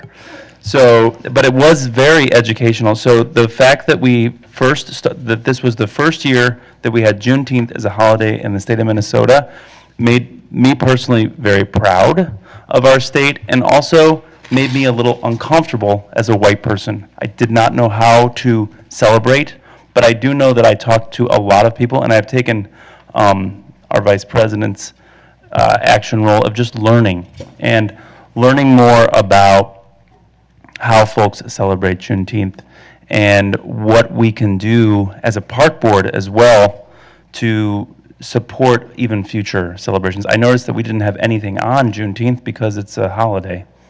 So, and I was unable to get over to Bethune because I was traveling from Indianapolis with my son. So, but I was just I had a lot of conversations with young people and older people about how that holiday has been celebrated in the African American community over the years. I have been to Galveston Island. I have learned about this from years ago of living in Texas, and it's just, I feel like it's actually the holiday that will carry over in our country because it actually represents freedom for all of our citizens. Unfortunately, July 4th does not represent that. And I think that it shows growth as a city, as a state, and as a country to just have that identified as valuable. So we always talk about the things that we're not doing, but I'm really just happy that we're moving forward and we're recognizing, we're acknowledging, and we're doing the work as white folks too to learn about the history of our country from a more varied perspective. Thanks. I'm going to interrupt. And Superintendent Bangor? Thank you, President Forney. I appreciate having a quick moment. I was just wanted to express today, the last couple of days, I was in this very room and I had Teen Works young people sitting packed in on these chairs from the north and the south. And all of the folks that were going to be mentoring them out in our parks. I think 260, I believe, so around there, young people that are going to be working through the park board, not only earning a paycheck, but learning about and green jobs, environmental kind of work, and then hopefully having them come back each year. We had young people that raised their hand that had been back here year after year, and we're trying to not only expose them to the incredible world of recreation, but also the environmental piece of it, the green jobs and opportunities for these young people. I just wanted to express the fact that the diversity in that room was just amazing to see these young people working for us, and I just wanted to recognize that. And we had a really good civics lesson, each group. They asked, am I paying taxes? And I said, yes, you will be paying taxes. And then I went in, then they asked who I was and what, and I told them I was the 12th superintendent of the organization, and they were just, it was really cool. But I also told them about, for every $1, we get 8 cents. And so it was a really good conversation. But I also turned around and I said your names as board members, as the board, and who you are, and you represent them, and to understand that it's the people, it's the board. I'm appointed by the board, and it was a fascinating conversation. But they asked the questions, and I just wanted to share that we sat here, and it was just a really beautiful experience to see these faces. And so if you have a chance to see these young people out there, I encourage you to stop by and see them. They know who you are now. I told them your names. Introduce yourselves to them and let them know that we work for you. So thank you. Thank you, Superintendent Vice President Crudup. Everybody go out and enjoy the shortest night of the year. The meeting is adjourned. And with that, I will call to order the Administration and Finance Committee. Oh, wow. Sorry to be anticlimactic. Can the Secretary please call the roll? Oh, my gosh. Commissioner Musich. Commissioner Menz. Here. Vice President Crudup. Begrudgingly. Co-Chair Schaefer. Here. Co-Chair Thompson. Here. You have a quorum. Would someone like to move the agenda? So moved. Excellent. All in favor of the agenda? Aye. Aye. Opposed? I'll move the minutes. Motion carries. Thank you. All in favor of the minutes? Aye. Aye. Aye. Opposed? That carries. We have one resolution before us tonight. Oh, and we also have a discussion item. I'll move resolution 2023-114, resolution approving change order number 2 in the amount of $38,389.45, and amending the 2022 and 2023 capital improvement program to transfer a combined total of $80,155.19 from the 2022 and 2023 NPP 20 capital project contingency fund to the Northeast Athletic Field Park Improvements Project budget to account for unanticipated project costs. Is there any discussion, questions, anything of that? Commissioner Menz? Or is your light on for fun? No? Okay. All in favor of Resolution 2023-114, please signify by saying aye. Aye. Opposed? Nay. That motion carries. All right, we have a report item on our 2024 current service level. Thank you, Director Wiseman. Co-Chair Thompson and Commissioners, I promise to come back to this body to have further discussion on our current service level and property tax levy requests. Just to remind you, the Administration and Finance Committee will approve a resolution setting the maximum, or requesting the maximum tax levy at the first meeting in July, and then the full board will adopt the request for the maximum tax levy during the second meeting in July.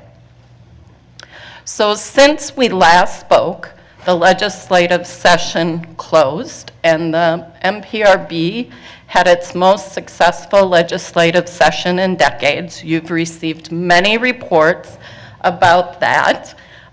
This presentation tonight is going to focus on the general fund. The two items that are now built into our general fund 5-year directions. The first one is the increase to local government aid. The MPRB anticipates receiving approximately $9.6 million of the $81.5 million appropriation to the city. That is an increase of just over $800,000 from the 2023 local government aid appropriation. The legislation also passed a paid family medical leave bill, establishing a state-run system. A new tax on both employers and employees will begin January 1st of 2026. So we have built into our 5-year projections the costs associated or estimated costs associated with this leave beginning in 2026. So to remind you, during our budget retreat, we came to you with a 5-year projection that estimated our property tax levy increase of 6.19%. Now putting in the local government aid increase, and then we adjusted some of our expenditure items. We have a new general fund maximum property tax levy of 5.51%. So it did decrease based on the local government aid, but it is still slightly higher than what we estimated last year. And that is largely due to inflationary costs being greater than what we anticipated. So as a summary, you will see our general fund property tax levy increase. I have placed in here a decrease to our property taxes. If you remember, in 2023, we experienced an LGA reduction, and we raised property taxes by $449,000. And we talked about if we received an increase from the state, we would back that increase out. So this represents backing that out, and it also shows the $816,000 increase. We have fees and charges reductions, the ARPA reduction, so our revenue increases would be $4.2 million.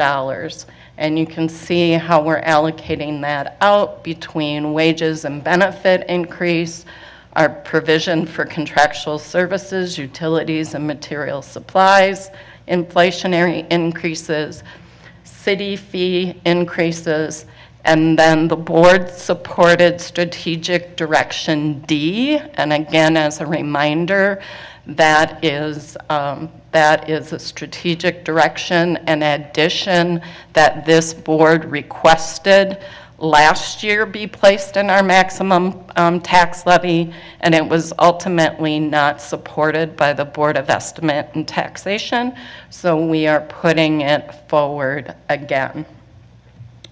So again, that provides a maximum property tax levy of 5.51%. As the finance director, I can't recommend that you go lower than the 5.51% unless you make some decisions to remove some of these increases that I am showing on this slide. So I know the board is cognizant of our asks around stormwater and parkways, and you wanted to keep the property tax levy ask as small as possible. So I open it up for conversation at this time.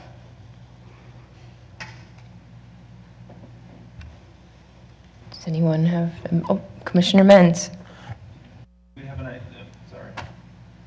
Do we have an idea of the motivation of the BET or the mayor's office around that Care for Park Assets line item that we weren't able to get last year? Are we kind of just going back for something we're not going to get? Co-Chair Thompson and Commissioner Menz, that's a great question, and I don't think that we have taken the temperature of the BET at this point, so that is really up for conversation by this body. Commissioner Co-Chair Schaefer. Could you go back to the previous slide quickly? This one? Could you explain to me general fund property tax revenue increase? Is that a set percentage? Tell me a little bit more about the detail on that.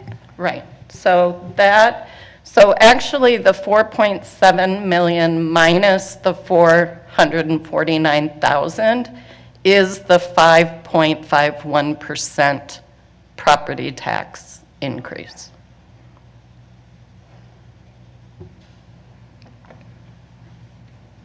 Any other questions? I would just like to say thank you for putting this together, and that is a significant drop, so I hope that would find agency with the BET and then also show that we're trying to be good stewards and that others will help fund our different aspects of whatever. Any other questions or comments from my colleagues? Yes, Commissioner Benny. Thank you, Co-Chair Thompson. I'm not on this committee, but it's not clear to me that the BET would know that we sharpened the pencil in any way. This might be the problem, right? The BET doesn't know that we're being fiscally responsible. So,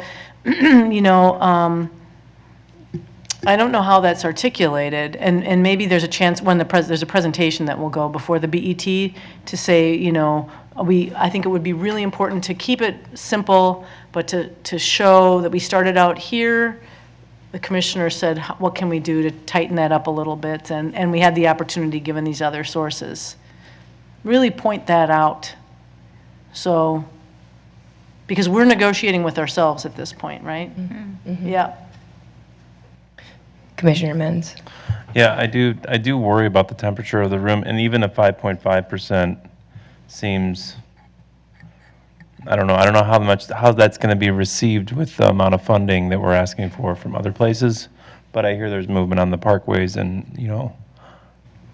I guess it's just something to consider for we're going to be able to see this again, obviously, before we send it off, but I still think that 5.5% number is probably going to seem a little bit high to the council members and the mayor. Not that we shouldn't do it, but since we're asking for all that other funding with the stormwater and the parkways, I think we should think about what we can do to be fiscally responsible and really sharpen those pencils. Commissioner Abene. But, I would say it's really the city that's looking for the parkway money. I mean, that's their commitment that they would fund that. And so, the goal of that, and that was done, kind of really a common sense approach to not duplicating services, not having two street departments, and that would allow us to focus more on youth sports and natural area management. And the stormwater one, I think should come, it's really not, the BET seems to really understand that, at least Samantha Priest-Stinson and Vice President Brandt really seem to understand the stormwater's not in their purview, so. Excellent.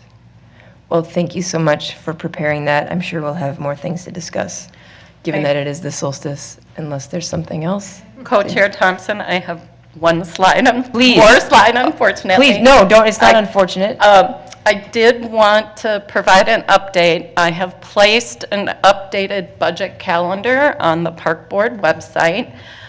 We do have our meeting with the mayor, our first meeting with the mayor on June 29th, even though a lot of conversations have already started with the mayor. This is our formal presentation to the mayor, so that's next week. It was important to get your feedback tonight before we talk to the mayor next week. And then there are several study reports that commissioners have asked for and staff have determined need to occur before the superintendent presents his recommended budget. So I've laid those out on the budget calendar now. So on July 19th, Administration and Finance Committee will hear a report about that state ongoing and one-time funding that Commissioner Schaefer mentioned earlier in the meeting regarding the needs around our regional system. August 2nd, we will have an enterprise fund study report item at the Administration and Finance Committee where we'll kind of do a deep dive and kind of budget 101 on the enterprise fund. And then on August 16th with the Recreation Committee, we will do the Northeast Ice Arena study report as well as the Neiman Athletic Field study report. And then finally on September 20th, we will do a study report and a deep dive into fees and charges. Thank you. If I'm missing anything that somebody had wanted, please let me know. President Forney. Yeah, I was just going to say, and when is the mayor presenting his budget? The mayor is presenting his budget on August 15th. Okay. Well, I do think Commissioner Benny's correct that stormwater and parkways are a win for the city. They seem unilaterally happy things to talk about. So 9:39, should we go home? I'm going to call this meeting adjourned. Adjourned. Woohoo.